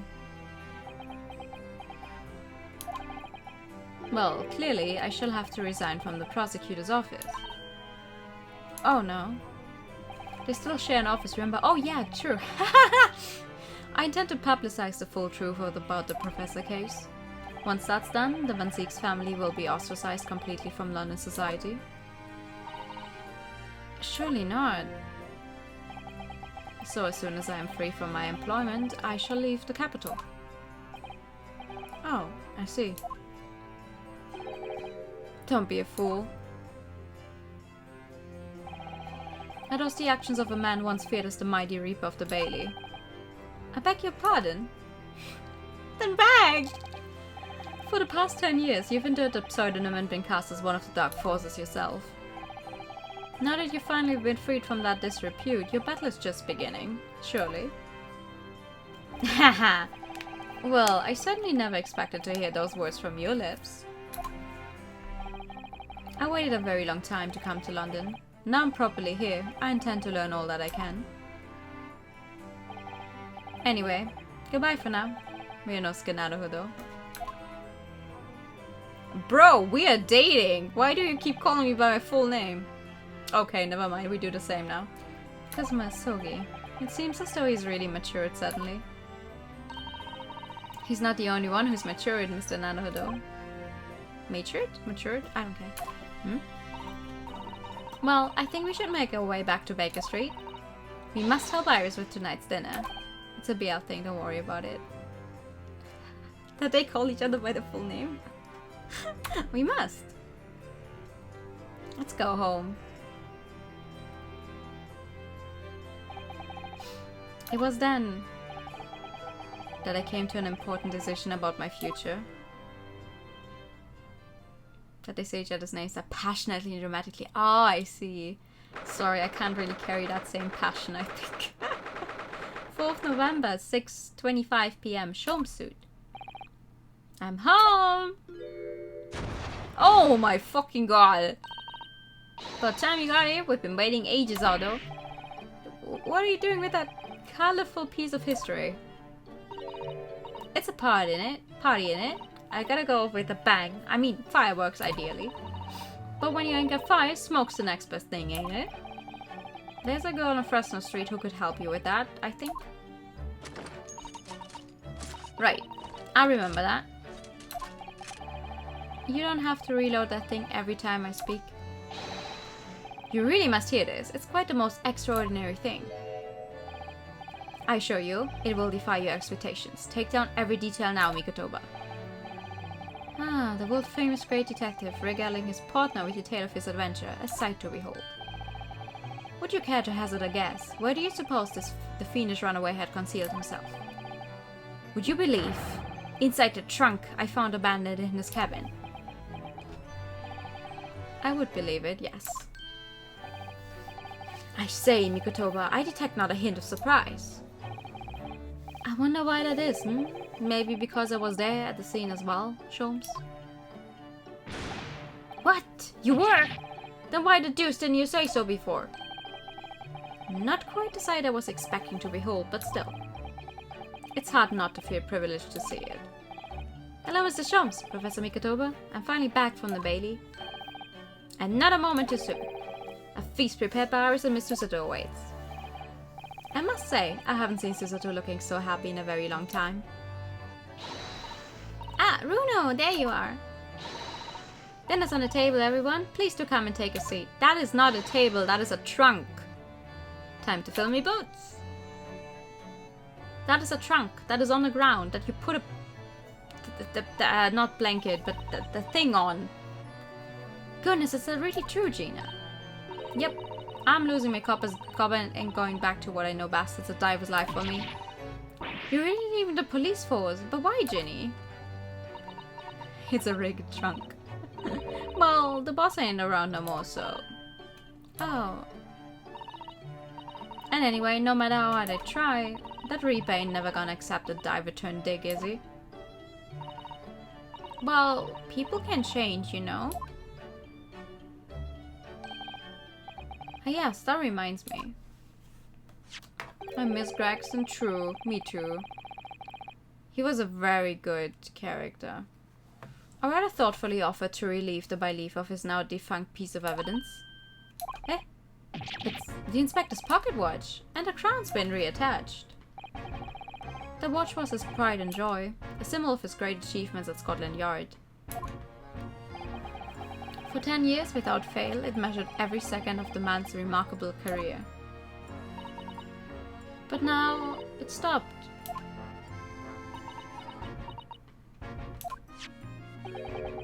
Someone needs to keep the memory of Inspector Gregson's career alive. By taking on the great responsibility of winding that watch every single day again. Yes, someone with an equally fierce detective spirit.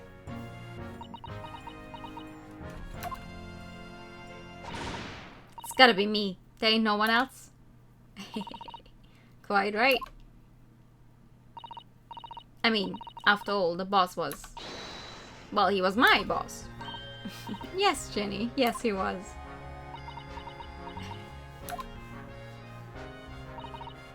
Oh yeah, and I made you a promise and all, didn't I, Iris?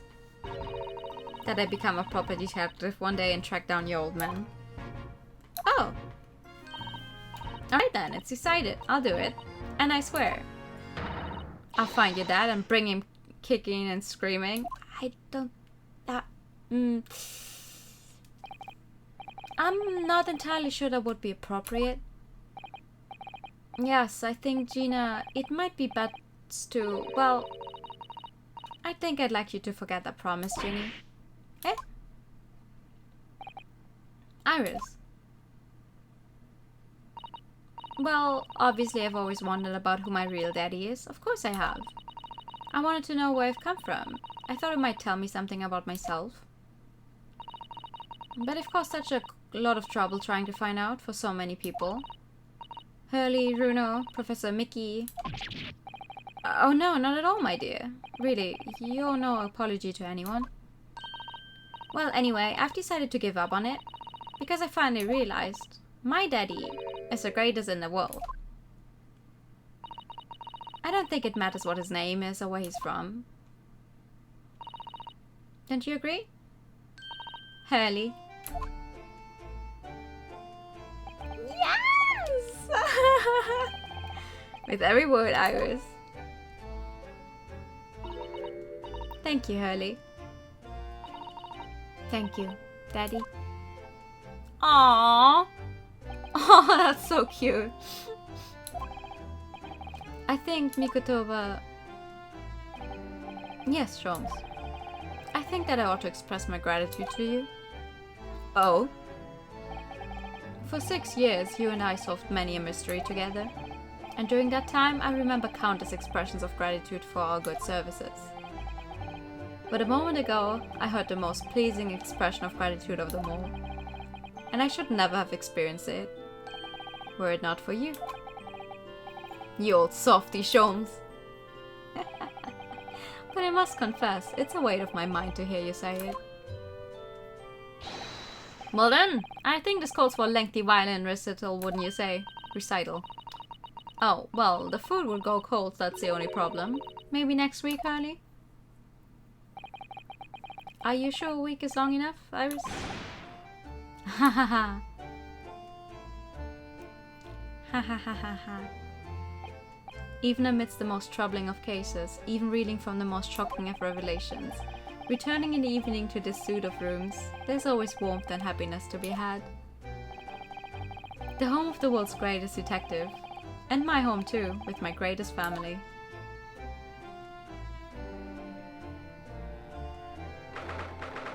Of November, 9:37 p.m. Naruhodo's Legal Consultancy.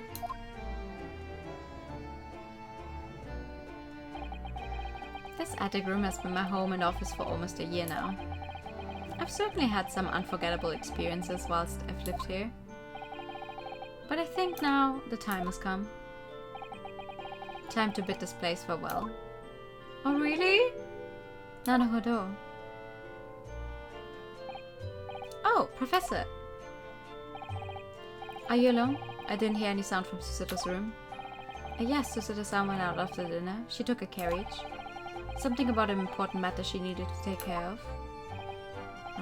I see. I wanted to thank you for what you did earlier. Oh? With Iris, I mean. When the subject of her father came up. Lord Clinvanzix. I made up my mind many years ago to never to tell her who her real father was. It all was agreed with Genshin after all. Lord Clinvanzix's final wishes before he died, you mean? Yes, I've had to take some rather drastic steps at times to protect that secret, you know. Calling Susato back to Japan 6 months ago, for example. That's why? When I read Soseki-san's report about his final days in London, my heart nearly stopped. He'd stumbled across the crux of that terrible case, the dog's collar. Ah, the dog collar. Right. The description of the Baskerville insignia left me in no doubt. Baskerville. If you decided to investigate that insignia, sooner or later you'd have made the connection to the Vanzix. And to make matters worse, Susato-san knew of the unpublished story as well. The story that Iris had written based on my notes from the time. Yes, the Hound of the Baskervilles. Exactly. It was a work of fiction, but based on the grim reality of a huge beast of a dog being used as a murder weapon. A dog with the Baskerville family emblem around its neck. Armed with those two clues, I feared you and Susato might arrive at the truth. So I invented that story about having collapsed to justify her leaving London and returning to Japan at once. All in aid of halting any investigations you and she might have been contemplating. I see. Something I've never understood is why Susato-san came across a manuscript in Japan, though. You know, Iris is the Hound of the Baskerville story, I mean. Sholmes sent it to me. That was before Susato left Japan. He was very troubled about what should be done about it, you see. I read it and carelessly left it on my desk. Which is where Susato came across it, of course. Ah. It was the only case Sholmes and I ever pursued that I didn't record in meticulous detail. I was stunned when I discovered that young Iris had pieced together so much of it from my poetry notes. Sholmes and I discussed the matter and decided that we couldn't allow the story's publication. At that point, I returned the manuscript by post to Sholmes for safekeeping. So you did all that to stop Iris from finding out the truth about her father? That's right, because Sholmes had told me how astute she'd become. However, having witnessed events in court today, I must say my opinion has somewhat shifted. Oh? I think at some point in the future, the time will come for Iris to know the truth. And when it does, well, I believe it will be for the best. I think so too. Actually, Professor, I wanted to talk to you about something too. Judging from that expression, I'd say you've come to a decision, have you? Yes, I have. I will be returning with you to Japan. Are you quite sure? I'm really only here as a substitute for Kazuma. But he's here in Britain now, as originally intended. Locum student Naruhodo doesn't really have a right to stay, I think. I see. Looking back now, when I first arrived here in February...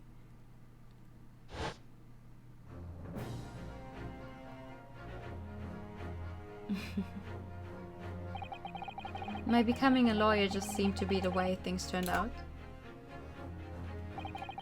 With Kazuma, Susato-san and Mr. Sholmes all gently pushing me in that direction.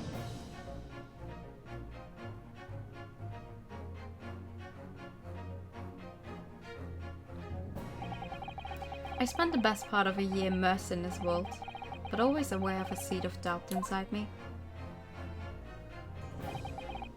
Until today. Standing in that courtroom earlier, all doubts vanished from my mind.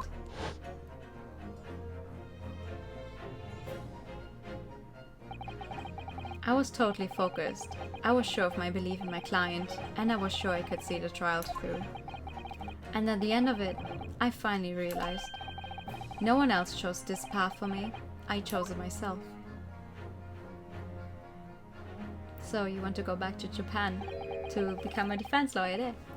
The path for a defense lawyer, eh? Yes, that's what I am now. That's what I'll be going back with you to Japan is. And that's the path I'll be following for the rest of my life. Well, it sounds like you've made quite a resolution there. I have. Very well then. I must say it's extremely welcome news. I shall make arrangements for your return first thing tomorrow, but I don't imagine we'll depart for a few days. Not with the symposium having been cancelled now. Such a shame. Never mind. I'm sure there'll be other opportunities in the future. Well then, I'll bid you good night.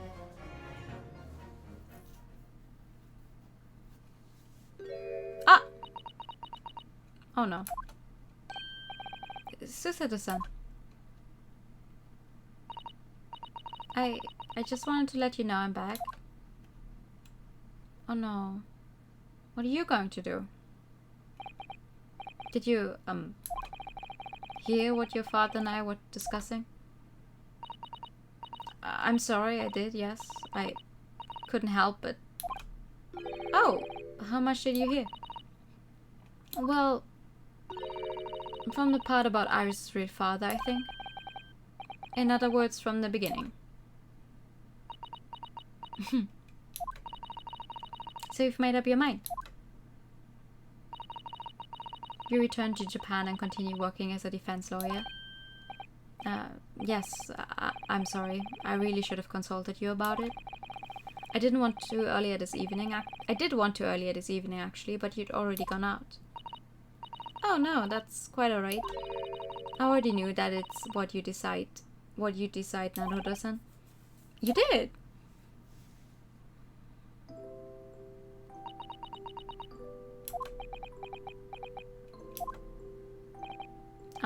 Susato-san. Yes. I suppose this means it has to be for a while soon. I suppose. You'd be a great help to Kazuma going forward. I mean, I know he's a brilliant lawyer, but he's new to the British courtroom. He'll certainly benefit greatly having a brilliant judicial assistant at his side. I'll do my very best. Aww. I wish I could say, but I just can't. I can't ask her to come with me. After all, she was always supposed to be coming to Britain as Kazuma's assistant. It's growing late. We should both try to get some sleep. I'm sure you must be exhausted after today. Oh, yes, you're right. Before I retire, let me just say one more time. You really were quite splendid in court today. So if you ask me, anyone who thinks of you as a substitute or locum should be ashamed of themselves. Susato-san. Aww. Thank you.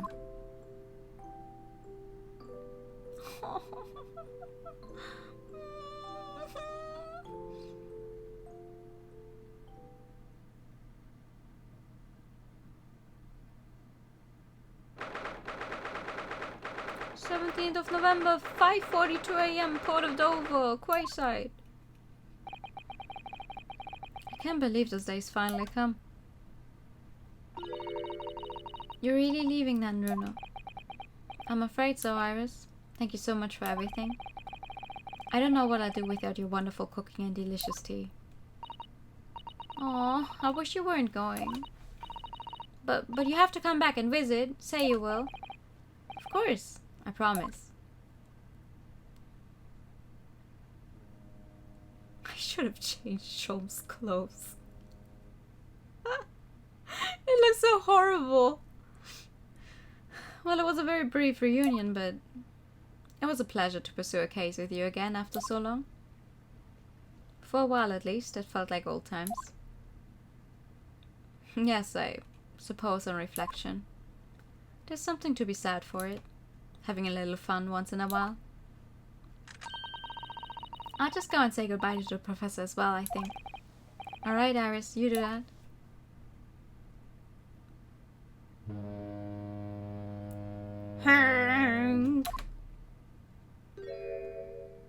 佐藤さん。 Oh, it's voiced! お荷物はすべて船室に運び込みました。 Your luggage is already on board. 旅立ちにふさわしい素晴らしい朝でございますね。 Aww. 佐藤さん、今まで本当にお世話になりました。 Aww. 麻生木によろしく伝えてくれますか。 それはご自 Why 分の don't you 口 say から that お伝え yourself? するのが良いかと存じます。 He's here, isn't he? Sorry? なるほど。 Oh, what? What?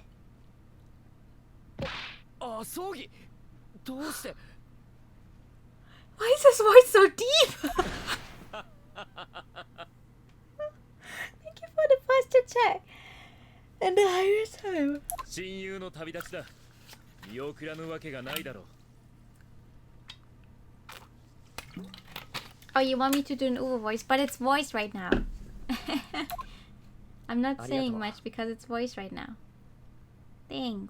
女王陛下の国でお前と大暴れするのを楽しみにしていたけど。 Tearing up the streets of Her Majesty's capital. It's just the Yuichi Nakamura voice. Ah. どうやらそいつはまだの機会だな。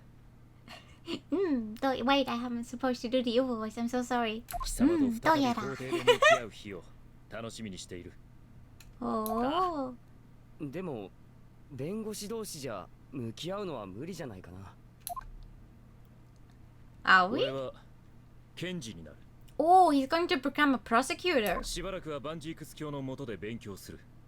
そして、 Oh. いずれは死神に被験する検事になってやるさ。 Just as formidable as the Reaper himself. Damn. そうか。 なるほど。一つ頼みがあるのだが。 Everyone has favors to ask in Ace Attorney games, but sure, hit me. Oh, you want me to keep the 今 sword? しばらくこいつを持っていてくれないか。 No. カルマ、どうして。俺は見てしまった。あの日、俺の中に住む魔物の姿を。 It's a marriage proposal. Keep my sword. For the day we meet each other again. Wahaha. あの刑事と対峙した最後の時、瞬きにも満たぬほんの刹那。俺はあの刑事に対して Yeah, you kind of tried to kill the dude. Yeah. It's a good thing you did. 救う魔物。そいつは俺の中にもいたのだ。 There's a demon inside of you. 永遠にこの胸に刻む。そしてその魔物に見入られた者たちとこれから対峙していくつもりだ。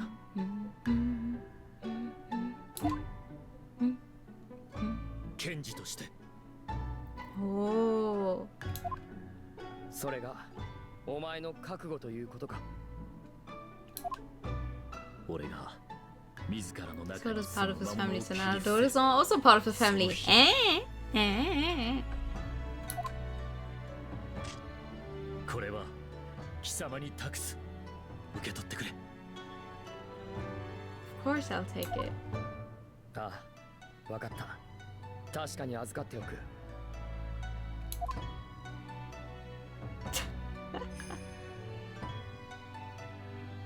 Everyone can それではその propose 日まで with rings. Not, 僕は I 僕の got 道を proposed 行 to くよ。 with a sword.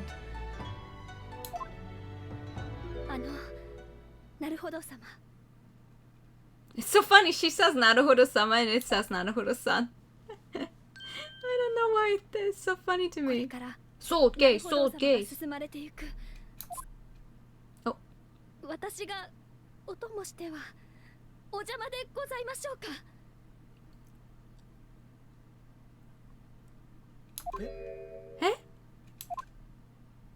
それは僕だって一緒に来てほしいです。 Aww. でも佐藤さんは思った通りだな。葬儀。本当に変わらない。お前らしいことだな。なるほど。 That's what I like about you. Aww. Wait.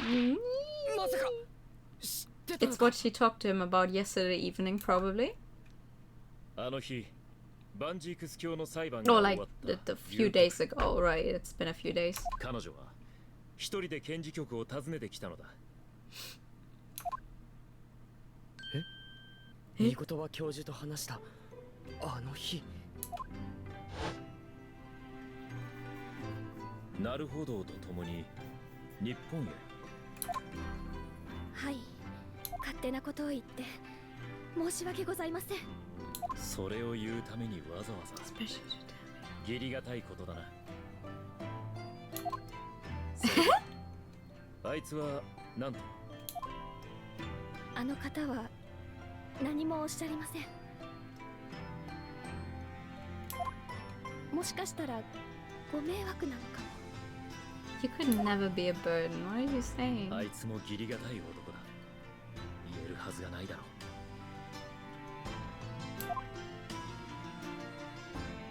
あいつのそばにいてやってほしい。これは俺からの。 Aww.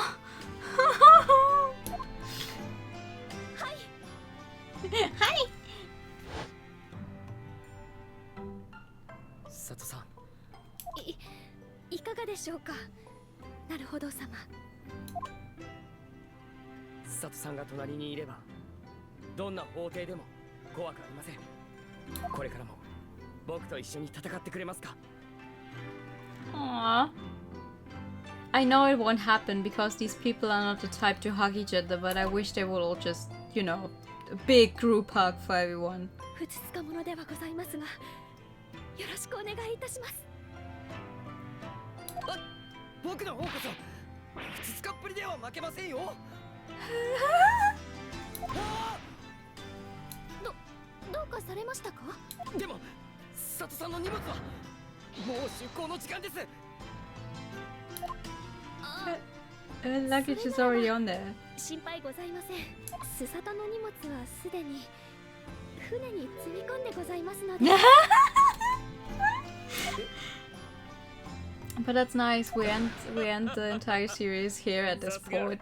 Same way, you know how we finished the first game here as well.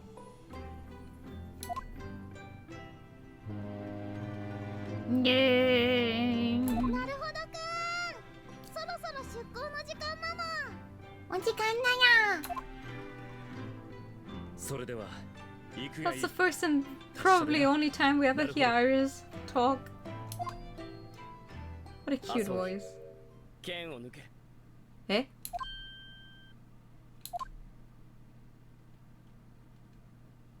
What? Why wait, what? Ooh, what now? Oh, what's happening? Oh.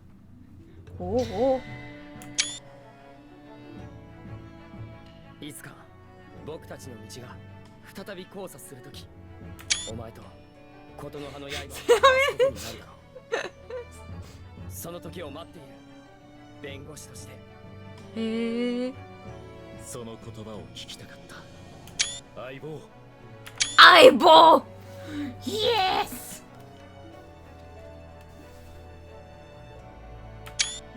Just taking 500 screenshots.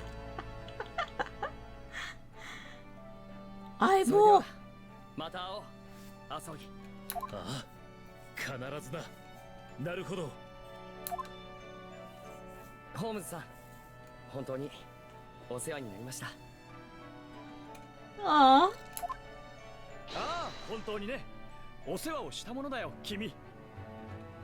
Huh. このご恩は一生忘れません。忘れられてたまるか。ぜひ思い出してほしいものだな。 I cannot place his voice. I don't know who that is. 今度僕が君たちの国にお邪魔した時にね。 What? 実はこいつは意外に知られていない事実なのだが、 Holmes' voice. Holmes' voice. I cannot place his この voice. 地球はね。 It sounds familiar enough, but it's like. いつかぜひ日本に来てください。 Come to Japan one day. You got the room for screenshots on PC. That's true. I have the room on my PC. 全力で歓迎いたしますとも。 Shinji Kawada. それなら私も行くの。私も行くわ。 You are so fucking そ cute. うと決まったら I do not know who that しば is. しのお別れだね。諸君。 Shinji Kawada. No, doesn't ring a bell. Probably heard the guy before somewhere, but 僕 I. の物語はおしまいだ。 The end of my adventures in Great Britain. Oh, hi Jeeps! Thank you for the follow. Welcome. 不思議な運命で地球の裏側まで旅をした僕は一生をかけて旅を Wow, 続け hi. Good 僕だけ evening. の道を見つけた。 How are you? この長い旅のど Oh, こ the way the way she's 彼ら waving. に出会う日が来る。 Oh, I've never waved like that. Thank you for the higher time. 懐かしいあの声を聞くはずだ。 That's it. ゲームの始まりだ。 The game is afoot. Oh, that's it. 東より訪れた友を乗せた船 Sails が steadily towards the 水平 distant 線の向 horizon. こうへ遠ざかっていく。だがホームズの顔は明るかった。 Excuse me, you have big questions, 時 very 代 big. が流れても Shoot. 友情は変わらないよ、ワトソン。 Aww. 彼らに会いたくなったらそっと目を閉じればいいのさ。 Oh, it changes to a voice as well. 私はそっと目を閉じる。 Oh my god, そ you の good? 時 You're playing some 私 League in the background. 懐 Ah, かしいあ okay. の声を聞くはずだ。 I'm good. I'm very good. We 意義あり。 Iggy Addy, yeah. We また会 actually おうね。なるほどくん。 Naruto-kun, we actually finished the game. Your entire thing just now. Holy hell. Thank you so much for the biddies. Oh my god. Oh, credits. That's credits. Woo! How do you rank this game compared to the rest of the series? Ooh, that's... I've been thoroughly inundated with inquiries about my reboots, but I'm no purveyor for practical gods and what of the promised close court secrecy. Anyway, I've decided that absence from London is in order, a sojourn in distant climes. The Empire of Japan, perhaps. I understand that wardrobe class incurs no charge whatsoever.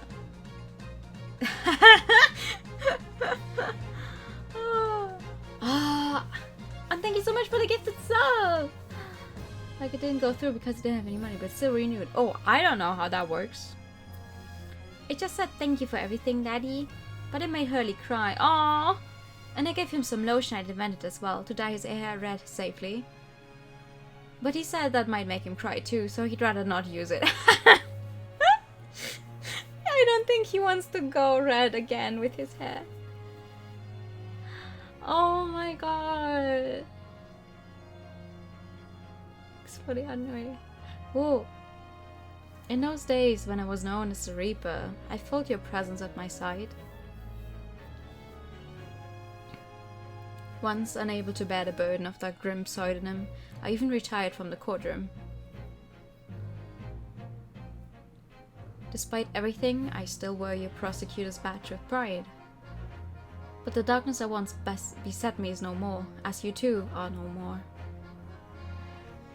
In the words of a young foreign friend of mine, I must stride forward toward a brighter future.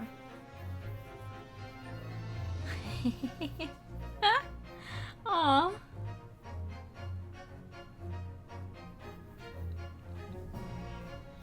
Oh, Gina! The boss left a note for me, you know, and I can read every letter now. A to Z, the old lot.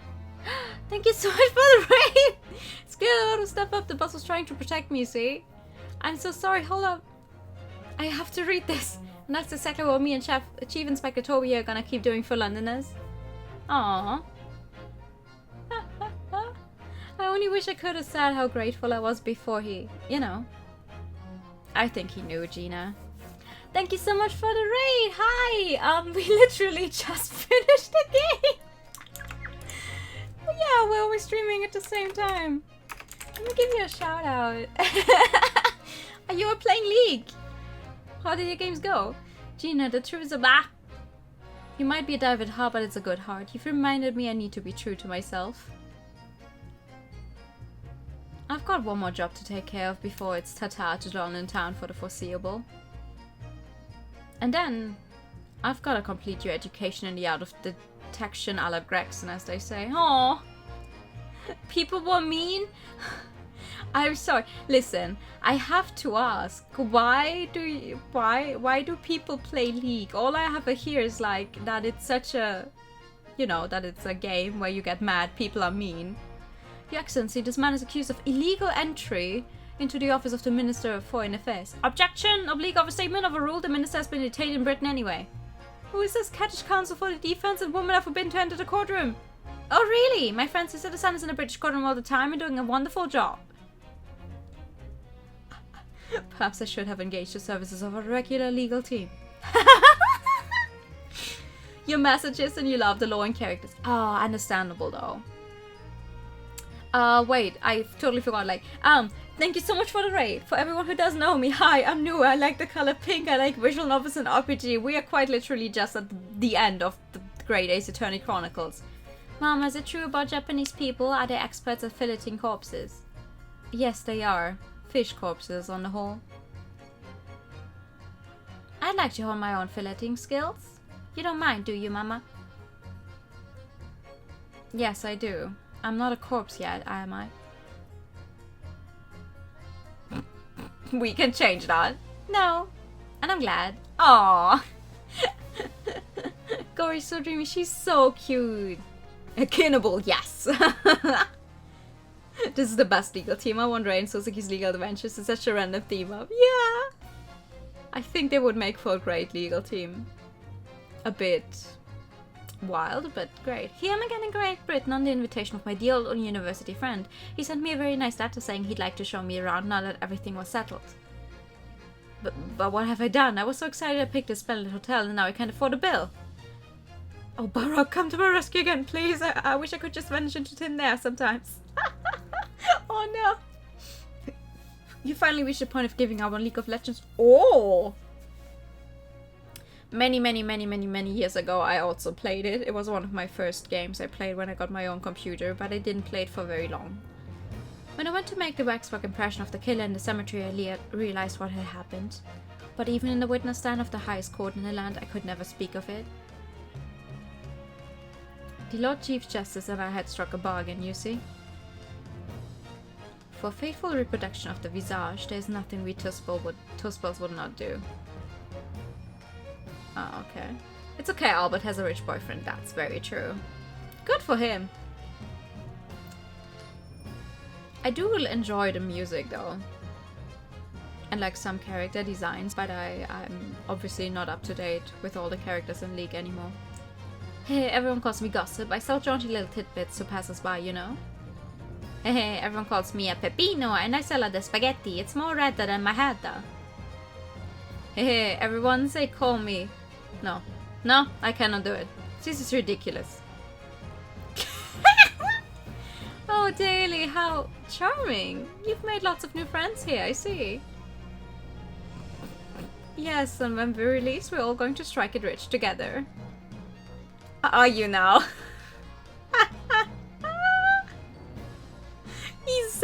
He's eating the spaghetti. They're more red than his head. He's so vogue. He is. I loved him. Oh, when I was accepted on the foreign study tour, I knew exactly what path I had to take. And however it might have ended, I knew that I wanted you there to see it. If I ended up in the dock, there's no one I would have rather had defending me. But now, thanks to you, there's a new path I want to take.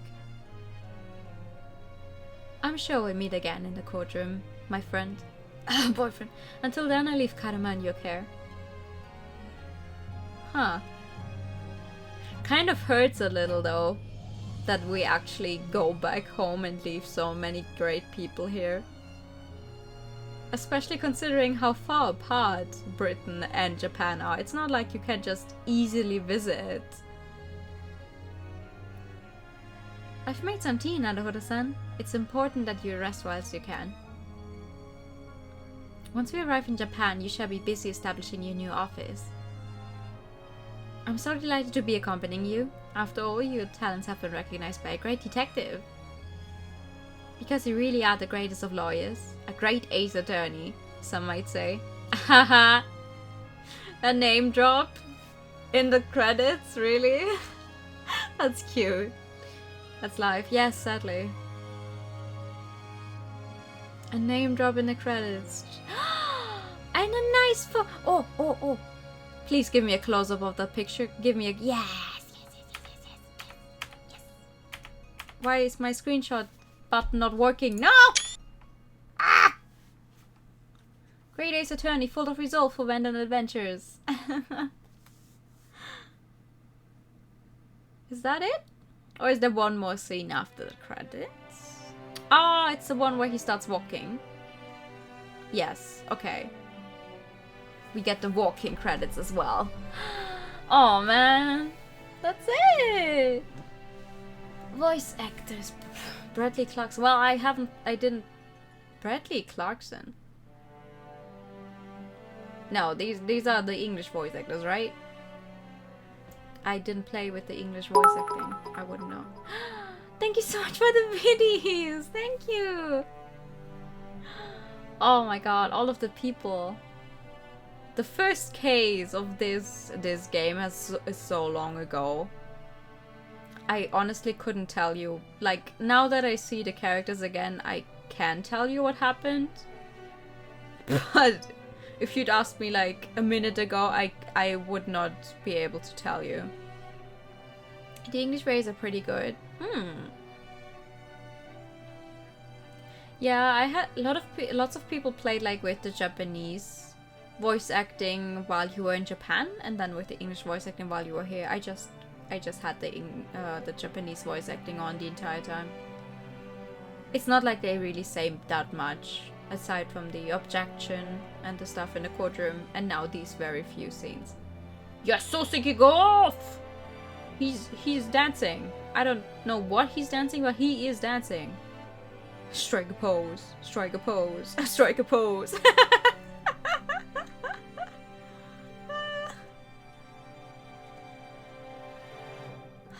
I feel really sorry for Enoch Drebber.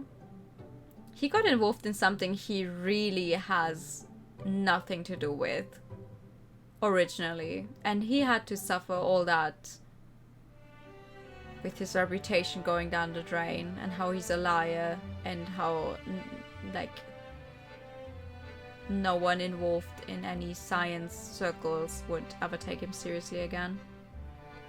He did kind of try to blow us up with a bomb later on, but like, you know, before all that, he's voguing. Yeah, I love voguing. It looks so cool to see people vogue. I could never do that. We need something you can say in Uber voice after finishing a game. Oh god. What do you want me to say? I can say lots of things. Web demo version. There was a demo version? What? Oh, Gina. Ah! He's tap dancing! Yes! Yes! Yes!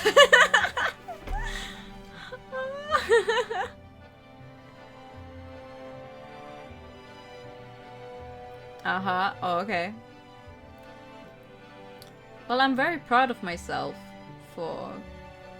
I mean, I said it about a lot of people that I don't trust them, but Judge Jigoku and Strongheart, I did never trust.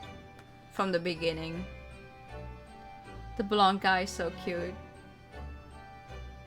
Wait, which one? Holmes? No covering iris. Oh, I'm so sorry. Oh, gay. Gay swords. Gay people.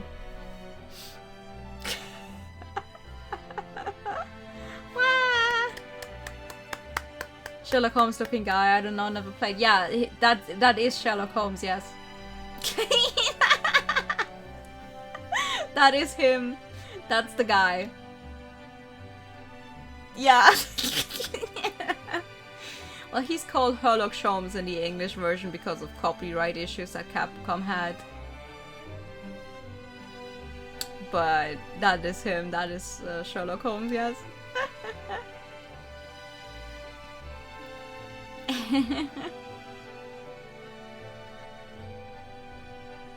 I like that Ryunosuke has those mannerisms that we know from Phoenix as well. The Great Ace Attorney 2, Resolve, Finn. Ah, that's it.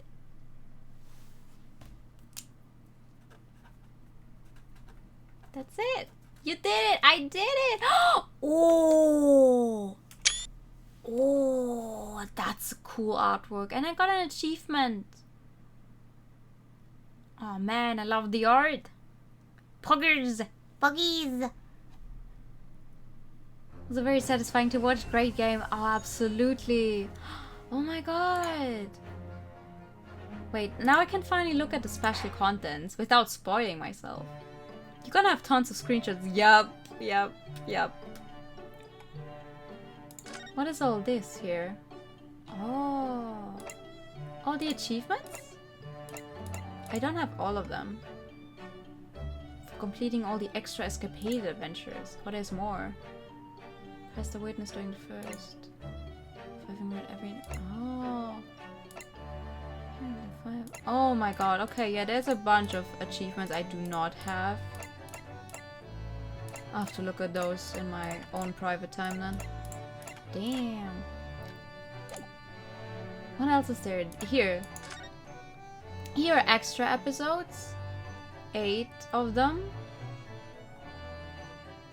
Should we do those? Thank you for ruining your voice files all the time. Now please choose a game with less reading next. Yeah. Yeah, the next game I've planned for the long streams is definitely less reading because it's voiced. No worries.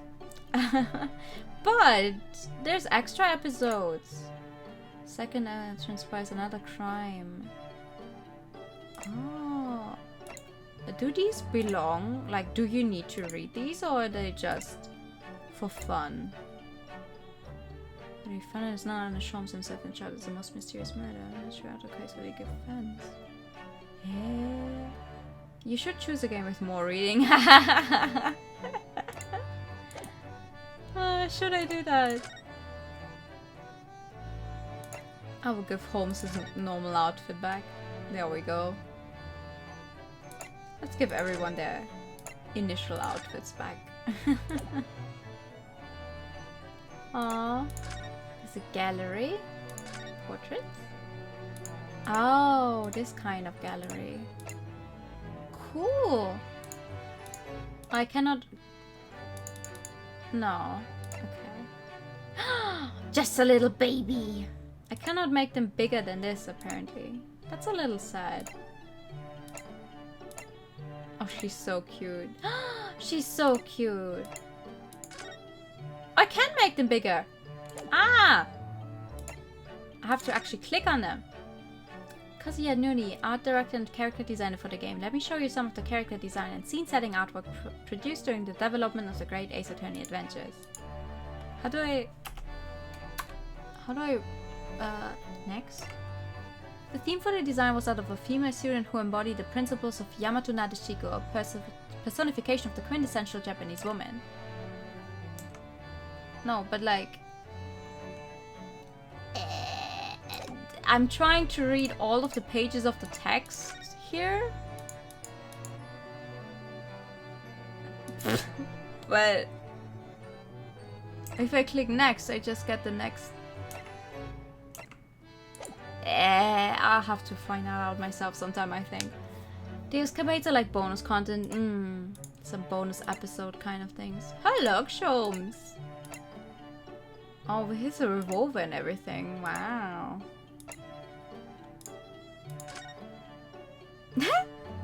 This is a sketch I did for the initial proposal document. The image of Sholmes in the midst of analyzing evidence played a crucial part in portraying the souped-up role forensic investigation was to play in this game. Oh, interesting. This is a very early proposal sketch. It was supposed to portray a somewhat dark London with heavy steampunk influences. That's so cool! A baby! These are the felt doll charms that Iris has attached to her knapsack. They are bare and hair based on Iris and Sholmes and were originally going to be very instrumental in the story and be shown in a lot of close-up detail. I mean, I think that they were still very big in the story. Oh! This is an illustration from a time when I had Iris in a hat for her out and about clothing. At this stage, her character hadn't been finalized, so I drew her older than in the final game and with a more ladylike air. Interesting. What's this one then? These sketches were done when I was exploring some elements of a magical girl to incorporate into Iris' character design as a way of giving her more punch. She has a much brighter look here than in the previous illustration. That's very true. This is an illustration I drew when Iris was almost complete. It contains all of the key elements that make up her design, though her face is a little more mature than in the final cut. Oh, I love stuff like this. Oh! I desperately wanted to draw Kazuma in the act of drawing his blade, so I included that in a key visual. That's so epic. Oh my god, I love stuff like this, when games give you stuff like this. Oh! He looks like Hosonaga in this one. These are some sketches I did during a transition phase when we were considering who should have glasses. Eventually, we settled on that being Satoru Hosonaga, Aoichi doesn't count, whose design I was also working on at the time. Oh, fascinating! For how many characters do we have this? Oh, we have one for Baroque as well. Ooh! This is a very early illustration I came up with and rejected a lot of different ideas myself over a long period of time. I submitted only the one that resonated most with me to Mr. Takumi and was given the go-ahead to proceed. Imagine if he had looked like this. I don't think I would have liked him as much if he had looked like this in the game. I like to consider a lot of options in the early stages, so I produce a wide range of drawings at the start of the process. Even if I thought an idea might not be quite right, I put it to paper so I could home in on a perfect design. Interesting. Oh! This is a proposal drawing I made just before settling on the final design. Personally, I was quite fond of this one. He has a more pained expression, and in the final version on the cloak is modeled on a raven's plumage. That looks interesting. It gives a totally different air from his final design. Title image, character collage. Eugene. Oh, for every single character? Oh my god, the judge has feet. The judge has feet! That cannot be.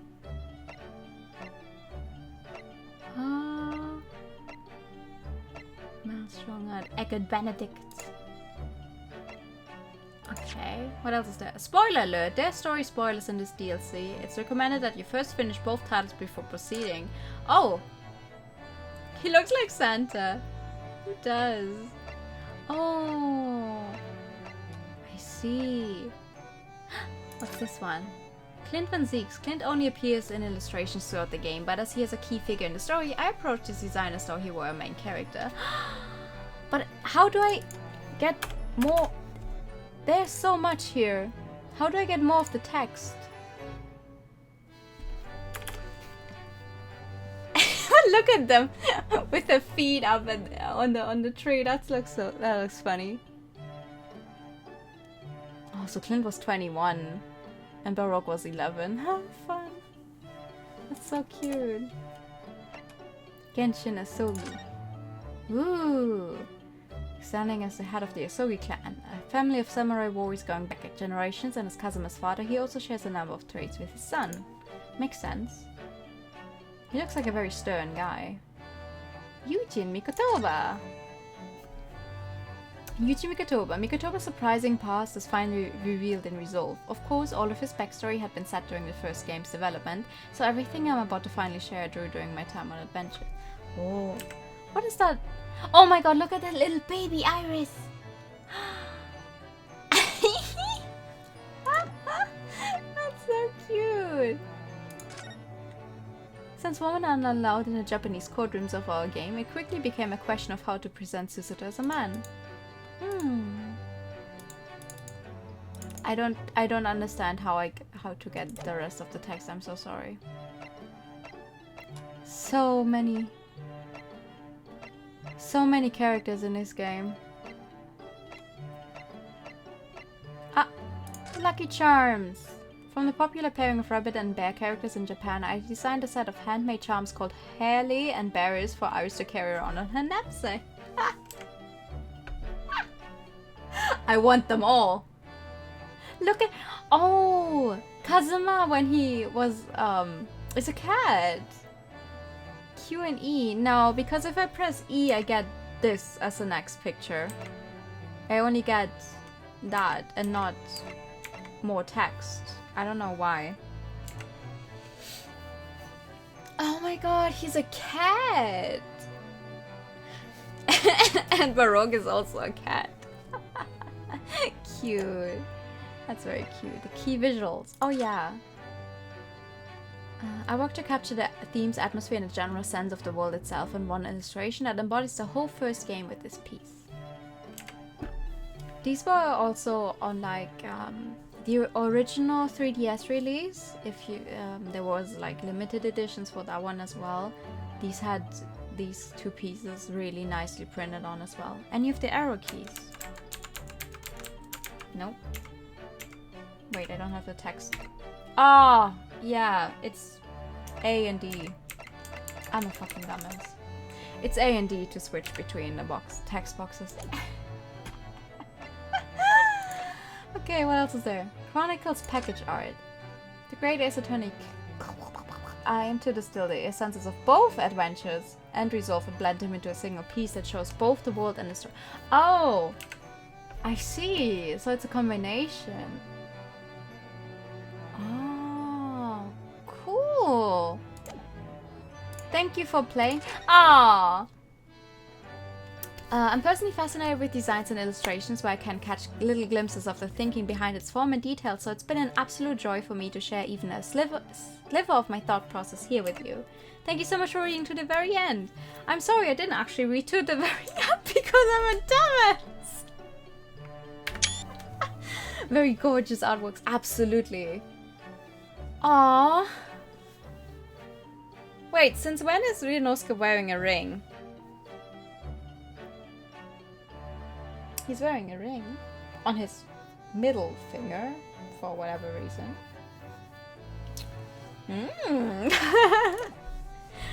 Oh my god. Okay, there's a bunch of stuff in here, definitely. But yeah, that is it. That is the entirety of Ace Attorney Chronicles. I cannot quite believe it. He kept the fancy ring from the case. No! No! That ring looks like it will only hurt you. Why would he keep that? Oh my god. We did it! Any final thoughts on the game? Oh yeah, wait, I was asked where I would rank it in regards to the rest of the series. That's hard. Personally, like that's just for me personally, my favorite game that I've played, I haven't played the last one. And I haven't played the spin-offs, I haven't played the actual spin-offs, so I can only go for mainline 1 to 5. But personally, my favorite is 4. Like, because I like Apollo very much. I like Apollo Justice a lot. So, I think that one. And then the third. I think this one comes as my second favorite game right now. Because it's finished. We know that we were never going to see those characters again. There's nothing going to happen with them again. But it's like, yeah, that's it. That's the game. Those are the characters. I loved the overarching plot with like the professor case being so important time and time again. And wherever we went, it just, you could feel how there were so many intrigues and stuff happening in the background. That's so fascinating. And I love the characters a lot. Like, the main characters, obviously, but also the characters you meet. The characters in the courtrooms. For the cases, very nice. I don't know. Twist? In the sense of twist, I don't know. Like, they were good, but it wasn't like out of left field with a twist that you could not tell that it was coming at all. But just like, yeah, that makes sense. Like, no sudden reveals of characters we literally had never seen before, which I tend to dislike a lot. No, it was a very, very good game. According to according to Steam, I'm going to hit 80 hours of playtime in a few more minutes, so I definitely had a lot of fun.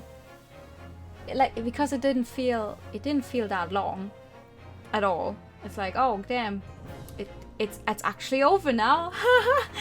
We've been doing this for a while. I don't know when I started playing it, but we've been doing this for a while now, right? When did I start playing this game?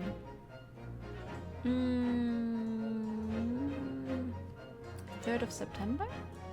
No, at the end of August is when I started it. No. That's when I started the second game. Never mind.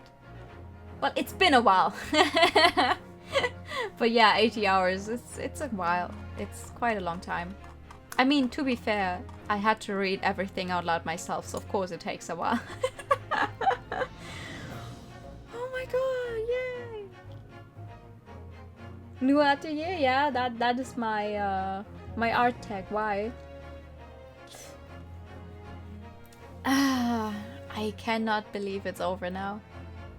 I understand everyone who said like, oh, I'm glad I I played the game and I know what happens there, but also it's over now. There's nothing more after this. Like, yeah, the extra thingies in there, but like, that's it. It's over. It's over. I should definitely play the 6th game finally. Nice art. Seen it already? What? What art? What are we talking about? What am I missing out on? What am I missing out on? What are you talking about? Oh! Beg your pardon. Then back. Thank you! Oh, that's cool. Oh, that's really cool. You did that in 3D. Thank you so much. Oh, that's fascinating. I love 3D stuff because I could never do it myself. I don't understand how that works. Thank you so much. Oh, I'm gonna retweet that.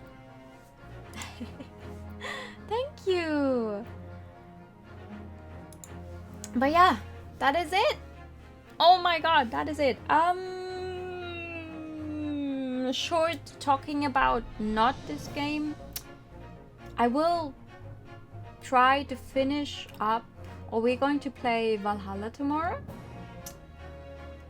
Which we are also kind of getting close to the end. I don't know how far I'll actually get, if it's 1 more stream or 2. And then, because next weekend is Halloween and stuff, and I want to play some spooky games over that weekend. And then after Halloween, we're going to get started on some more games. Some bigger games that aren't, well, not as long as this, but like less reading for me because it's RPGs. I want to play, do some stuff again where I don't have to read all the time. I love reading, but something like Ace Attorney is a little too much at the time. Because there's so much and for such a long time, and yeah, that's the plan. I could never read this much. Well, I love it. I love doing it, so but you know, it's also I feel like it can also be kind of hard to sit here and listen to me read for like 5 hours or more. You've got 2 days open now? Well, technically I have, once I finish Valhalla, I have everything open. Once I finish Valhalla, I just have I can just get started on completely new games.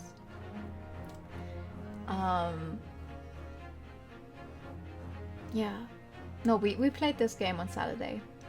You know, when we started this, I tried to play 2 days in a row, but that's too much on my voice. This way is okay. Like, just playing this game on 1 day a week is okay. Like the long stream. But yeah, that's what we're going to do next. We're going to finish up Valhalla, then we'll play some spooky games for Halloween. Like spooky puzzles. I'm not going to start playing like survival horror or shooting games or whatever. That's just not me, but like spooky puzzle games. We're going to be playing Little Nightmares 2. Going to be playing Little Nightmares 2 because I wanted to play that for a while. That's it. That's it. I don't really want to end, but also I don't want to play another game right after this, but I also don't really want to end the stream yet. Should we get some jump scare notifications? And oh no! Oh no, not the jump scare notifications! Yeah, I'm probably going to get scared of those. It's like, oh, nothing is happening in the game. Boom! Notification. Oh man. We can watch videos, true. We could do that. Oh, but also it's It's 1:30 in the morning for me. We were ready for 8 hours today. True. I said earlier I was thinking like, oh, it's probably going to be around 7 hours. It's not actually. It's 5.5 hours. That's like normal. That's like not even that long for a Saturday stream. I'm surprised. But that is because we had played the game on Wednesday and we had done like that first part of the 5th case already. Imagine if we had done that today, then we would not be finished yet. Because that was 3 hours, right? More than 3 actually. So yeah, and I don't think I would have been able to finish the game then. Oh man, it's over. It's actually over. You could write a word in an attempt to make you go to bed. No!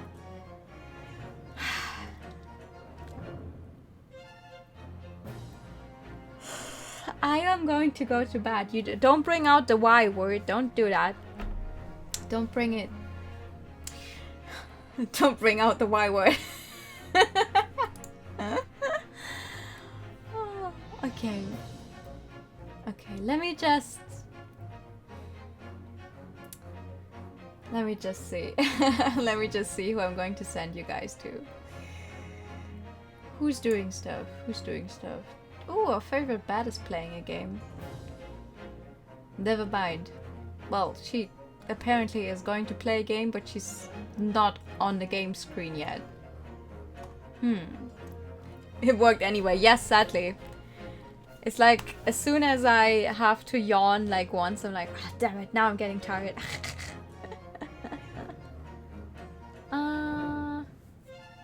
Who am I going to send you guys to? Who's doing stuff?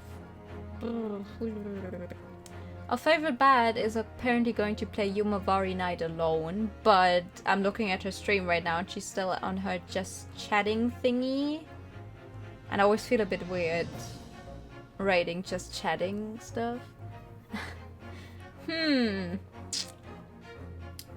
anyone else live? With stuff I like. Lots of just chatting tonight, which is always fun, I guess. But not really something I want to raid into. Thank you for the stream, I really enjoyed the Ace Attorney series. I'm glad. You said that this was your first time ever experiencing Ace Attorney, right? I'm glad you enjoyed it. I think it's a great entry point, actually. Like, I feel it might be very hard to get into Ace Attorney. Like when people tell you, oh, there's like 6 mainline games and then there's 2 spin-offs and then this and then that and these are translated and these have HD versions on more current consoles and then these you need a 3DS for, blah blah blah. But this one is fine, right? It's like, okay, you have this set of characters, they do their thing, you play through it and it's a finished story. And it's available on Steam, it's available on the Switch, and I think it's available on the PS4. So there's a few options here where you could play it on. And not like, oh, you do the one here, one there, one is not translated, one is translated, blah blah blah. Are you winning, Noah? I think I am, yes. I think I have won. I have won. I am very giddy. That's it. You know what I am going to do now? Before I go to bed, I'm going to check up on my anime boys in Tears of Themis. That's what I'm going to do. I am going to send you guys to our favorite bat. Because I don't know who else to send you to, not gonna lie, that's literally the only reason. We like the bat. We like the batter at video games. So say hello for me. That's not how I forget how to speak. I just managed to have a time. That's okay. Let me just set up the raid and the raid message. Don't forget the raid message. It's Pachi pachi. Yes, pachi pachi. We did it. Pachi pachi pachi. Thank you again for the very nice stream. Wish you a good night. You too, absolutely. Thank you guys so much for coming to this. Well, I mean, today wasn't that long a stream, but like the entire series was a very long thing to go through. Thank you so much for staying with me. I hope you had fun. We're going to see each other tomorrow for stream. And also next week we're going to get started with a normal schedule again. Thanks for streaming. I'll catch you another day. Have a good sleep. Yes, thank you. Say hi to the bat for me. I wish you all a very, very good night. I'll see you all soon. Good night. Bye bye.